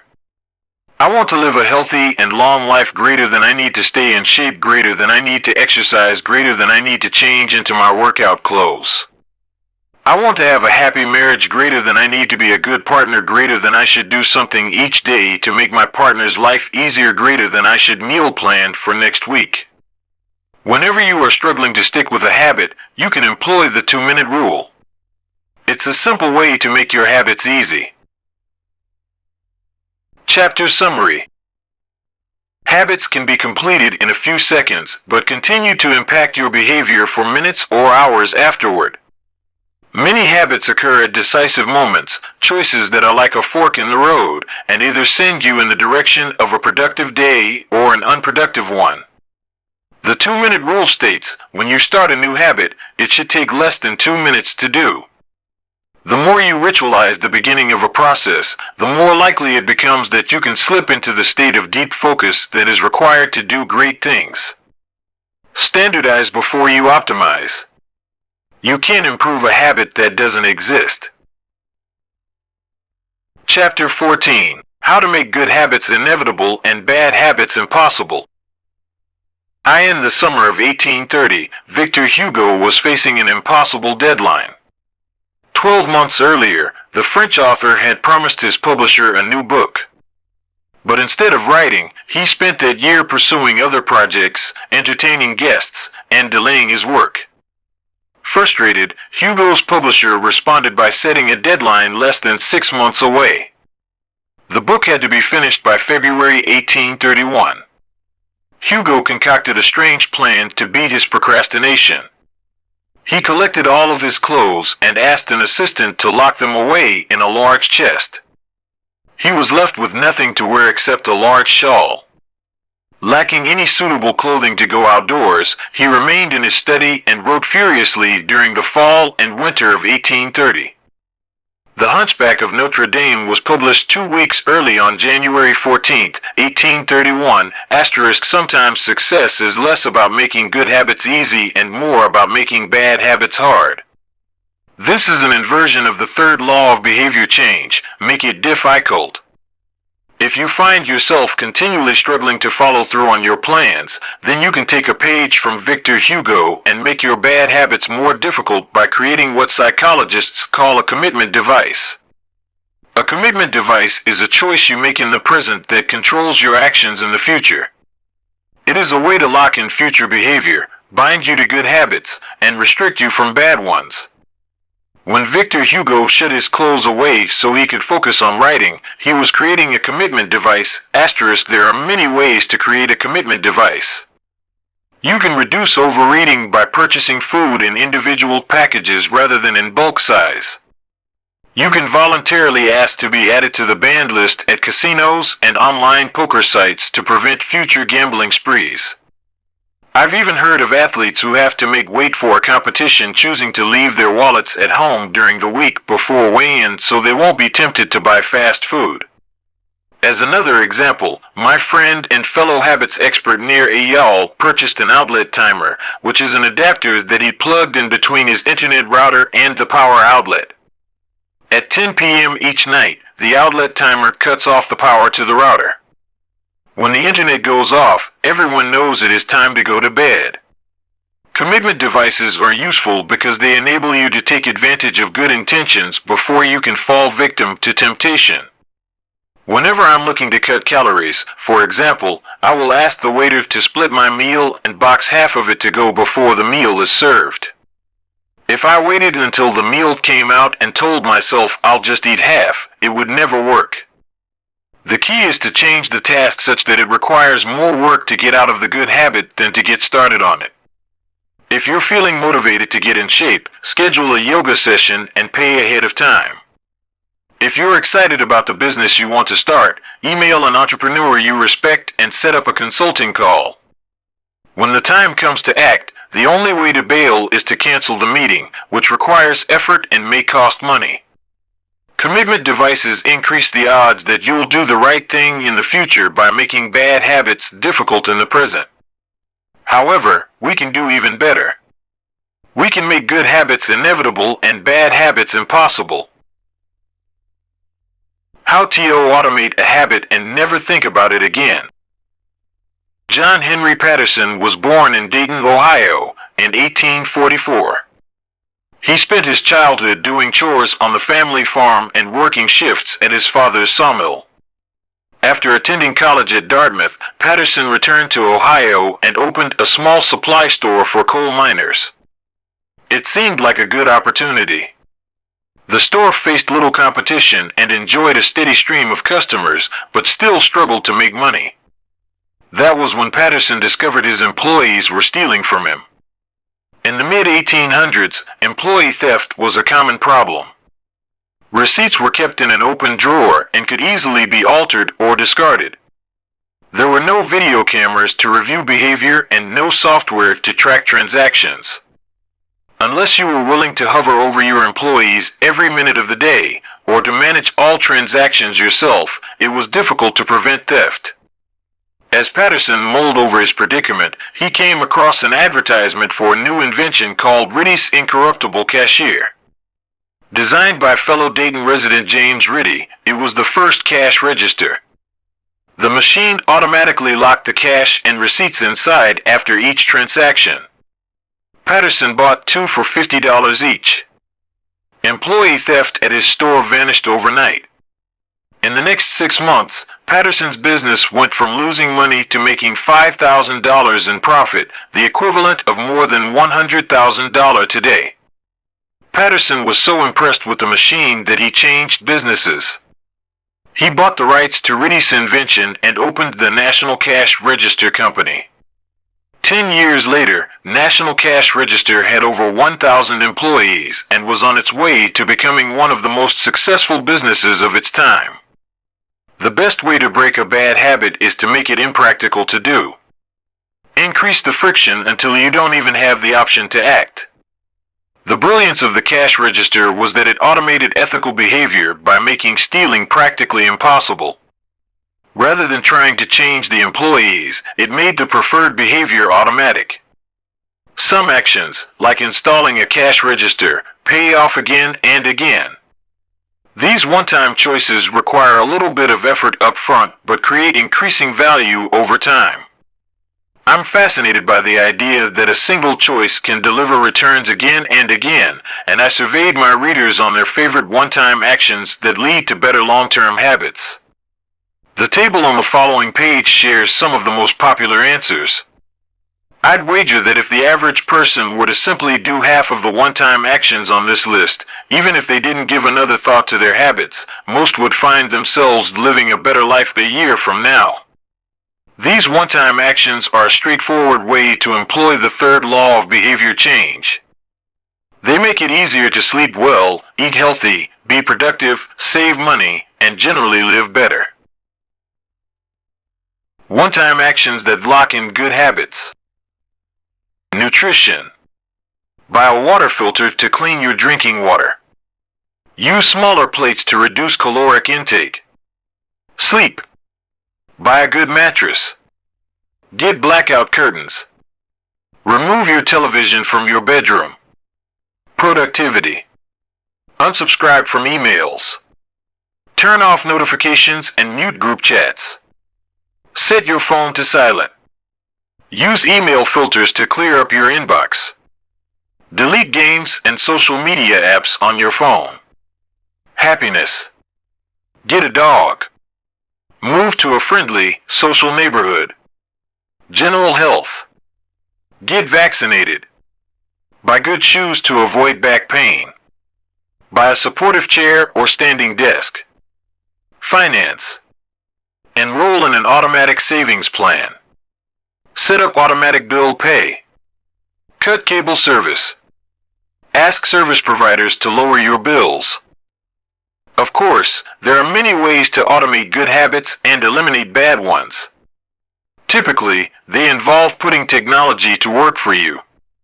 Technology can transform actions that were once hard, annoying, and complicated into behaviors that are easy, painless, and simple.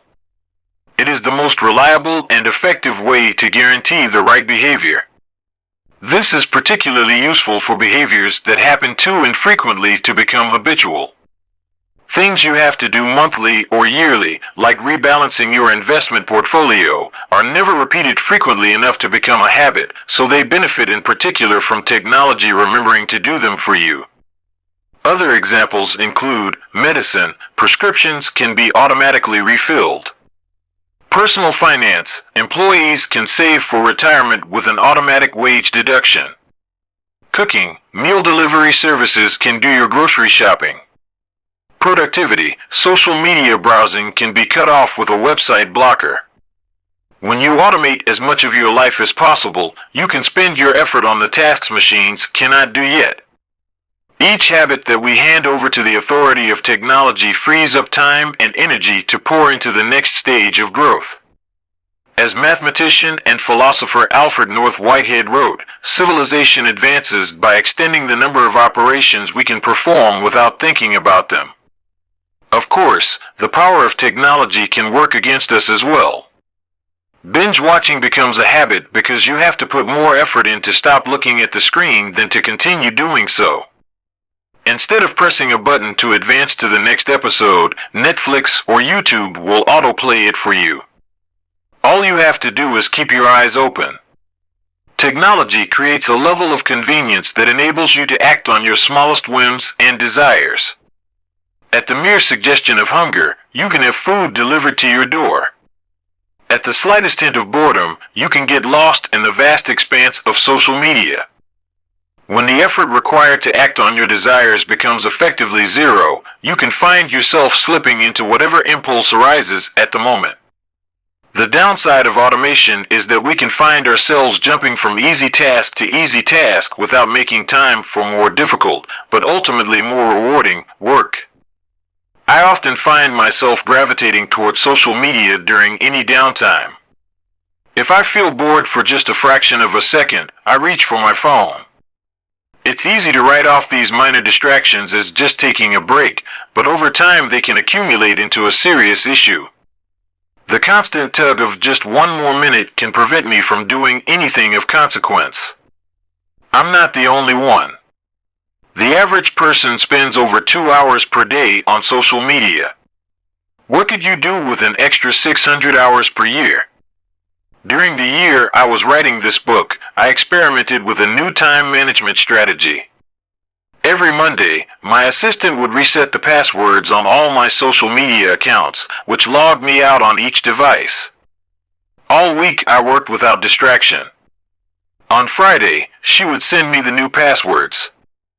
I had the entire weekend to enjoy what social media had to offer until Monday morning when she would do it again. If you don't have an assistant, team up with a friend or family member and reset each other's passwords each week. One of the biggest surprises was how quickly I adapted.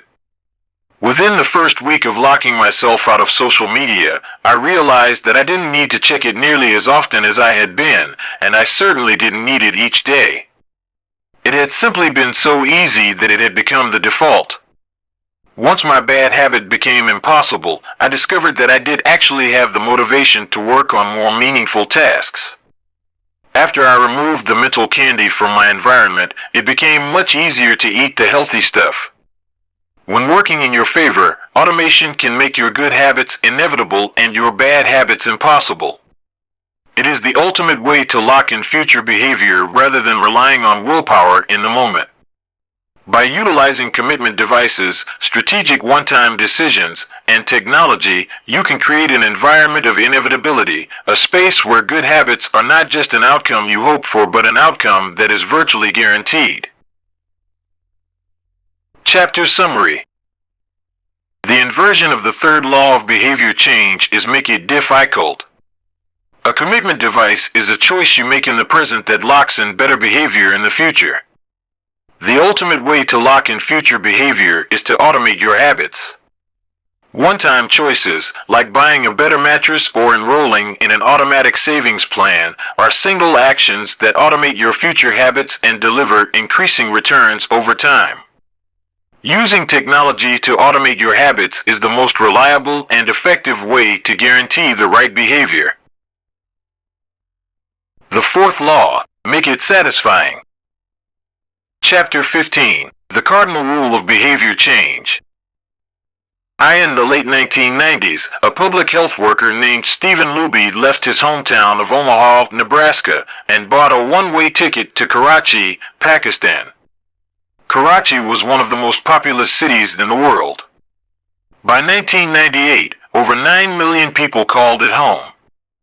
It was the economic center of Pakistan and a transportation hub, with some of the most active airports and seaports in the region. In the commercial parts of town, you could find all of the standard urban amenities and bustling downtown streets. But Karachi was also one of the least livable cities in the world.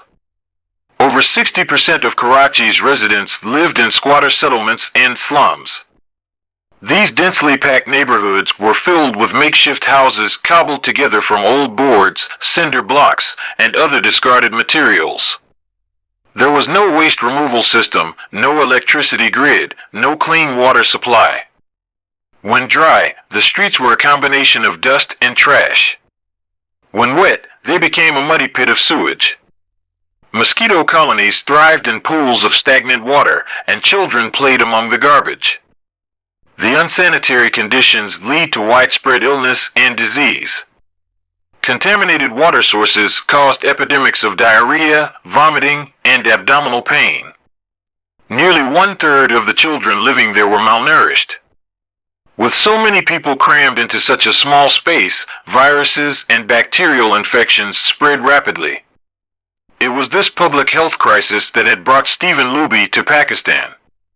Luby and his team realized that in an environment with poor sanitation, the simple habit of washing your hands could make a real difference in the health of the residents. But they soon discovered that many people were already aware that hand washing was important. And yet, despite this knowledge, many residents were washing their hands in a haphazard fashion. Some people would just run their hands under the water quickly. Others would only wash one hand. Many would simply forget to wash their hands before preparing food.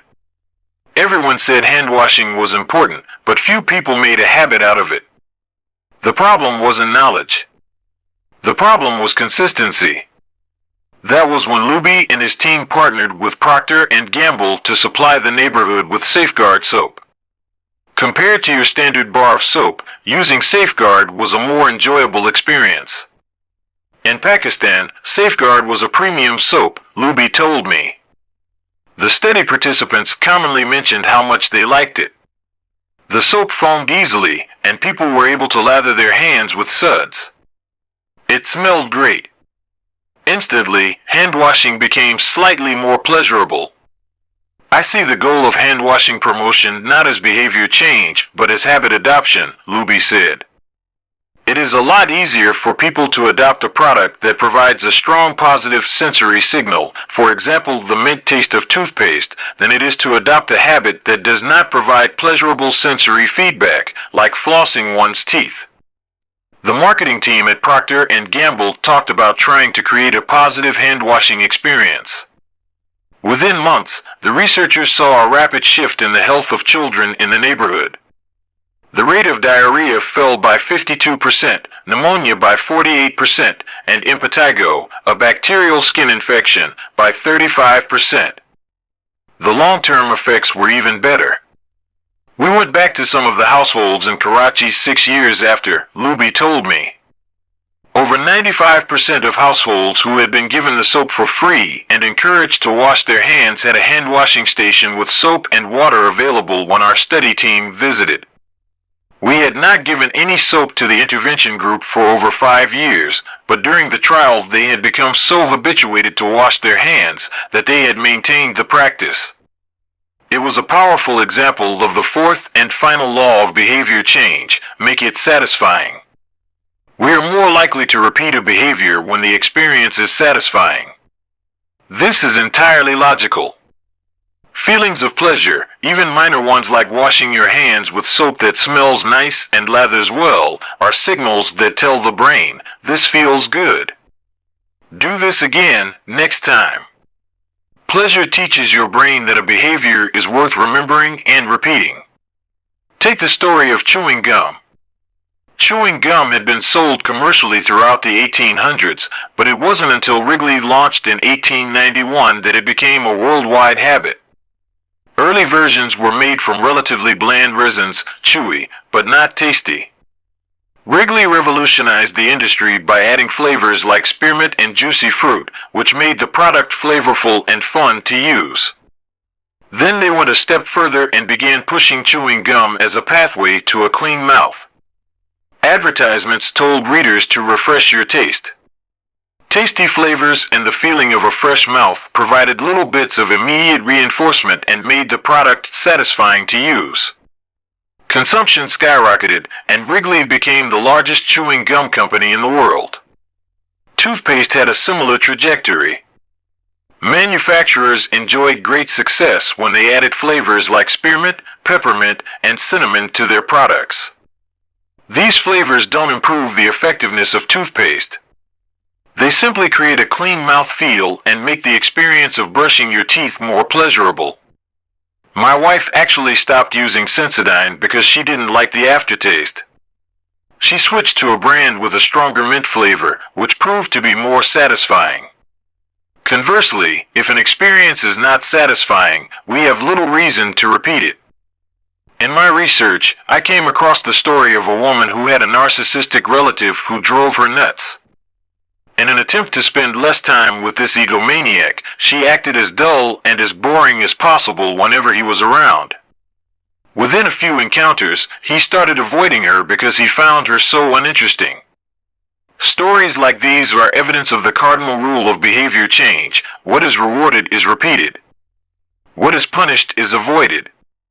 You learn what to do in the future based on what you were rewarded for doing or punished for doing in the past. Positive emotions cultivate habits. Negative emotions destroy them. The first 3 laws of behavior change, make it obvious, make it attractive, and make it easy, increase the odds that a behavior will be performed this time. The 4th law of behavior change, make it satisfying, increases the odds that a behavior will be repeated next time. It completes the habit loop. But there is a trick.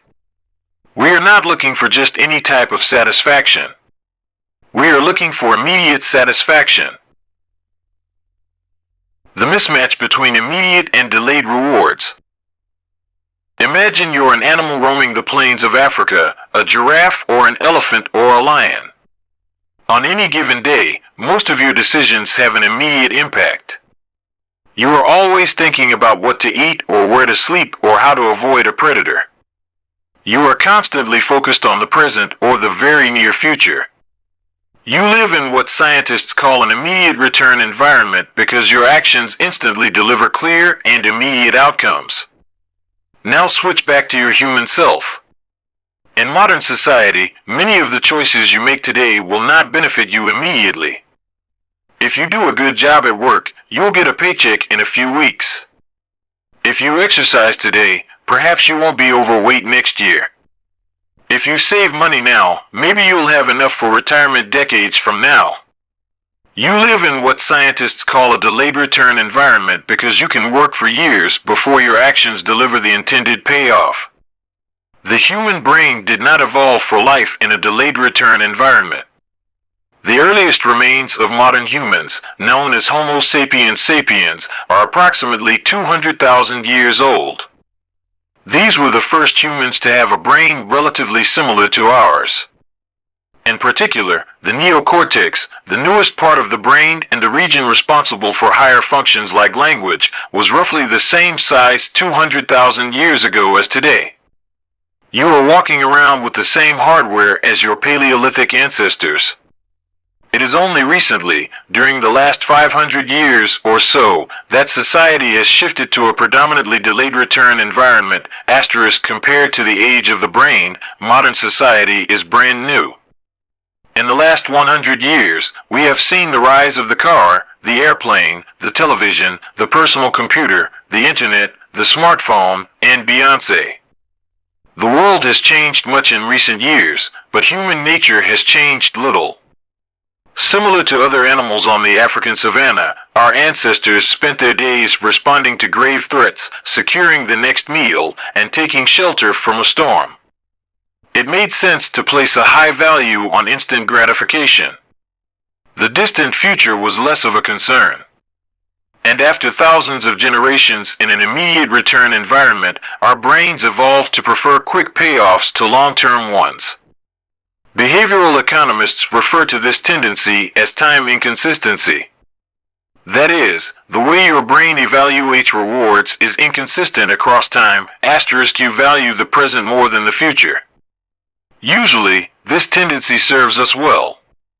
A reward that is certain right now is typically worth more than one that is merely possible in the future. But occasionally, our bias toward instant gratification causes problems.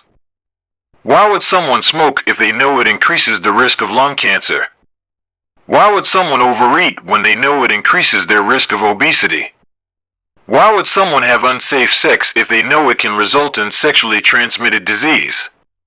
Once you understand how the brain prioritizes rewards, the answers become clear. The consequences of bad habits are delayed while the rewards are immediate.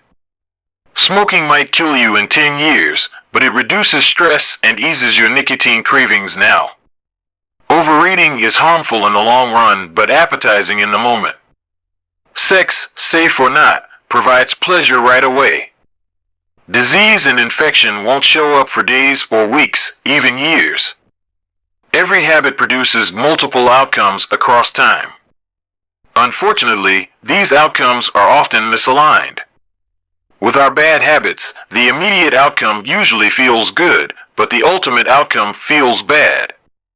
With good habits, it is the reverse. The immediate outcome is unenjoyable, but the ultimate outcome feels good. The French economist Frédéric Bastiat explained the problem clearly when he wrote, "It almost always happens that when the immediate consequence is favorable, the later consequences are disastrous, and vice versa." Often, the sweeter the first fruit of a habit, the more bitter are its later fruits. Put another way, the costs of your good habits are in the present. The costs of your bad habits are in the future. The brain's tendency to prioritize the present moment means you can't rely on good intentions. When you make a plan to lose weight, write a book, or learn a language, you are actually making plans for your future self. And when you envision what you want your life to be like, it is easy to see the value in taking actions with long-term benefits. We all want better lives for our future selves. However, when the moment of decision arrives, instant gratification usually wins. You are no longer making a choice for future you, who dreams of being fitter or wealthier or happier. You are choosing for present you, who wants to be full, pampered, and entertained. As a general rule, the more immediate pleasure you get from an action, the more strongly you should question whether it aligns with your long-term goals, with a fuller understanding of what causes our brain to repeat some behaviors and avoid others. Let's update the cardinal rule of behavior change. What is immediately rewarded is repeated. What is immediately punished is avoided. Our preference for instant gratification reveals an important truth about success. Because of how we are wired, most people will spend all day chasing quick hits of satisfaction. The road less traveled is the road of delayed gratification. If you're willing to wait for the rewards, you'll face less competition and often get a bigger payoff. As the saying goes, the last mile is always the least crowded. This is precisely what research has shown. People who are better at delaying gratification have higher SAT scores, lower levels of substance abuse, lower likelihood of obesity, better responses to stress, and superior social skills. We've all seen this play out in our own lives. If you delay watching television and get your homework done, you'll generally learn more and get better grades. If you don't buy desserts and chips at the store, you'll often eat healthier food when you get home. At some point, success in nearly every field requires you to ignore an immediate reward in favor of a delayed reward. Here's the problem. Most people know that delaying gratification is the wise approach. They want the benefits of good habits, to be healthy, productive, at peace. But these outcomes are seldom top of mind at the decisive moment. Thankfully, it's possible to train yourself to delay gratification, but you need to work with the grain of human nature, not against it. The best way to do this is to add a little bit of immediate pleasure to the habits that pay off in the long run and a little bit of immediate pain to ones that don't. How to turn instant gratification to your advantage. The vital thing in getting a habit to stick is to feel successful, even if it's in a small way. The feeling of success is a signal that your habit paid off and that the work was worth the effort. In a perfect world, the reward for a good habit is the habit itself. In the real world, good habits tend to feel worthwhile only after they have provided you with something. Early on, it's all sacrifice. You've gone to the gym a few times, but you're not stronger or fitter or faster, at least, not in any noticeable sense. It's only months later, once you shed a few pounds or your arms gain some definition, that it becomes easier to exercise for its own sake. In the beginning, you need a reason to stay on track. This is why immediate rewards are essential. They keep you excited while the delayed rewards accumulate in the background. What we're really talking about here, when we're discussing immediate rewards, is the ending of a behavior. The ending of any experience is vital because we tend to remember it more than other phases. You want the ending of your habit to be satisfying. The best approach is to use reinforcement, which refers to the process of using an immediate reward to increase the rate of a behavior. Habit stacking, which we covered in Chapter 5, ties your habit to an immediate cue, which makes it obvious when to start. Reinforcement ties your habit to an immediate reward, which makes it satisfying when you finish. Immediate reinforcement can be especially helpful when dealing with habits of avoidance, which are behaviors you want to stop doing.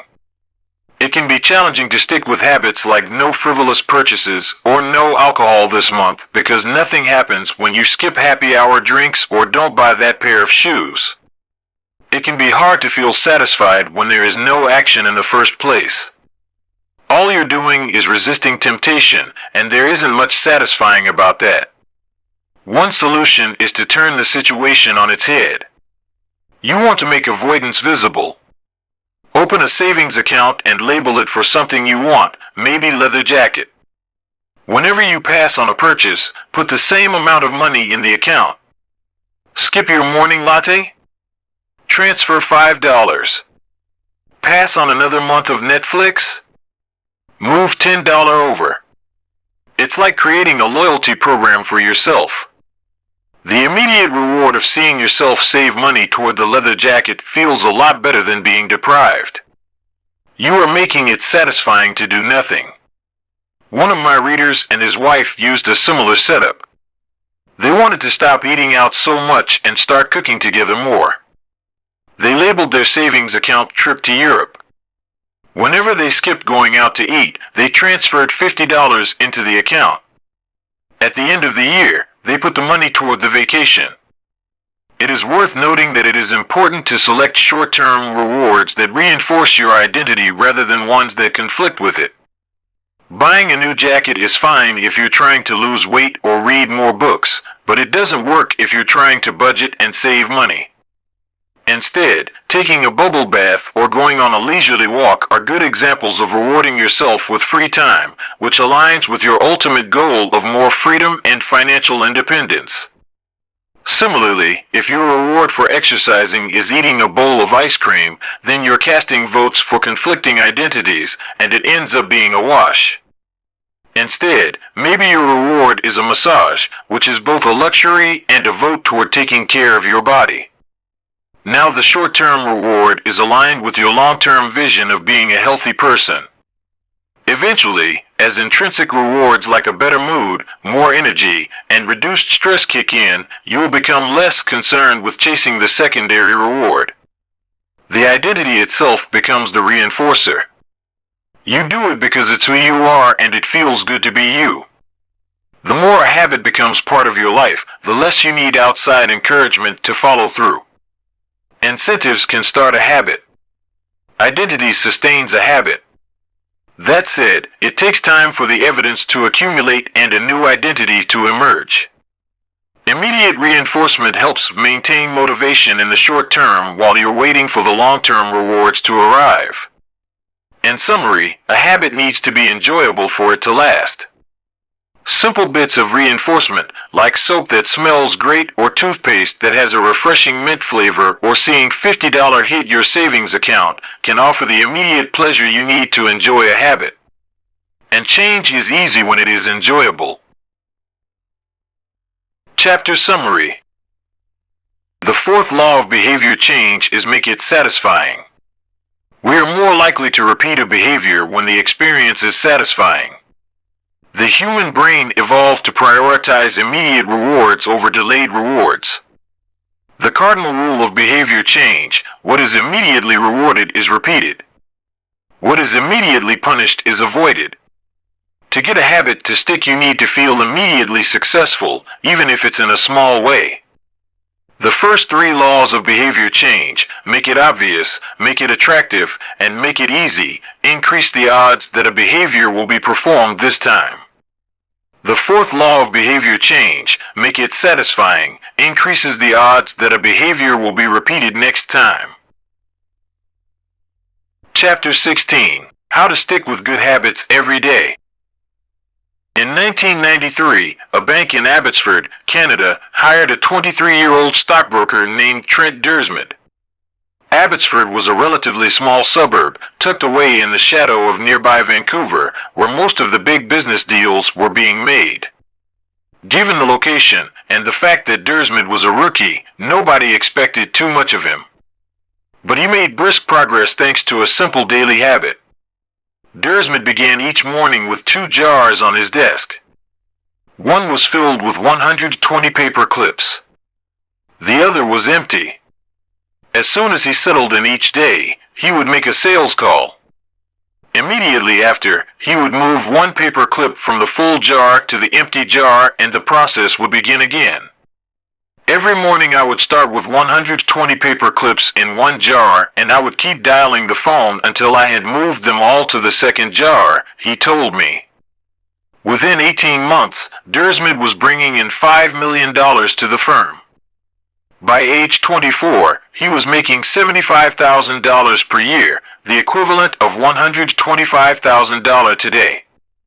Not long after, he landed a six-figure job with another company. I like to refer to this technique as the paperclip strategy, and, over the years, I've heard from readers who have employed it in a variety of ways. One woman shifted a hairpin from one container to another whenever she wrote a page of her book. Another man moved a marble from one bin to the next after each set of push-ups. Making progress is satisfying, and visual measures, like moving paper clips or hairpins or marbles, provide clear evidence of your progress. As a result, they reinforce your behavior and add a little bit of immediate satisfaction to any activity.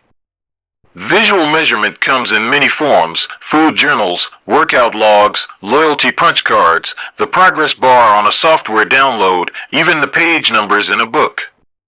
But perhaps the best way to measure your progress is with a habit tracker. How to keep your habits on track. A habit tracker is a simple way to measure whether you did a habit. The most basic format is to get a calendar and cross off each day you stick with your routine. For example, if you meditate on Monday, Wednesday, and Friday, each of those dates gets an X. As time rolls by, the calendar becomes a record of your habit streak. Countless people have tracked their habits, but perhaps the most famous was Benjamin Franklin. Beginning at age 20, Franklin carried a small booklet everywhere he went and used it to track 13 personal virtues. This list included goals like lose no time, be always employed in something useful, and avoid trifling conversation. At the end of each day, Franklin would open his booklet and record his progress. Jerry Seinfeld reportedly uses a habit tracker to stick with his streak of writing jokes. In the documentary Comedian, he explains that his goal is simply to never break the chain of writing jokes every day. In other words, he is not focused on how good or bad a particular joke is or how inspired he feels. He is simply focused on showing up and adding to his streak. Don't break the chain is a powerful mantra. Don't break the chain of sales calls and you'll build a successful book of business. Don't break the chain of workouts and you'll get fit faster than you'd expect. Don't break the chain of creating every day and you will end up with an impressive portfolio. Habit tracking is powerful because it leverages multiple laws of behavior change. It simultaneously makes a behavior obvious, attractive, and satisfying. Let's break down each one. Benefit number 1, habit tracking is obvious. Recording your last action creates a trigger that can initiate your next one. Habit tracking naturally builds a series of visual cues like the streak of X's on your calendar or the list of meals in your food log. When you look at the calendar and see your streak, you'll be reminded to act again. Research has shown that people who track their progress on goals like losing weight, quitting smoking, and lowering blood pressure are all more likely to improve than those who don't. One study of more than 1,600 people found that those who kept a daily food log lost twice as much weight as those who did not. The mere act of tracking a behavior can spark the urge to change it. Habit tracking also keeps you honest. Most of us have a distorted view of our own behavior. We think we act better than we do. Measurement offers one way to overcome our blindness to our own behavior and notice what's really going on each day. One glance at the paper clips in the container and you immediately know how much work you have, or haven't, been putting in. When the evidence is right in front of you, you are less likely to lie to yourself. Benefit number 2, habit tracking is attractive. The most effective form of motivation is progress. When we get a signal that we are moving forward, we become more motivated to continue down that path. In this way, habit tracking can have an addictive effect on motivation. Each small win feeds your desire. This can be particularly powerful on a bad day. When you're feeling down, it's easy to forget about all the progress you have already made. Habit tracking provides visual proof of your hard work, a subtle reminder of how far you've come. Plus, the empty square you see each morning can motivate you to get started because you don't want to lose your progress by breaking the streak. Benefit number 3, habit tracking is satisfying. This is the most crucial benefit of all. Tracking can become its own form of reward. It is satisfying to cross an item off your to-do list, to complete an entry in your workout log, or to mark an X on the calendar. It feels good to watch your results grow, the size of your investment portfolio, the length of your book manuscript, and if it feels good, then you're more likely to endure. Habit tracking also helps keep your eye on the ball. You're focused on the process rather than the result. You're not fixated on getting six-pack abs. You're just trying to keep the streak alive and become the type of person who doesn't miss workouts. In summary, habit tracking, 1. Creates a visual cue that can remind you to act. 2. Is inherently motivating because you see the progress you are making and don't want to lose it. And 3. Feels satisfying whenever you record another successful instance of your habit. Furthermore, habit tracking provides visual proof that you are casting votes for the type of person you wish to become, which is a delightful form of immediate and intrinsic gratification. Asterisk, you may be wondering, if habit tracking is so useful, why have I waited so long to talk about it? Despite all the benefits, I've left this discussion until now for a simple reason. Many people resist the idea of tracking and measuring. It can feel like a burden because it forces you into two habits, the habit you're trying to build and the habit of tracking it. Counting calories sounds like a hassle when you're already struggling to follow a diet. Writing down every sales call seems tedious when you've got work to do. It feels easier to say, I'll just eat less. Or, I'll try harder. Or, I'll remember to do it. People inevitably tell me things like, I have a decision journal, but I wish I used it more. Or, I recorded my workouts for a week, but then quit. I've been there myself. I once made a food log to track my calories. I managed to do it for one meal and then gave up. Tracking isn't for everyone, and there is no need to measure your entire life. But nearly anyone can benefit from it in some form, even if it's only temporary. What can we do to make tracking easier? First, whenever possible, measurement should be automated. You'll probably be surprised by how much you're already tracking without knowing it. Your credit card statement tracks how often you go out to eat. Your Fitbit registers how many steps you take and how long you sleep. Your calendar records how many new places you travel to each year. Once you know where to get the data, add a note to your calendar to review it each week or each month, which is more practical than tracking it every day. Second, manual tracking should be limited to your most important habits. It is better to consistently track one habit than to sporadically track 10. Finally, record each measurement immediately after the habit occurs. The completion of the behavior is the cue to write it down. This approach allows you to combine the habit stacking method mentioned in Chapter 5 with habit tracking. The habit stacking plus habit tracking formula is, after current habit, I will track my habit. After I hang up the phone from a sales call, I will move one paper clip over. After I finish each set at the gym, I will record it in my workout journal. After I put my plate in the dishwasher, I will write down what I ate. These tactics can make tracking your habits easier. Even if you aren't the type of person who enjoys recording your behavior, I think you'll find a few weeks of measurements to be insightful. It's always interesting to see how you've actually been spending your time. That said, every habit streak ends at some point. And, more important than any single measurement, is having a good plan for when your habits slide off track. How to recover quickly when your habits break down. No matter how consistent you are with your habits, it is inevitable that life will interrupt you at some point. Perfection is not possible. Before long, an emergency will pop up, you get sick or you have to travel for work or your family needs a little more of your time. Whenever this happens to me, I try to remind myself of a simple rule: never miss twice. If I miss one day, I try to get back into it as quickly as possible. Missing one workout happens, but I'm not going to miss two in a row. Maybe I'll eat an entire pizza, but I'll follow it up with a healthy meal. I can't be perfect, but I can avoid a second lapse. As soon as one streak ends, I get started on the next one.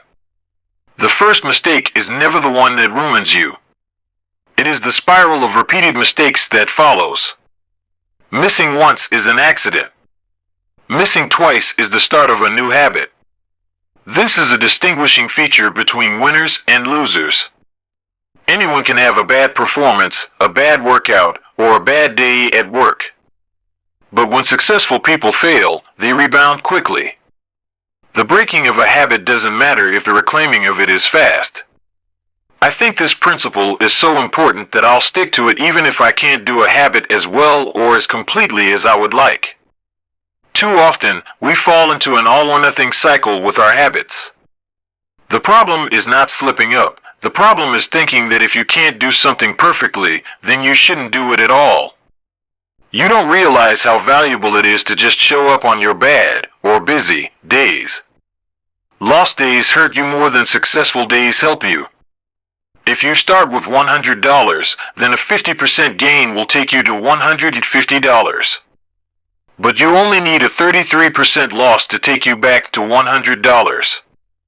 In other words, avoiding a 33% loss is just as valuable as achieving a 50% gain.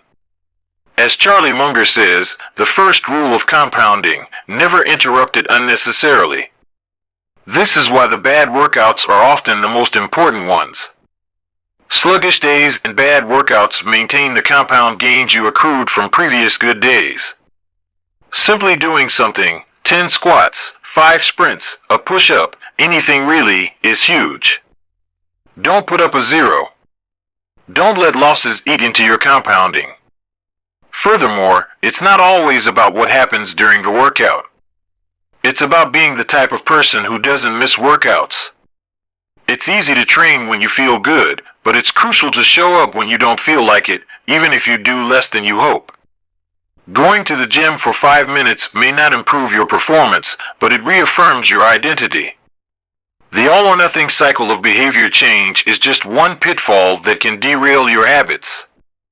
Another potential danger, especially if you are using a habit tracker, is measuring the wrong thing.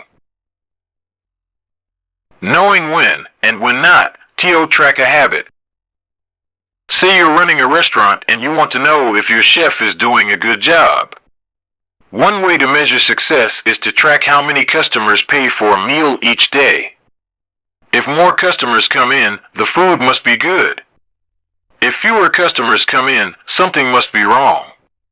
However, this one measurement, daily revenue, only gives a limited picture of what's really going on. Just because someone pays for a meal doesn't mean they enjoy the meal. Even dissatisfied customers are unlikely to dine and dash. In fact, if you're only measuring revenue, the food might be getting worse, but you're making up for it with marketing or discounts or some other method. Instead, it may be more effective to track how many customers finish their meal or perhaps the percentage of customers who leave a generous tip. The dark side of tracking a particular behavior is that we become driven by the number rather than the purpose behind it. If your success is measured by quarterly earnings, you will optimize sales, revenue, and accounting for quarterly earnings. If your success is measured by a lower number on the scale, you will optimize for a lower number on the scale, even if that means embracing crash diets, juice cleanses, and fat loss pills. The human mind wants to win whatever game is being played. This pitfall is evident in many areas of life. We focus on working long hours instead of getting meaningful work done. We care more about getting 10,000 steps than we do about being healthy. We teach for standardized tests instead of emphasizing learning, curiosity, and critical thinking. In short, we optimize for what we measure. When we choose the wrong measurement, we get the wrong behavior. This is sometimes referred to as Goodhart's Law. Named after the economist Charles Goodhart, the principle states, when a measure becomes a target, it ceases to be a good measure. Measurement is only useful when it guides you and adds context to a larger picture, not when it consumes you. Each number is simply one piece of feedback in the overall system. In our data-driven world, we tend to overvalue numbers and undervalue anything ephemeral, soft, and difficult to quantify.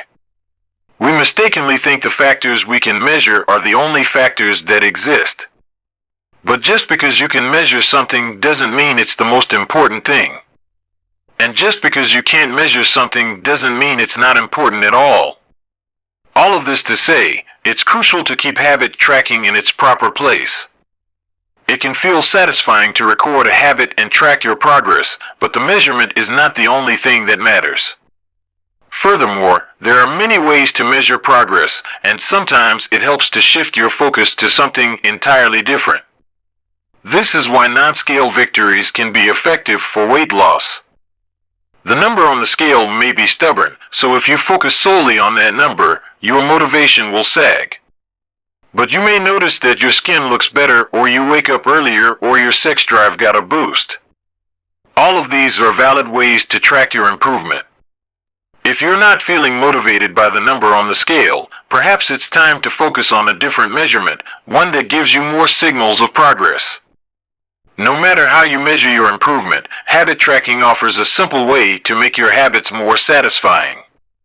Each measurement provides a little bit of evidence that you're moving in the right direction and a brief moment of immediate pleasure for a job well done. Chapter Summary. One of the most satisfying feelings is the feeling of making progress.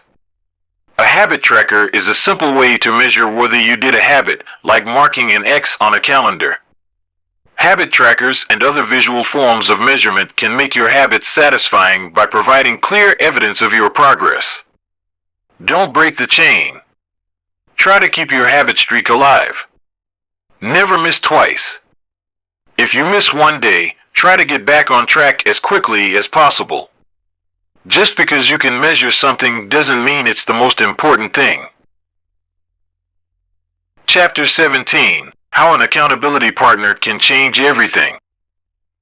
After serving as a pilot in World War II, Roger Fisher attended Harvard Law School and spent 34 years specializing in negotiation and conflict management. He founded the Harvard Negotiation Project and worked with numerous countries and world leaders on peace resolutions, hostage crises, and diplomatic compromises. But it was in the 1970s and 1980s, as the threat of nuclear war escalated, that Fisher developed perhaps his most interesting idea. At the time, Fisher was focused on designing strategies that could prevent nuclear war, and he had noticed a troubling fact.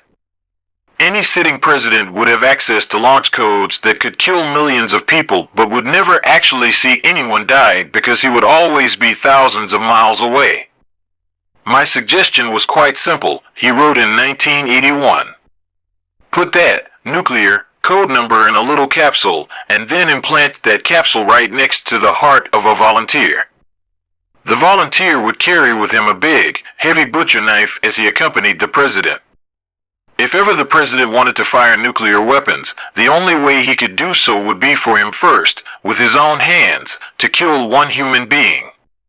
The president says, "George, I'm sorry, but tens of millions must die." He has to look at someone and realize what death is, what an innocent death is. Blood on the White House carpet. It's reality brought home. When I suggested this to friends in the Pentagon, they said, "My God, that's terrible." Having to kill someone would distort the president's judgment. He might never push the button. Throughout our discussion of the fourth law of behavior change, we have covered the importance of making good habits immediately satisfying. Fisher's proposal is an inversion of the fourth law, make it immediately unsatisfying. Just as we are more likely to repeat an experience when the ending is satisfying, we are also more likely to avoid an experience when the ending is painful. Pain is an effective teacher. If a failure is painful, it gets fixed. If a failure is relatively painless, it gets ignored. The more immediate and more costly a mistake is, the faster you will learn from it. The threat of a bad review forces a plumber to be good at his job. The possibility of a customer never returning makes restaurants create good food.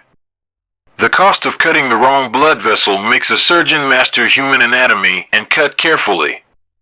When the consequences are severe, people learn quickly. The more immediate the pain, the less likely the behavior. If you want to prevent bad habits and eliminate unhealthy behaviors, then adding an instant cost to the action is a great way to reduce their odds. We repeat bad habits because they serve us in some way, and that makes them hard to abandon. The best way I know to overcome this predicament is to increase the speed of the punishment associated with the behavior. There can't be a gap between the action and the consequences. As soon as actions incur an immediate consequence, behavior begins to change. Customers pay their bills on time when they are charged a late fee. Students show up to class when their grade is linked to attendance. We'll jump through a lot of hoops to avoid a little bit of immediate pain. There is, of course, a limit to this. If you're going to rely on punishment to change behavior, then the strength of the punishment must match the relative strength of the behavior it is trying to correct. To be productive, the cost of procrastination must be greater than the cost of action. To be healthy, the cost of laziness must be greater than the cost of exercise. Getting fined for smoking in a restaurant or failing to recycle adds consequence to an action. Behavior only shifts if the punishment is painful enough and reliably enforced. In general, the more local, tangible, concrete, and immediate the consequence, the more likely it is to influence individual behavior. The more global, intangible, vague, and delayed the consequence, the less likely it is to influence individual behavior. Thankfully, there is a straightforward way to add an immediate cost to any bad habit: create a habit contract. The habit contract. The first seatbelt law was passed in New York on December 1st, 1984. At the time, just 14% of people in the United States regularly wore a seatbelt, but that was all about to change. Within 5 years, over half of the nation had seatbelt laws. Today, wearing a seatbelt is enforceable by law in 49 of the 50 states. And it's not just the legislation, the number of people wearing seatbelts has changed dramatically as well. In 2016, over 88% of Americans buckled up each time they got in a car. In just over 30 years, there was a complete reversal in the habits of millions of people. Laws and regulations are an example of how government can change our habits by creating a social contract. As a society, we collectively agree to abide by certain rules and then enforce them as a group. Whenever a new piece of legislation impacts behavior, seatbelt laws, banning smoking inside restaurants, mandatory recycling, it is an example of a social contract shaping our habits. The group agrees to act in a certain way, and if you don't follow along, you'll be punished. Just as governments use laws to hold citizens accountable, you can create a habit contract to hold yourself accountable. A habit contract is a verbal or written agreement in which you state your commitment to a particular habit and the punishment that will occur if you don't follow through. Then you find 1 or 2 people to act as your accountability partners and sign off on the contract with you. Brian Harris, an entrepreneur from Nashville, Tennessee, was the first person I saw put this strategy into action. Shortly after the birth of his son, Harris realized he wanted to shed a few pounds. He wrote up a habit contract between himself, his wife, and his personal trainer. The first version read, Brian's number 1 objective for Q1 of 2017 is to start eating correctly again so he feels better, looks better, and is able to hit his long-term goal of 200 pounds at 10% body fat. Below that statement, Harris laid out a roadmap for achieving his ideal outcome. Phase number 1, get back to a strict slow-carb diet in Q1. Phase number 2, start a strict macronutrient tracking program in Q2. Phase number 3, refine and maintain the details of his diet and workout program in Q3. Finally, he wrote out each of the daily habits that would get him to his goal.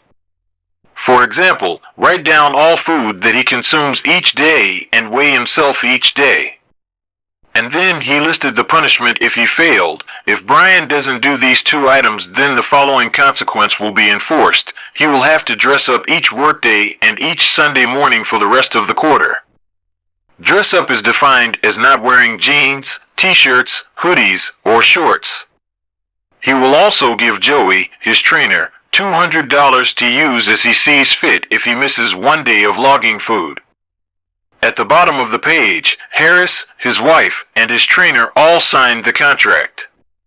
My initial reaction was that a contract like this seemed overly formal and unnecessary, especially the signatures.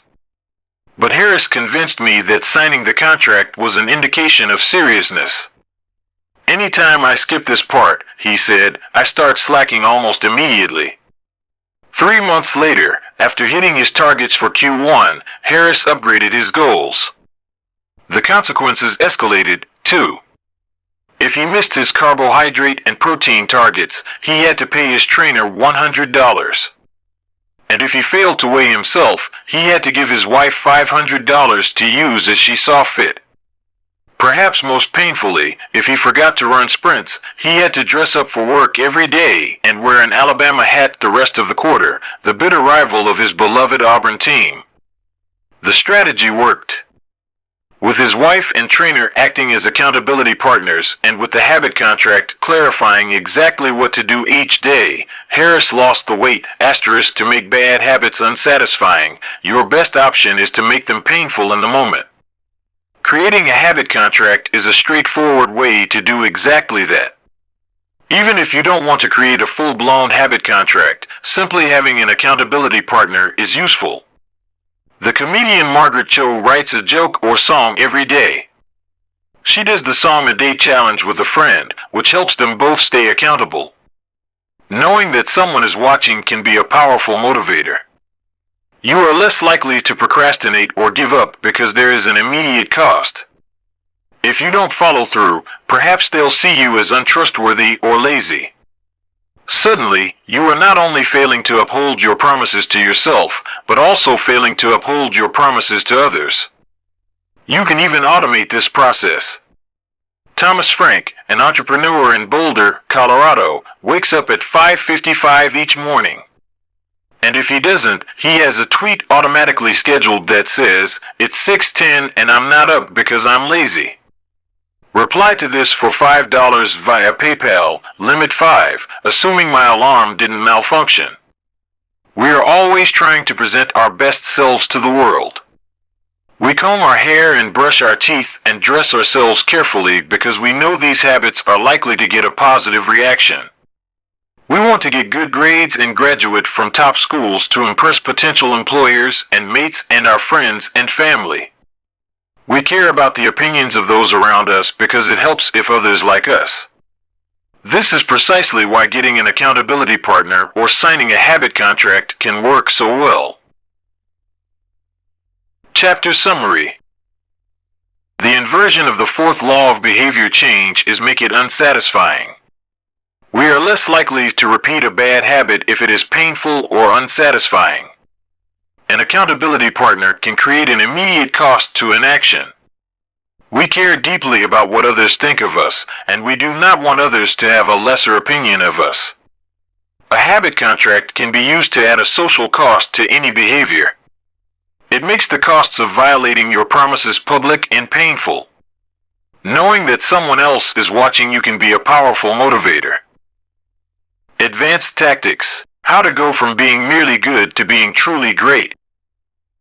Chapter 18. The truth about talent, when genes matter and when they don't. Many people are familiar with Michael Phelps, who is widely considered to be one of the greatest athletes in history. Phelps has won more Olympic medals not only than any swimmer, but also more than any Olympian in any sport. Fewer people know the name Hisham El Guru, but he was a fantastic athlete in his own right. El Guru is a Moroccan runner who holds 2 Olympic gold medals and is one of the greatest middle distance runners of all time. For many years, he held the world record in the mile, 1,500 meter, and 2,000 meter races.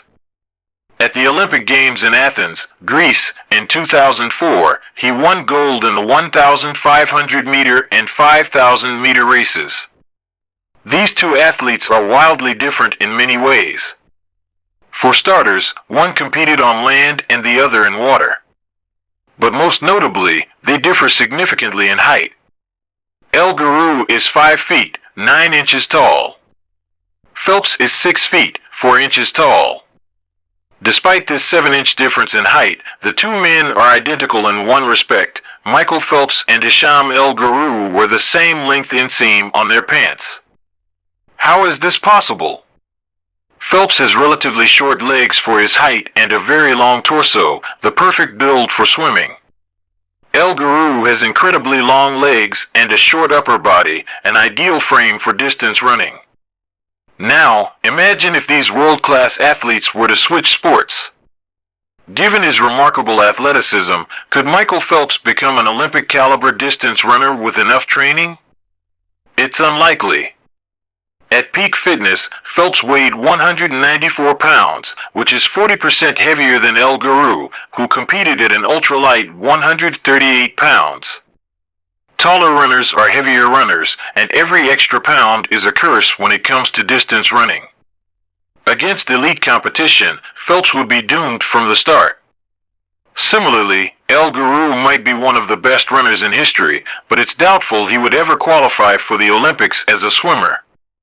Since 1976, the average height of Olympic gold medalists in the men's 1,500-meter run is 5 feet, 10 inches. In comparison, the average height of Olympic gold medalists in the men's 100-meter freestyle swim is 6 feet, 4 inches. Swimmers tend to be tall and have long backs and arms, which are ideal for pulling through the water. El Guru would be at a severe disadvantage before he ever touched the pool. The secret to maximizing your odds of success is to choose the right field of competition. This is just as true with habit change as it is with sports and business. Habits are easier to perform and more satisfying to stick with when they align with your natural inclinations and abilities. Like Michael Phelps in the pool or Hisham El Guru on the track, you want to play a game where the odds are in your favor. Embracing this strategy requires the acceptance of the simple truth that people are born with different abilities. Some people don't like to discuss this fact. On the surface, your genes seem to be fixed, and it's no fun to talk about things you cannot control. Plus, phrases like biological determinism makes it sound like certain individuals are destined for success and others doomed to failure. But this is a short-sighted view of the influence of genes on behavior. The strength of genetics is also their weakness. Genes cannot be easily changed, which means they provide a powerful advantage in favorable circumstances and a serious disadvantage in unfavorable circumstances. If you want to dunk a basketball, being 7 feet tall is very useful. If you want to perform a gymnastics routine, being 7 feet tall is a great hindrance. Our environment determines the suitability of our genes and the utility of our natural talents. When our environment changes, so do the qualities that determine success. This is true not just for physical characteristics, but for mental ones as well. I'm smart if you ask me about habits and human behavior, not so much when it comes to knitting, rocket propulsion, or guitar chords. Competence is highly dependent on context. The people at the top of any competitive field are not only well trained, they are also well suited to the task. And this is why, if you want to be truly great, selecting the right place to focus is crucial. In short, genes do not determine your destiny. They determine your areas of opportunity. As physician Gabor Mate notes, genes can predispose, but they don't predetermine. The areas where you are genetically predisposed to success are the areas where habits are more likely to be satisfying. The key is to direct your effort toward areas that both excite you and match your natural skills, to align your ambition with your ability. The obvious question is, how do I figure out where the odds are in my favor? How do I identify the opportunities and habits that are right for me? The first place we will look for an answer is by understanding your personality. How your personality influences your habits. Your genes are operating beneath the surface of every habit. Indeed, beneath the surface of every behavior. Genes have been shown to influence everything from the number of hours you spend watching television to your likelihood to marry or divorce to your tendency to get addicted to drugs, alcohol, or nicotine. There's a strong genetic component to how obedient or rebellious you are when facing authority, how vulnerable or resistant you are to stressful events, how proactive or reactive you tend to be, and even how captivated or bored you feel during sensory experiences like attending a concert. As Robert Plowman, a behavioral geneticist at King's College in London, told me, it is now at the point where we have stopped testing to see if traits have a genetic component because we literally can't find a single one that isn't influenced by our genes. Bundled together, your unique cluster of genetic traits predispose you to a particular personality. Your personality is the set of characteristics that is consistent from situation to situation. The most proven scientific analysis of personality traits is known as the Big Five, which breaks them down into 5 spectrums of behavior. 1. Openness to experience, from curious and inventive on one end to cautious and consistent on the other. 2. Conscientiousness, organized and efficient to easygoing and spontaneous. 3. Extroversion, outgoing and energetic to solitary and reserved. You likely know them as extroverts versus introverts. 4. Agreeableness, friendly and compassionate to challenging and detached. 5. Neuroticism, anxious and sensitive to confident, calm, and stable. All 5 characteristics have biological underpinnings. Extroversion, for instance, can be tracked from birth. If scientists play a loud noise in the nursing ward, some babies turn toward it while others turn away. When the researchers tracked these children through life, they found that the babies who turned toward the noise were more likely to grow up to be extroverts. Those who turned away were more likely to become introverts. People who are high in agreeableness are kind, considerate, and warm.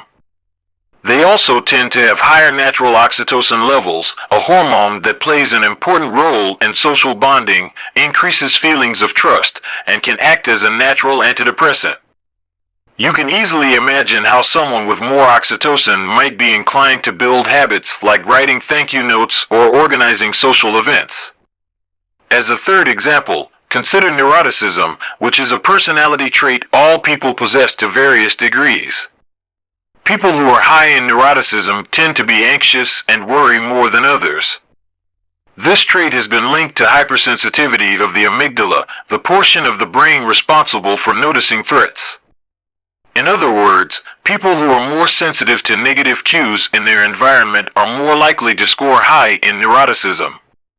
Our habits are not solely determined by our personalities, but there is no doubt that our genes nudge us in a certain direction. Our deeply rooted preferences make certain behaviors easier for some people than for others. You don't have to apologize for these differences or feel guilty about them, but you do have to work with them. A person who scores lower on conscientiousness, for example, will be less likely to be orderly by nature and may need to rely more heavily on environment design to stick with good habits. As a reminder for the less conscientious readers among us, environment design is a strategy we discussed in chapters 6 and 12. The takeaway is that you should build habits that work for your personality. People can get ripped working out like a bodybuilder, but if you prefer rock climbing or cycling or rowing, then shape your exercise habit around your interests. If your friend follows a low-carb diet, but you find that low-fat works for you, then more power to you. If you want to read more, don't be embarrassed if you prefer steamy romance novels over nonfiction. Read whatever fascinates you. You don't have to build the habits everyone tells you to build. Choose the habit that best suits you, not the one that is most popular. There is a version of every habit that can bring you joy and satisfaction. Find it. Habits need to be enjoyable if they are going to stick. This is the core idea behind the 4th law. Tailoring your habits to your personality is a good start, but this is not the end of the story. Let's turn our attention to finding and designing situations where you're at a natural advantage. How to find a game where the odds are in your favor. Learning to play a game where the odds are in your favor is critical for maintaining motivation and feeling successful. In theory, you can enjoy almost anything. In practice, you are more likely to enjoy the things that come easily to you. People who are talented in a particular area tend to be more competent at that task and are then praised for doing a good job. They stay energized because they are making progress where others have failed, and because they get rewarded with better pay and bigger opportunities, which not only makes them happier, but also propels them to produce even higher quality work. It's a virtuous cycle. Pick the right habit and progress is easy. Pick the wrong habit and life is a struggle. How do you pick the right habit? The first step is something we covered in the third law: make it easy. In many cases, when people pick the wrong habit, it simply means they picked a habit that was too difficult. When a habit is easy, you are more likely to be successful. When you are successful, you are more likely to feel satisfied. However, there is another level to consider. In the long run, if you continue to advance and improve, any area can become challenging. At some point, you need to make sure you're playing the right game for your skill set. How do you figure that out? The most common approach is trial and error. Of course, there's a problem with this strategy. Life is short. You don't have time to try every career, date every eligible bachelor, or play every musical instrument. Thankfully, there is an effective way to manage this conundrum, and it is known as the explore/exploit trade-off. In the beginning of a new activity, there should be a period of exploration. In relationships, it's called dating. In college, it's called the liberal arts. In business, it's called split testing. The goal is to try out many possibilities, research a broad range of ideas, and cast a wide net. After this initial period of exploration, shift your focus to the best solution you've found, but keep experimenting occasionally. The proper balance depends on whether you're winning or losing. If you are currently winning, you exploit, exploit, exploit. If you are currently losing, you continue to explore, explore, explore. In the long run, it is probably most effective to work on the strategy that seems to deliver the best results about 80 to 90% of the time and keep exploring with the remaining 10 to 20%.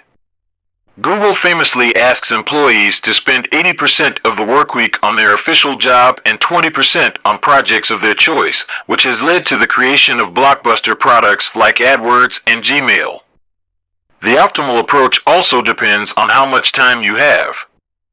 If you have a lot of time, like someone at the beginning of their career, it makes more sense to explore because once you find the right thing, you still have a good amount of time to exploit it. If you're pressed for time, say, as you come up on the deadline for a project, you should implement the best solution you've found so far and get some results. As you explore different options, there are a series of questions you can ask yourself to continually narrow in on the habits and areas that will be most satisfying to you. What feels like fun to me, but work to others? The mark of whether you are made for a task is not whether you love it, but whether you can handle the pain of the task easier than most people. When are you enjoying yourself while other people are complaining? The work that hurts you less than it hurts others is the work you were made to do. What makes me lose track of time? Flow is the mental state you enter when you are so focused on the task at hand that the rest of the world fades away.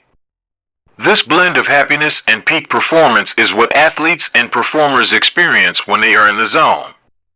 It is nearly impossible to experience a flow state and not find the task satisfying at least to some degree. Where do I get greater returns than the average person?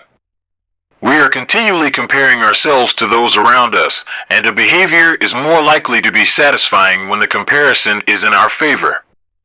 When I started writing at jamesclear.com, my email list grew very quickly. I wasn't quite sure what I was doing well, but I knew that results seemed to be coming faster for me than for some of my colleagues, which motivated me to keep writing. What comes naturally to me? For just a moment, ignore what you have been taught. Ignore what society has told you. Ignore what others expect of you. Look inside yourself and ask, what feels natural to me? When have I felt alive? When have I felt like the real me? No internal judgments or people-pleasing.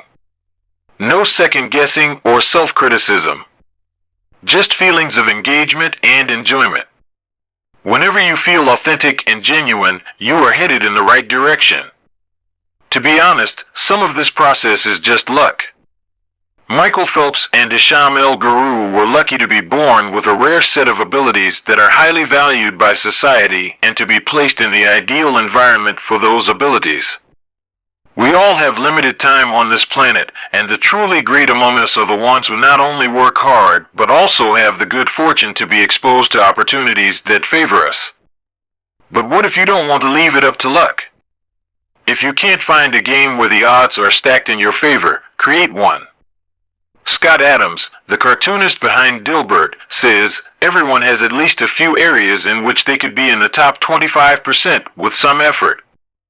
In my case, I can draw better than most people, but I'm hardly an artist. And I'm not any funnier than the average stand-up comedian who never makes it big, but I'm funnier than most people. The magic is that few people can draw well and write jokes. It's the combination of the two that makes what I do so rare. And when you add in my business background, suddenly I had a topic that few cartoonists could hope to understand without living it. When you can't win by being better, you can win by being different.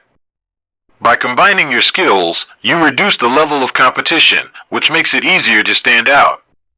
You can shortcut the need for a genetic advantage or for years of practice by rewriting the rules.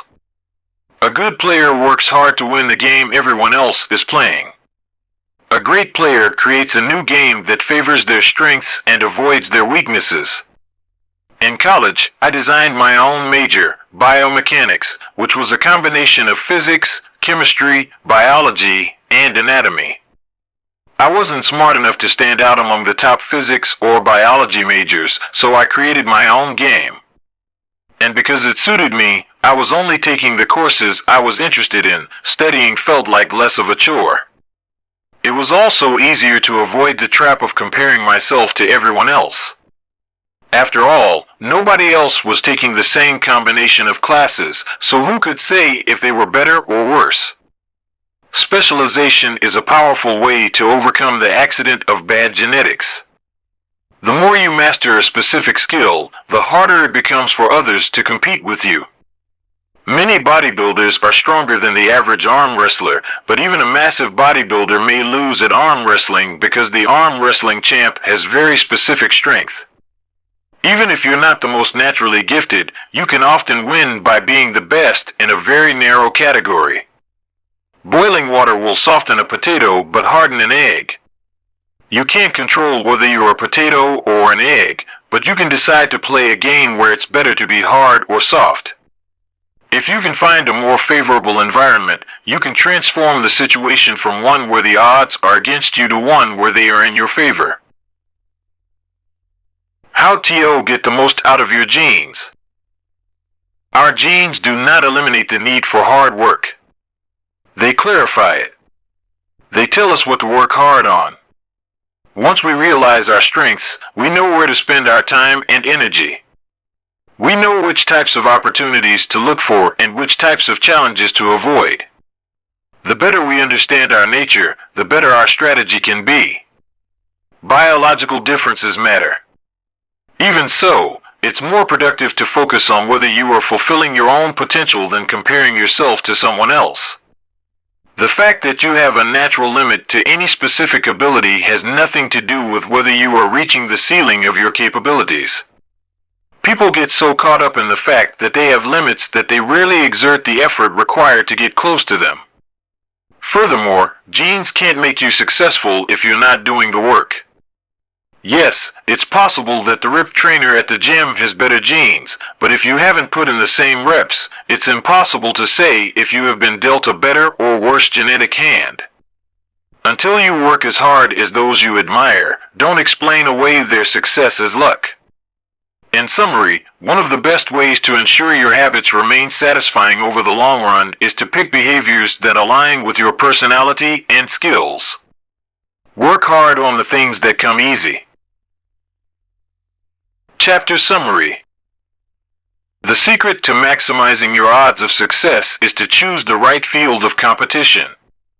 Pick the right habit and progress is easy. Pick the wrong habit and life is a struggle.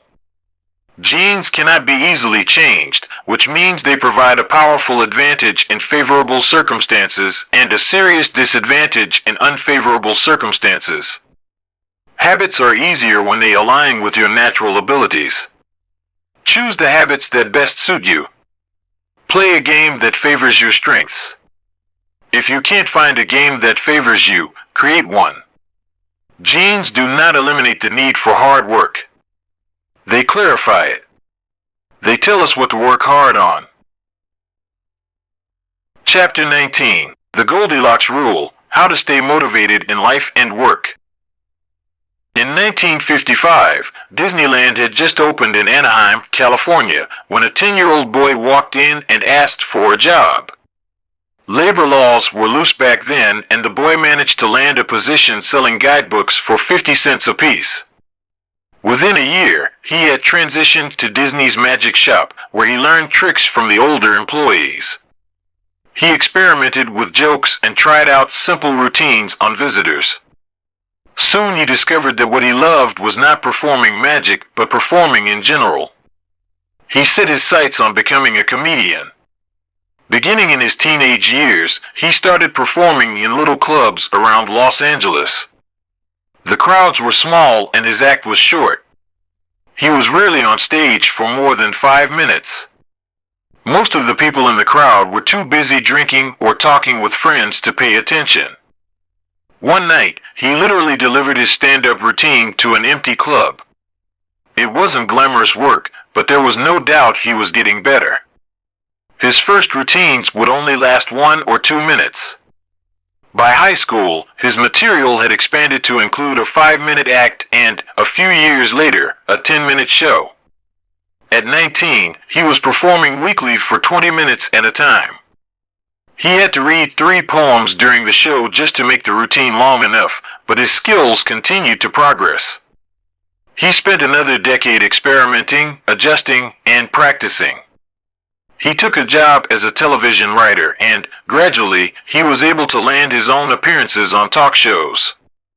By the mid-1970s, he had worked his way into being a regular guest on The Tonight Show and Saturday Night Live. Finally, after nearly 15 years of work, the young man rose to fame. He toured 60 cities in 63 days. Then 72 cities in 80 days. Then 85 cities in 90 days. He had 18,695 people attend one show in Ohio. Another 45,000 tickets were sold for his 3-day show in New York. He catapulted to the top of his genre and became one of the most successful comedians of his time. His name is Steve Martin. Martin's story offers a fascinating perspective on what it takes to stick with habits for the long run. Comedy is not for the timid. It is hard to imagine a situation that would strike fear into the hearts of more people than performing alone on stage and failing to get a single laugh. And yet Steve Martin faced this fear every week for 18 years. In his words, 10 years spent learning, 4 years spent refining, and 4 years as a wild success. Why is it that some people, like Martin, stick with their habits, whether practicing jokes or drawing cartoons or playing guitar, while most of us struggle to stay motivated? How do we design habits that pull us in rather than ones that fade away? Scientists have been studying this question for many years. While there is still much to learn, one of the most consistent findings is that the way to maintain motivation and achieve peak levels of desire is to work on tasks of just manageable difficulty. The human brain loves a challenge, but only if it is within an optimal zone of difficulty. If you love tennis and try to play a serious match against a 4-year-old, you will quickly become bored. It's too easy. You'll win every point. In contrast, if you play a professional tennis player like Roger Federer or Serena Williams, you will quickly lose motivation because the match is too difficult. Now consider playing tennis against someone who is your equal. As the game progresses, you win a few points and you lose a few. You have a good chance of winning, but only if you really try. Your focus narrows, distractions fade away, and you find yourself fully invested in the task at hand. This is a challenge of just manageable difficulty, and it is a prime example of the Goldilocks rule. The Goldilocks rule states that humans experience peak motivation when working on tasks that are right on the edge of their current abilities. Not too hard. Not too easy. Just right. The Goldilocks rule. Martin's comedy career is an excellent example of the Goldilocks rule in practice. Each year, he expanded his comedy routine, but only by a minute or two. He was always adding new material, but he also kept a few jokes that were guaranteed to get laughs. There were just enough victories to keep him motivated and just enough mistakes to keep him working hard. When you're starting a new habit, it's important to keep the behavior as easy as possible so you can stick with it even when conditions aren't perfect. This is an idea we covered in detail while discussing the third law of behavior change. Once a habit has been established, however, it's important to continue to advance in small ways. These little improvements and new challenges keep you engaged. And if you hit the Goldilocks zone just right, you can achieve a flow state. A flow state is the experience of being in the zone and fully immersed in an activity. Scientists have tried to quantify this feeling. They found that to achieve a state of flow, a task must be roughly 4% beyond your current ability. In real life, it's typically not feasible to quantify the difficulty of an action in this way, but the core idea of the Goldilocks rule remains: working on challenges of just manageable difficulty, something on the perimeter of your ability, seems crucial for maintaining motivation. Improvement requires a delicate balance. You need to regularly search for challenges that push you to your edge while continuing to make enough progress to stay motivated. Behaviors need to remain novel in order for them to stay attractive and satisfying. Without variety, we get bored. And boredom is perhaps the greatest villain on the quest for self-improvement. How to stay focused when you get bored working on your goals. After my baseball career ended, I was looking for a new sport. I joined a weightlifting team, and one day an elite coach visited our gym. He had worked with thousands of athletes during his long career, including a few Olympians. I introduced myself, and we began talking about the process of improvement. What's the difference between the best athletes and everyone else? I asked. What do the really successful people do that most don't? He mentioned the factors you might expect: genetics, luck, talent. But then he said something I wasn't expecting. At some point it comes down to who can handle the boredom of training every day, doing the same lifts over and over and over. His answer surprised me because it's a different way of thinking about work ethic. People talk about getting amped up to work on their goals. Whether it's business or sports or art, you hear people say things like, "It all comes down to passion," or "You have to really want it." As a result, many of us get depressed when we lose focus or motivation because we think that successful people have some bottomless reserve of passion. But this coach was saying that really successful people feel the same lack of motivation as everyone else. The difference is that they still find a way to show up despite the feelings of boredom. Mastery requires practice. But the more you practice something, the more boring and routine it becomes. Once the beginner gains have been made and we learn what to expect, our interest starts to fade. Sometimes it happens even faster than that. All you have to do is hit the gym a few days in a row or publish a couple of blog posts on time, and letting one day slip doesn't feel like much.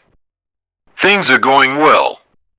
It's easy to rationalize taking a day off because you're in a good place. The greatest threat to success is not failure, but boredom. We get bored with habits because they stop delighting us. The outcome becomes expected. And as our habits become ordinary, we start derailing our progress to seek novelty. Perhaps this is why we get caught up in a never-ending cycle, jumping from one workout to the next, one diet to the next, one business idea to the next. As soon as we experience the slightest dip in motivation, we begin seeking a new strategy, even if the old one was still working. As Machiavelli noted, men desire novelty to such an extent that those who are doing well wish for a change as much as those who are doing badly. Perhaps this is why many of the most habit-forming products are those that provide continuous forms of novelty. Video games provide visual novelty. Porn provides sexual novelty. Junk foods provide culinary novelty. Each of these experiences offer continual elements of surprise. In psychology, this is known as a variable reward. Asterisk slot machines are the most common real-world example. A gambler hits the jackpot every now and then, but not at any predictable interval. The pace of rewards varies. This variance leads to the greatest spike of dopamine, enhances memory recall, and accelerates habit formation. Variable rewards won't create a craving. That is, you can't take a reward people are uninterested in, give it to them at a variable interval, and hope it will change their mind, but they are a powerful way to amplify the cravings we already experience because they reduce boredom. The sweet spot of desire occurs at a 50-50 split between success and failure. Half of the time you get what you want. Half of the time you don't. You need just enough winning to experience satisfaction and just enough wanting to experience desire. This is one of the benefits of following the Goldilocks rule.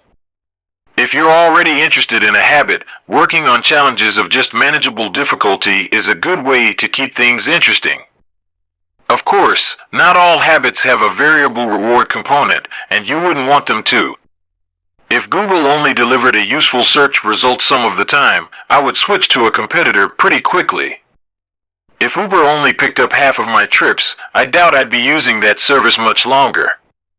And if I flossed my teeth each night and only sometimes ended up with a clean mouth, I think I'd skip it.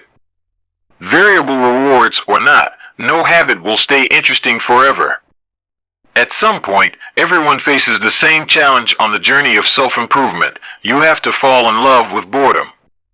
We all have goals that we would like to achieve and dreams that we would like to fulfill, but it doesn't matter what you are trying to become better at. If you only do the work when it's convenient or exciting, then you'll never be consistent enough to achieve remarkable results. I can guarantee that if you manage to start a habit and keep sticking to it, there will be days when you feel like quitting. When you start a business, there will be days when you don't feel like showing up. When you're at the gym, there will be sets that you don't feel like finishing. When it's time to write, there will be days that you don't feel like typing.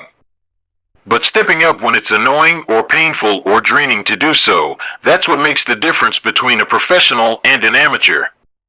Professionals stick to the schedule, amateurs let life get in the way.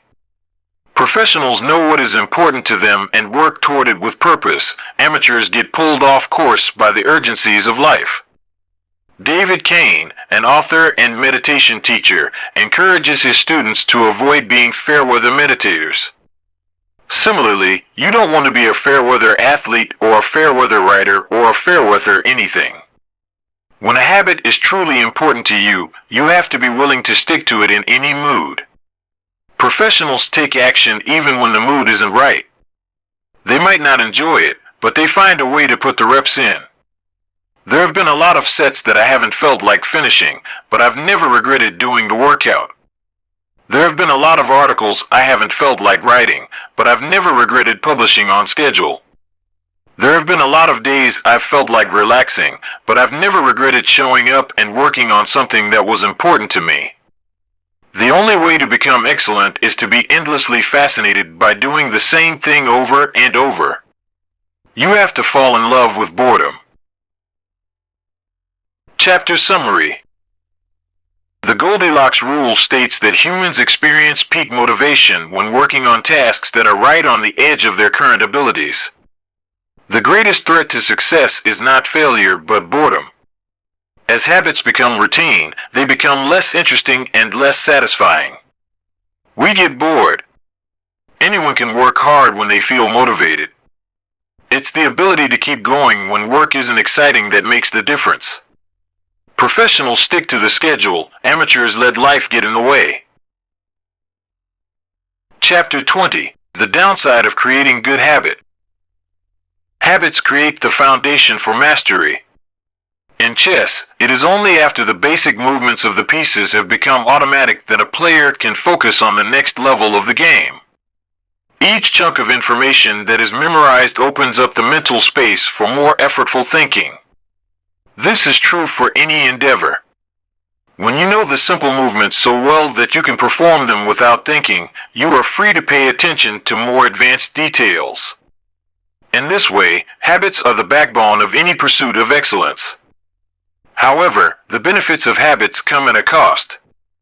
At first, each repetition develops fluency, speed, and skill. But then, as a habit becomes automatic, you become less sensitive to feedback. You fall into mindless repetition. It becomes easier to let mistakes slide. When you can do it good enough on autopilot, you stop thinking about how to do it better. The upside of habits is that we can do things without thinking. The downside of habits is that you get used to doing things a certain way and stop paying attention to little errors. You assume you're getting better because you're gaining experience. In reality, you are merely reinforcing your current habits, not improving them. In fact, some research has shown that once a skill has been mastered, there is usually a slight decline in performance over time.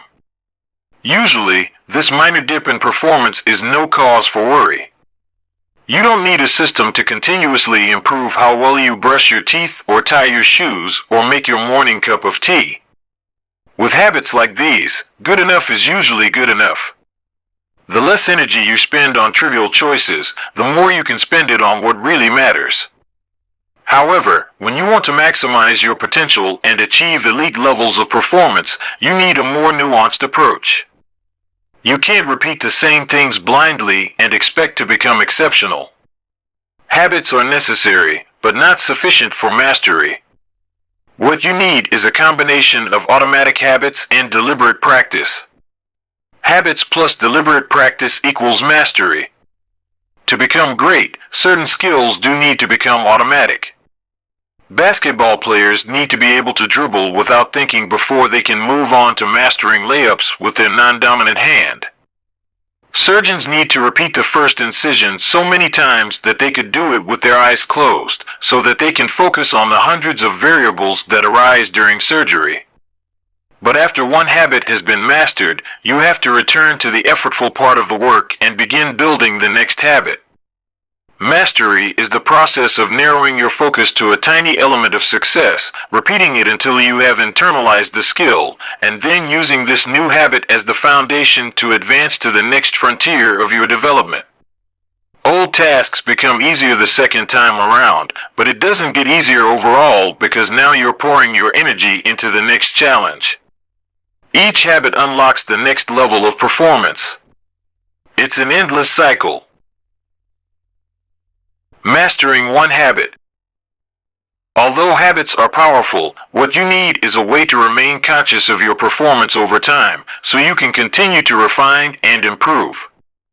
It is precisely at the moment when you begin to feel like you have mastered a skill, right when things are starting to feel automatic and you are becoming comfortable, that you must avoid slipping into the trap of complacency. The solution?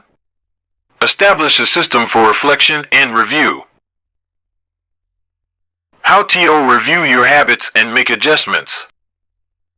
In 1986, the Los Angeles Lakers had one of the most talented basketball teams ever assembled, but they are rarely remembered that way. The team started the 1985 to 1986 NBA season with an astounding 29-5 record. The pundits were saying that we might be the best team in the history of basketball, head coach Pat Riley said after the season. Surprisingly, the Lakers stumbled in the 1986 playoffs and suffered a season-ending defeat in the Western Conference Finals. The best team in the history of basketball didn't even play for the NBA championship. After that blow, Riley was tired of hearing about how much talent his players had and about how much promise his team held. He didn't want to see flashes of brilliance followed by a gradual fade in performance. He wanted the Lakers to play up to their potential, night after night. In the summer of 1986, he created a plan to do exactly that, a system that he called the Career Best Effort Program, or CBE. When players first joined the Lakers, Riley explained, we track their basketball statistics all the way back to high school. I call this taking their number. We look for an accurate gauge of what a player can do, then build him into our plan for the team, based on the notion that he will maintain and then improve upon his averages. After determining a player's baseline level of performance, Riley added a key step. He asked each player to improve their output by at least 1% over the course of the season. If they succeeded, it would be a CBE, or Career Best Effort. Similar to the British cycling team that we discussed in Chapter 1, the Lakers sought peak performance by getting slightly better each day. Riley was careful to point out that CBE was not merely about points or statistics, but about giving your best effort spiritually and mentally and physically. Players got credit for allowing an opponent to run into you when you know that a foul will be called against him, diving for loose balls, going after rebounds whether you are likely to get them or not, helping a teammate when the player he's guarding has surged past him, and other unsung hero deeds. As an example, let's say that Magic Johnson, the Lakers' star player at the time, had 11 points, 8 rebounds, 12 assists, 2 steals, and 5 turnovers in a game. Magic also got credit for an unsung hero deed by diving after a loose ball, +1. Finally, he played a total of 33 minutes in this imaginary game. The positive numbers, 11 plus 8 plus 12 plus 2 plus 1, add up to 34. Then, we subtract the 5 turnovers, 34 to 5, to get 29. Finally, we divide 29 by 33 minutes played. 29 divided by 33 is equal to 0.879. Magic's CBE number here would be 879. This number was calculated for all of a player's games, and it was the average CBE that a player was asked to improve by 1% over the season. Riley compared each player's current CBE to not only their past performances, but also those of other players in the league. As Riley put it, we rank team members alongside league opponents who play the same position and have similar role definitions.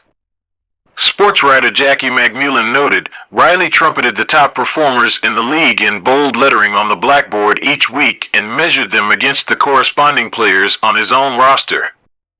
Solid, reliable players generally rated a score in the 600s, while elite players scored at least 800. Magic Johnson, who submitted 138 triple-doubles in his career, often scored over 1,000. The Lakers also emphasized year-over-year progress by making historical comparisons of CBE data. Riley said, we stacked the month of November 1986 next to November 1985 and showed the players whether they were doing better or worse than at the same point last season. Then we showed them how their performance figures for December 1986 stacked up against November's. The Lakers rolled out CBE in October 1986. 8 months later, they were NBA champions. The following year, Pat Riley led his team to another title as the Lakers became the first team in 20 years to win back-to-back NBA championships. Afterward, he said, sustaining an effort is the most important thing for any enterprise. The way to be successful is to learn how to do things right, then do them the same way every time. The CBE program is a prime example of the power of reflection and review. The Lakers were already talented. CBE helped them get the most out of what they had and made sure their habits improved rather than declined. Reflection and review enables the long-term improvement of all habits because it makes you aware of your mistakes and helps you consider possible paths for improvement. Without reflection, we can make excuses, create rationalizations, and lie to ourselves. We have no process for determining whether we are performing better or worse compared to yesterday. Top performers in all fields engage in various types of reflection and review, and the process doesn't have to be complex. Kenyan runner Eliud Kipchoge is one of the greatest marathoners of all time and an Olympic gold medalist. He still takes notes after every practice in which he reviews his training for the day and searches for areas that can be improved. Similarly, gold medal swimmer Katie Ledecky records her wellness on a scale of 1 to 10 and includes notes on her nutrition and how well she slept. She also records the times posted by other swimmers. At the end of each week, her coach goes over her notes and adds his thoughts. It's not just athletes either. When comedian Chris Rock is preparing fresh material, he will first appear at small nightclubs dozens of times and test hundreds of jokes. He brings a notepad on stage and records which bits go over well and where he needs to make adjustments. The few killer lines that survive will form the backbone of his new show. I know of executives and investors who keep a decision journal in which they record the major decisions they make each week, why they made them, and what they expect the outcome to be. They review their choices at the end of each month or year to see where they were correct and where they went wrong. Asterisk improvement is not just about learning habits, it's also about fine-tuning them. Reflection and review ensures that you spend your time on the right things and make course corrections whenever necessary, like Pat Riley adjusting the effort of his players on a nightly basis. You don't want to keep practicing a habit if it becomes ineffective. Personally, I employ two primary modes of reflection and review. Each December, I perform an annual review in which I reflect on the previous year. I tally my habits for the year by counting up how many articles I published, how many workouts I put in, how many new places I visited, and more. Asterisk then, I reflect on my progress, or lack thereof, by answering 3 questions. 1. What went well this year? 2. What didn't go so well this year? 3. What did I learn? 6 months later, when summer rolls around, I conduct an integrity report. Like everyone, I make a lot of mistakes. My integrity report helps me realize where I went wrong and motivates me to get back on course. I use it as a time to revisit my core values and consider whether I have been living in accordance with them. This is when I reflect on my identity and how I can work toward being the type of person I wish to become. Asterisk my yearly integrity report answers 3 questions. 1. What are the core values that drive my life and work? 2. How am I living and working with integrity right now? 3. How can I set a higher standard in the future? These 2 reports don't take very long, just a few hours per year, but they are crucial periods of refinement. They prevent the gradual slide that happens when I don't pay close attention. They provide an annual reminder to revisit my desired identity and consider how my habits are helping me become the type of person I wish to be. They indicate when I should upgrade my habits and take on new challenges, and when I should dial my efforts back and focus on the fundamentals. Reflection can also bring a sense of perspective. Daily habits are powerful because of how they compound, but worrying too much about every daily choice is like looking at yourself in the mirror from an inch away. You can see every imperfection and lose sight of the bigger picture. There is too much feedback. Conversely, never reviewing your habits is like never looking in the mirror. You aren't aware of easily fixable flaws, a spot on your shirt, a bit of food in your teeth. There is too little feedback. Periodic reflection and review is like viewing yourself in the mirror from a conversational distance. You can see the important changes you should make without losing sight of the bigger picture. You want to view the entire mountain range, not obsess over each peak and valley. Finally, reflection and review offers an ideal time to revisit one of the most important aspects of behavior change, identity. How to break the beliefs that hold you back. In the beginning, repeating a habit is essential to build up evidence of your desired identity. As you latch onto that new identity, however, those same beliefs can hold you back from the next level of growth. When working against you, your identity creates a kind of pride that encourages you to deny your weak spots and prevents you from truly growing. This is one of the greatest downsides of building habits. The more sacred an idea is to us, that is, the more deeply it is tied to our identity, the more strongly we will defend it against criticism. You see this in every industry.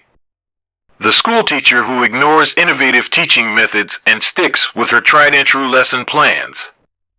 The veteran manager who is committed to doing things his way. The surgeon who dismisses the ideas of her younger colleagues. The band who produces a mind-blowing first album and then gets stuck in a rut.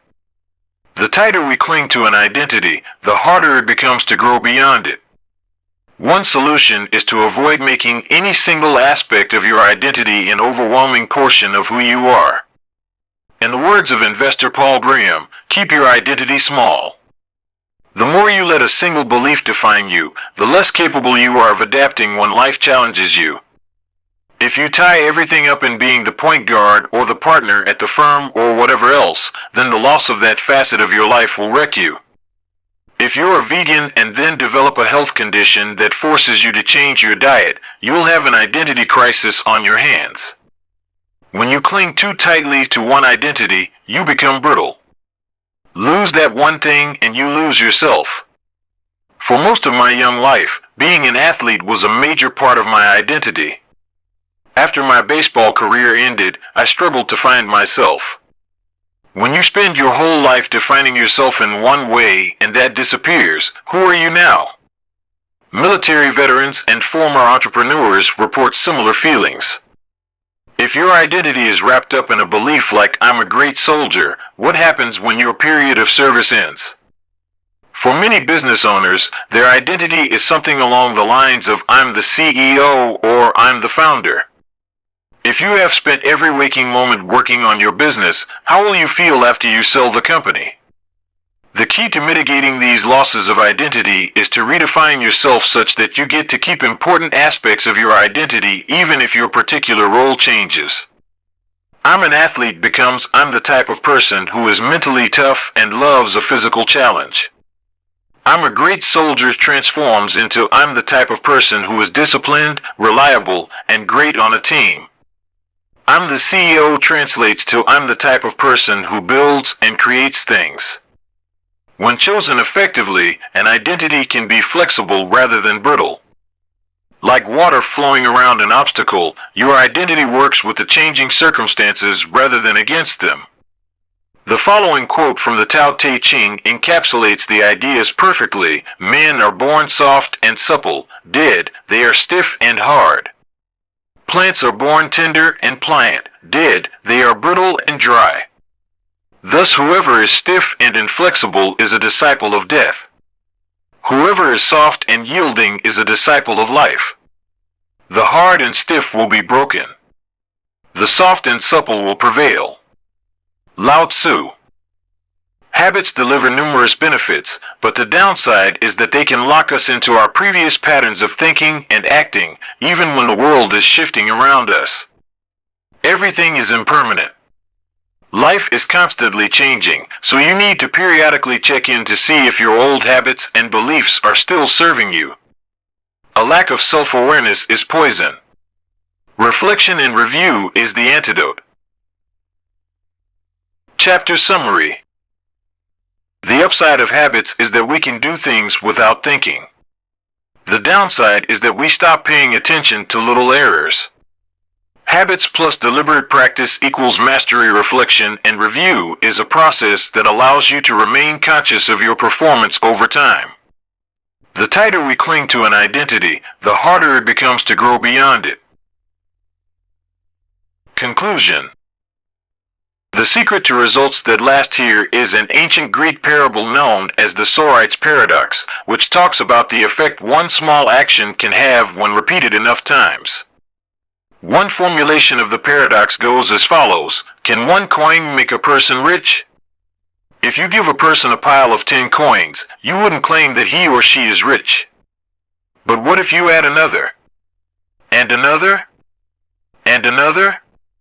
At some point, you will have to admit that no one can be rich unless one coin can make him or her so. We can say the same about atomic habits. Can one tiny change transform your life? It's unlikely you would say so. But what if you made another? And another? And another? At some point, you will have to admit that your life was transformed by one small change. The holy grail of habit change is not a single 1% improvement, but 1,000 of them. It's a bunch of atomic habits stacking up, each one a fundamental unit of the overall system.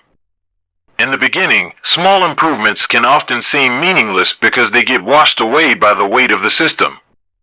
Just as one coin won't make you rich, one positive change like meditating for 1 minute or reading 1 page each day is unlikely to deliver a noticeable difference. Gradually, though, as you continue to layer small changes on top of one another, the scales of life start to move. Each improvement is like adding a grain of sand to the positive side of the scale, slowly tilting things in your favor. Eventually, if you stick with it, you hit a tipping point. Suddenly, it feels easier to stick with good habits. The weight of the system is working for you rather than against you. Over the course of this book, we've looked at dozens of stories about top performers. We've heard about Olympic gold medalists, award-winning artists, business leaders, life-saving physicians, and star comedians who have all used the science of small habits to master their craft and vault to the top of their field. Each of the people, teams, and companies we have covered has faced different circumstances, but ultimately progressed in the same way, through a commitment to tiny, sustainable, unrelenting improvements. Success is not a goal to reach or a finish line to cross. It is a system to improve, an endless process to refine. In Chapter 1, I said, if you're having trouble changing your habits, the problem isn't you. The problem is your system. Bad habits repeat themselves again and again not because you don't want to change, but because you have the wrong system for change. As this book draws to a close, I hope the opposite is true. With the 4 laws of behavior change, you have a set of tools and strategies that you can use to build better systems and shape better habits. Sometimes a habit will be hard to remember and you'll need to make it obvious. Other times you won't feel like starting and you'll need to make it attractive. In many cases, you may find that a habit will be too difficult and you'll need to make it easy. And sometimes, you won't feel like sticking with it and you'll need to make it satisfying. You want to push your good habits toward the left side of the spectrum by making them obvious, attractive, easy, and satisfying. Meanwhile, you want to cluster your bad habits toward the right side by making them invisible, unattractive, hard, and unsatisfying. This is a continuous process. There is no finish line. There is no permanent solution. Whenever you're looking to improve, you can rotate through the 4 laws of behavior change until you find the next bottleneck. Make it obvious. Make it attractive. Make it easy. Make it satisfying. Round and round. Always looking for the next way to get 1% better. The secret to getting results that last is to never stop making improvements. It's remarkable what you can build if you just don't stop. It's remarkable the business you can build if you don't stop working. It's remarkable the body you can build if you don't stop training. It's remarkable the knowledge you can build if you don't stop learning. It's remarkable the fortune you can build if you don't stop saving. It's remarkable the friendships you can build if you don't stop caring. Small habits don't add up. They compound. That's the power of atomic habits. Tiny changes. Remarkable results. A Appendix. What should you read next? Thank you so much for taking the time to read this book. It has been a pleasure sharing my work with you. If you are looking for something to read next, allow me to offer a suggestion. If you enjoyed Atomic Habits, then you may like my other writing as well. My latest articles are sent out in my free weekly newsletter. Subscribers are also the first to hear about my newest books and projects. Finally, in addition to my own work, each year I send out a reading list of my favorite books from other authors on a wide range of subjects. You can sign up at jamesclear.com/newsletter. Little Lessons from the Four Laws. In this book, I have introduced a four-step model for human behavior: cue, craving, response, reward. This framework not only teaches us how to create new habits, but also reveals some interesting insights about human behavior. In this section, I have compiled some lessons and a few bits of common sense that are confirmed by the model. The purpose of these examples is to clarify just how useful and wide-ranging this framework is when describing human behavior. Once you understand the model, you'll see examples of it everywhere. Awareness comes before desire. A craving is created when you assign meaning to a cue. Your brain constructs an emotion or feeling to describe your current situation, and that means a craving can only occur after you have noticed an opportunity. Happiness is simply the absence of desire. When you observe a cue, but do not desire to change your state, you are content with the current situation. Happiness is not about the achievement of pleasure, which is joy or satisfaction, but about the lack of desire. It arrives when you have no urge to feel differently. Happiness is the state you enter when you no longer want to change your state. However, happiness is fleeting because a new desire always comes along. As Cod Budris says, happiness is the space between one desire being fulfilled and a new desire forming. Likewise, suffering is the space between craving a change in state and getting it. It is the idea of pleasure that we chase. We seek the image of pleasure that we generate in our minds. At the time of action, we do not know what it will be like to attain that image, or even if it will satisfy us. The feeling of satisfaction only comes afterward. This is what the Austrian neurologist Viktor Frankl meant when he said that happiness cannot be pursued, it must ensue. Desire is pursued. Pleasure ensues from action. Peace occurs when you don't turn your observations into problems. The first step in any behavior is observation. You notice a cue, a bit of information, an event. If you do not desire to act on what you observe, then you are at peace. Craving is about wanting to fix everything. Observation without craving is the realization that you do not need to fix anything. Your desires are not running rampant. You do not crave a change in state. Your mind does not generate a problem for you to solve. You're simply observing and existing. With a big enough why you can overcome any how. Friedrich Nietzsche, the German philosopher and poet, famously wrote, "He who has a why to live for can bear almost any how." This phrase harbors an important truth about human behavior. If your motivation and desire are great enough, that is, while you are acting, you'll take action even when it is quite difficult. Great craving can power great action, even when friction is high. Being curious is better than being smart. Being motivated and curious counts for more than being smart because it leads to action. Being smart will never deliver results on its own because it doesn't get you to act. It is desire, not intelligence, that prompts behavior. As Naval Ravikant says, the trick to doing anything is first cultivating a desire for it. Emotions drive behavior. Every decision is an emotional decision at some level. Whatever your logical reasons are for taking action, you only feel compelled to act on them because of emotion. In fact, people with damage to emotional centers of the brain can list many reasons for taking action but still will not act because they do not have emotions to drive them. This is why craving comes before response. The feeling comes first, and then the behavior. We can only be rational and logical after we have been emotional. The primary mode of the brain is to feel, the secondary mode is to think.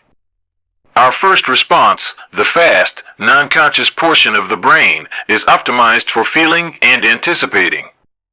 Our second response, the slow, conscious portion of the brain, is the part that does the thinking. Psychologists refer to this as System 1, feelings and rapid judgments, versus System 2, rational analysis. The feeling comes first, System 1, the rationality only intervenes later, System 2. This works great when the two are aligned, but it results in illogical and emotional thinking when they are not. Your response tends to follow your emotions. Our thoughts and actions are rooted in what we find attractive, not necessarily in what is logical. Two people can notice the same set of facts and respond very differently because they run those facts through their unique emotional filter. This is one reason why appealing to emotion is typically more powerful than appealing to reason. If a topic makes someone feel emotional, they will rarely be interested in the data. This is why emotions can be such a threat to wise decision making. Put another way, most people believe that the reasonable response is the one that benefits them, the one that satisfies their desires. To approach a situation from a more neutral emotional position allows you to base your response on the data rather than the emotion. Suffering drives progress. The source of all suffering is the desire for a change in state. This is also the source of all progress. The desire to change your state is what powers you to take action. It is wanting more that pushes humanity to seek improvements, develop new technologies, and reach for a higher level. With craving, we are dissatisfied but driven. Without craving, we are satisfied but lack ambition. Your actions reveal how badly you want something. If you keep saying something is a priority but you never act on it, then you don't really want it. It's time to have an honest conversation with yourself. Your actions reveal your true motivations. Reward is on the other side of sacrifice. Response, sacrifice of energy, always precedes reward, the collection of resources.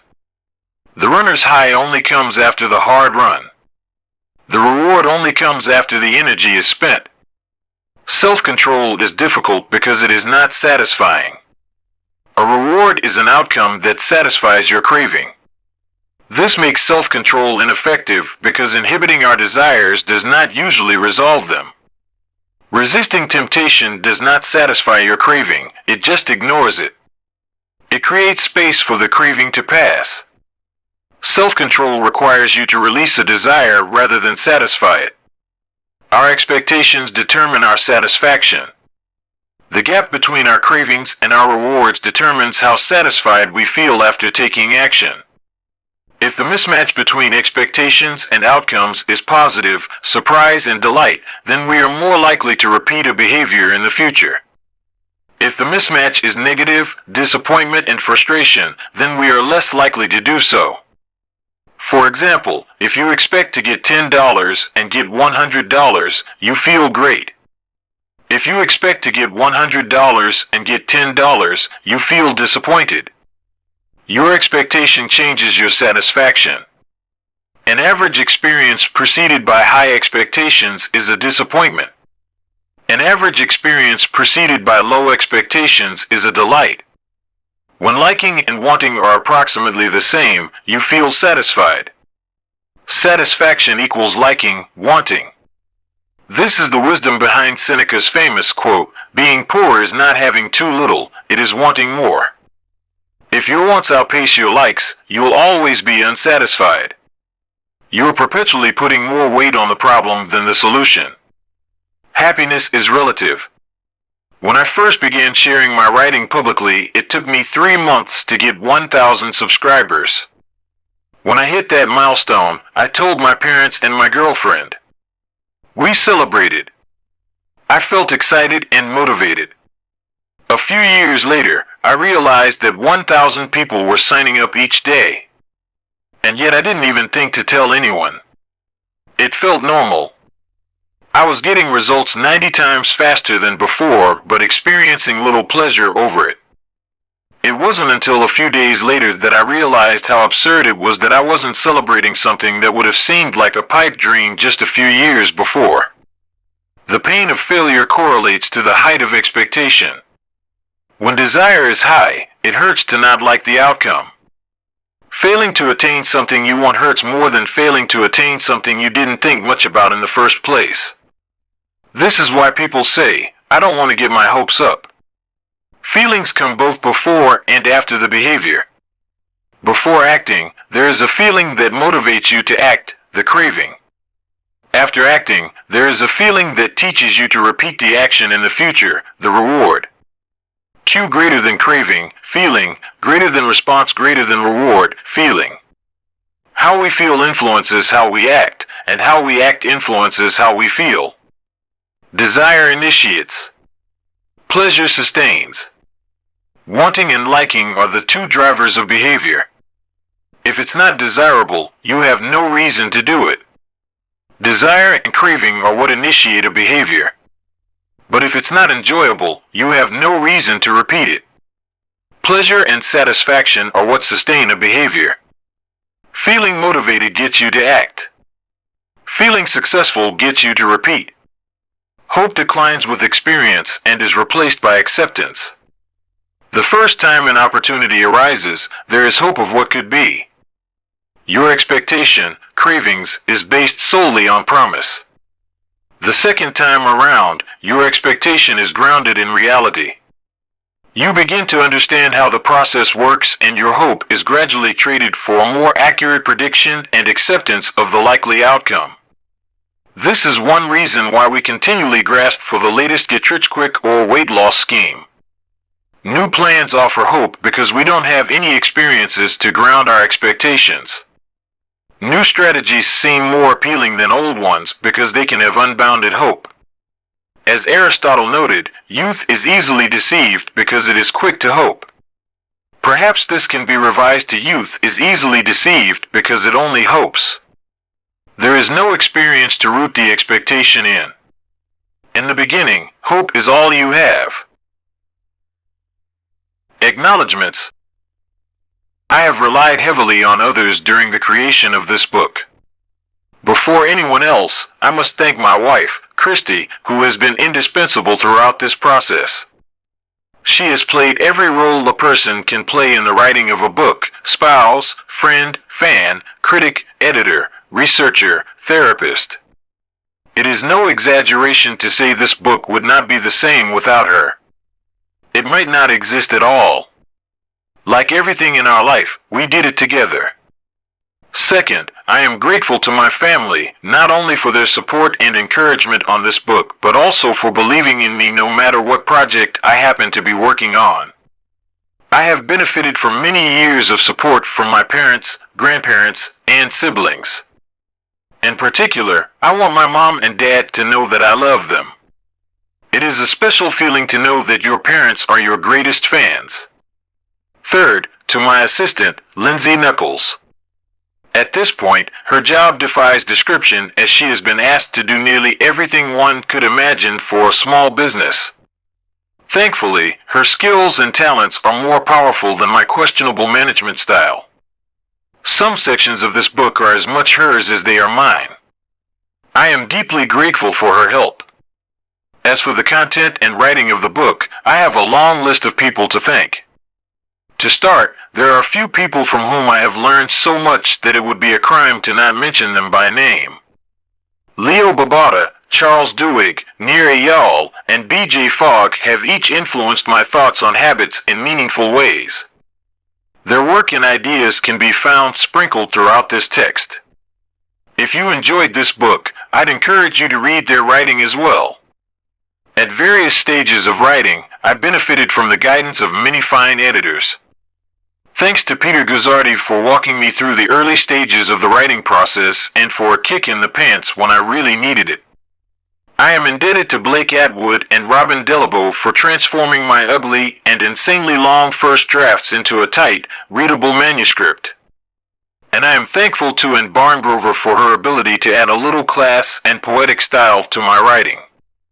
I'd like to thank the many people who read early versions of the manuscript, including Bruce Ammons, Darcy Ansell, Tim Ballard, Vishal Bardwaj, Charlotte Blank, Jerome Burt, Sim Campbell, Alabama Carlos, Nikki Case, Julie Chang, Jason Collins, Deborah Croy, Roger Dooley, Tiago Forte, Matt Gardland, Andrew Girer, Randy Jiffin, John Gigante, Adam Gilbert, Stephen Guyanet, Jeremy Hendon, Jane Horvath, Joachim Jansen, Josh Kaufman, and Kavanaugh, Chris Klaus, Zeke Lopez, Katie Macon, Sid Matson, Kira McGrath, Amy Mitchell, Anna Moise, Stacy Morris, Tara Nicole Nelson, Taylor Pearson, Max Shank, Trey Shelton, Jason Shen, Jacob Zangelitis, and Ari Zelmano.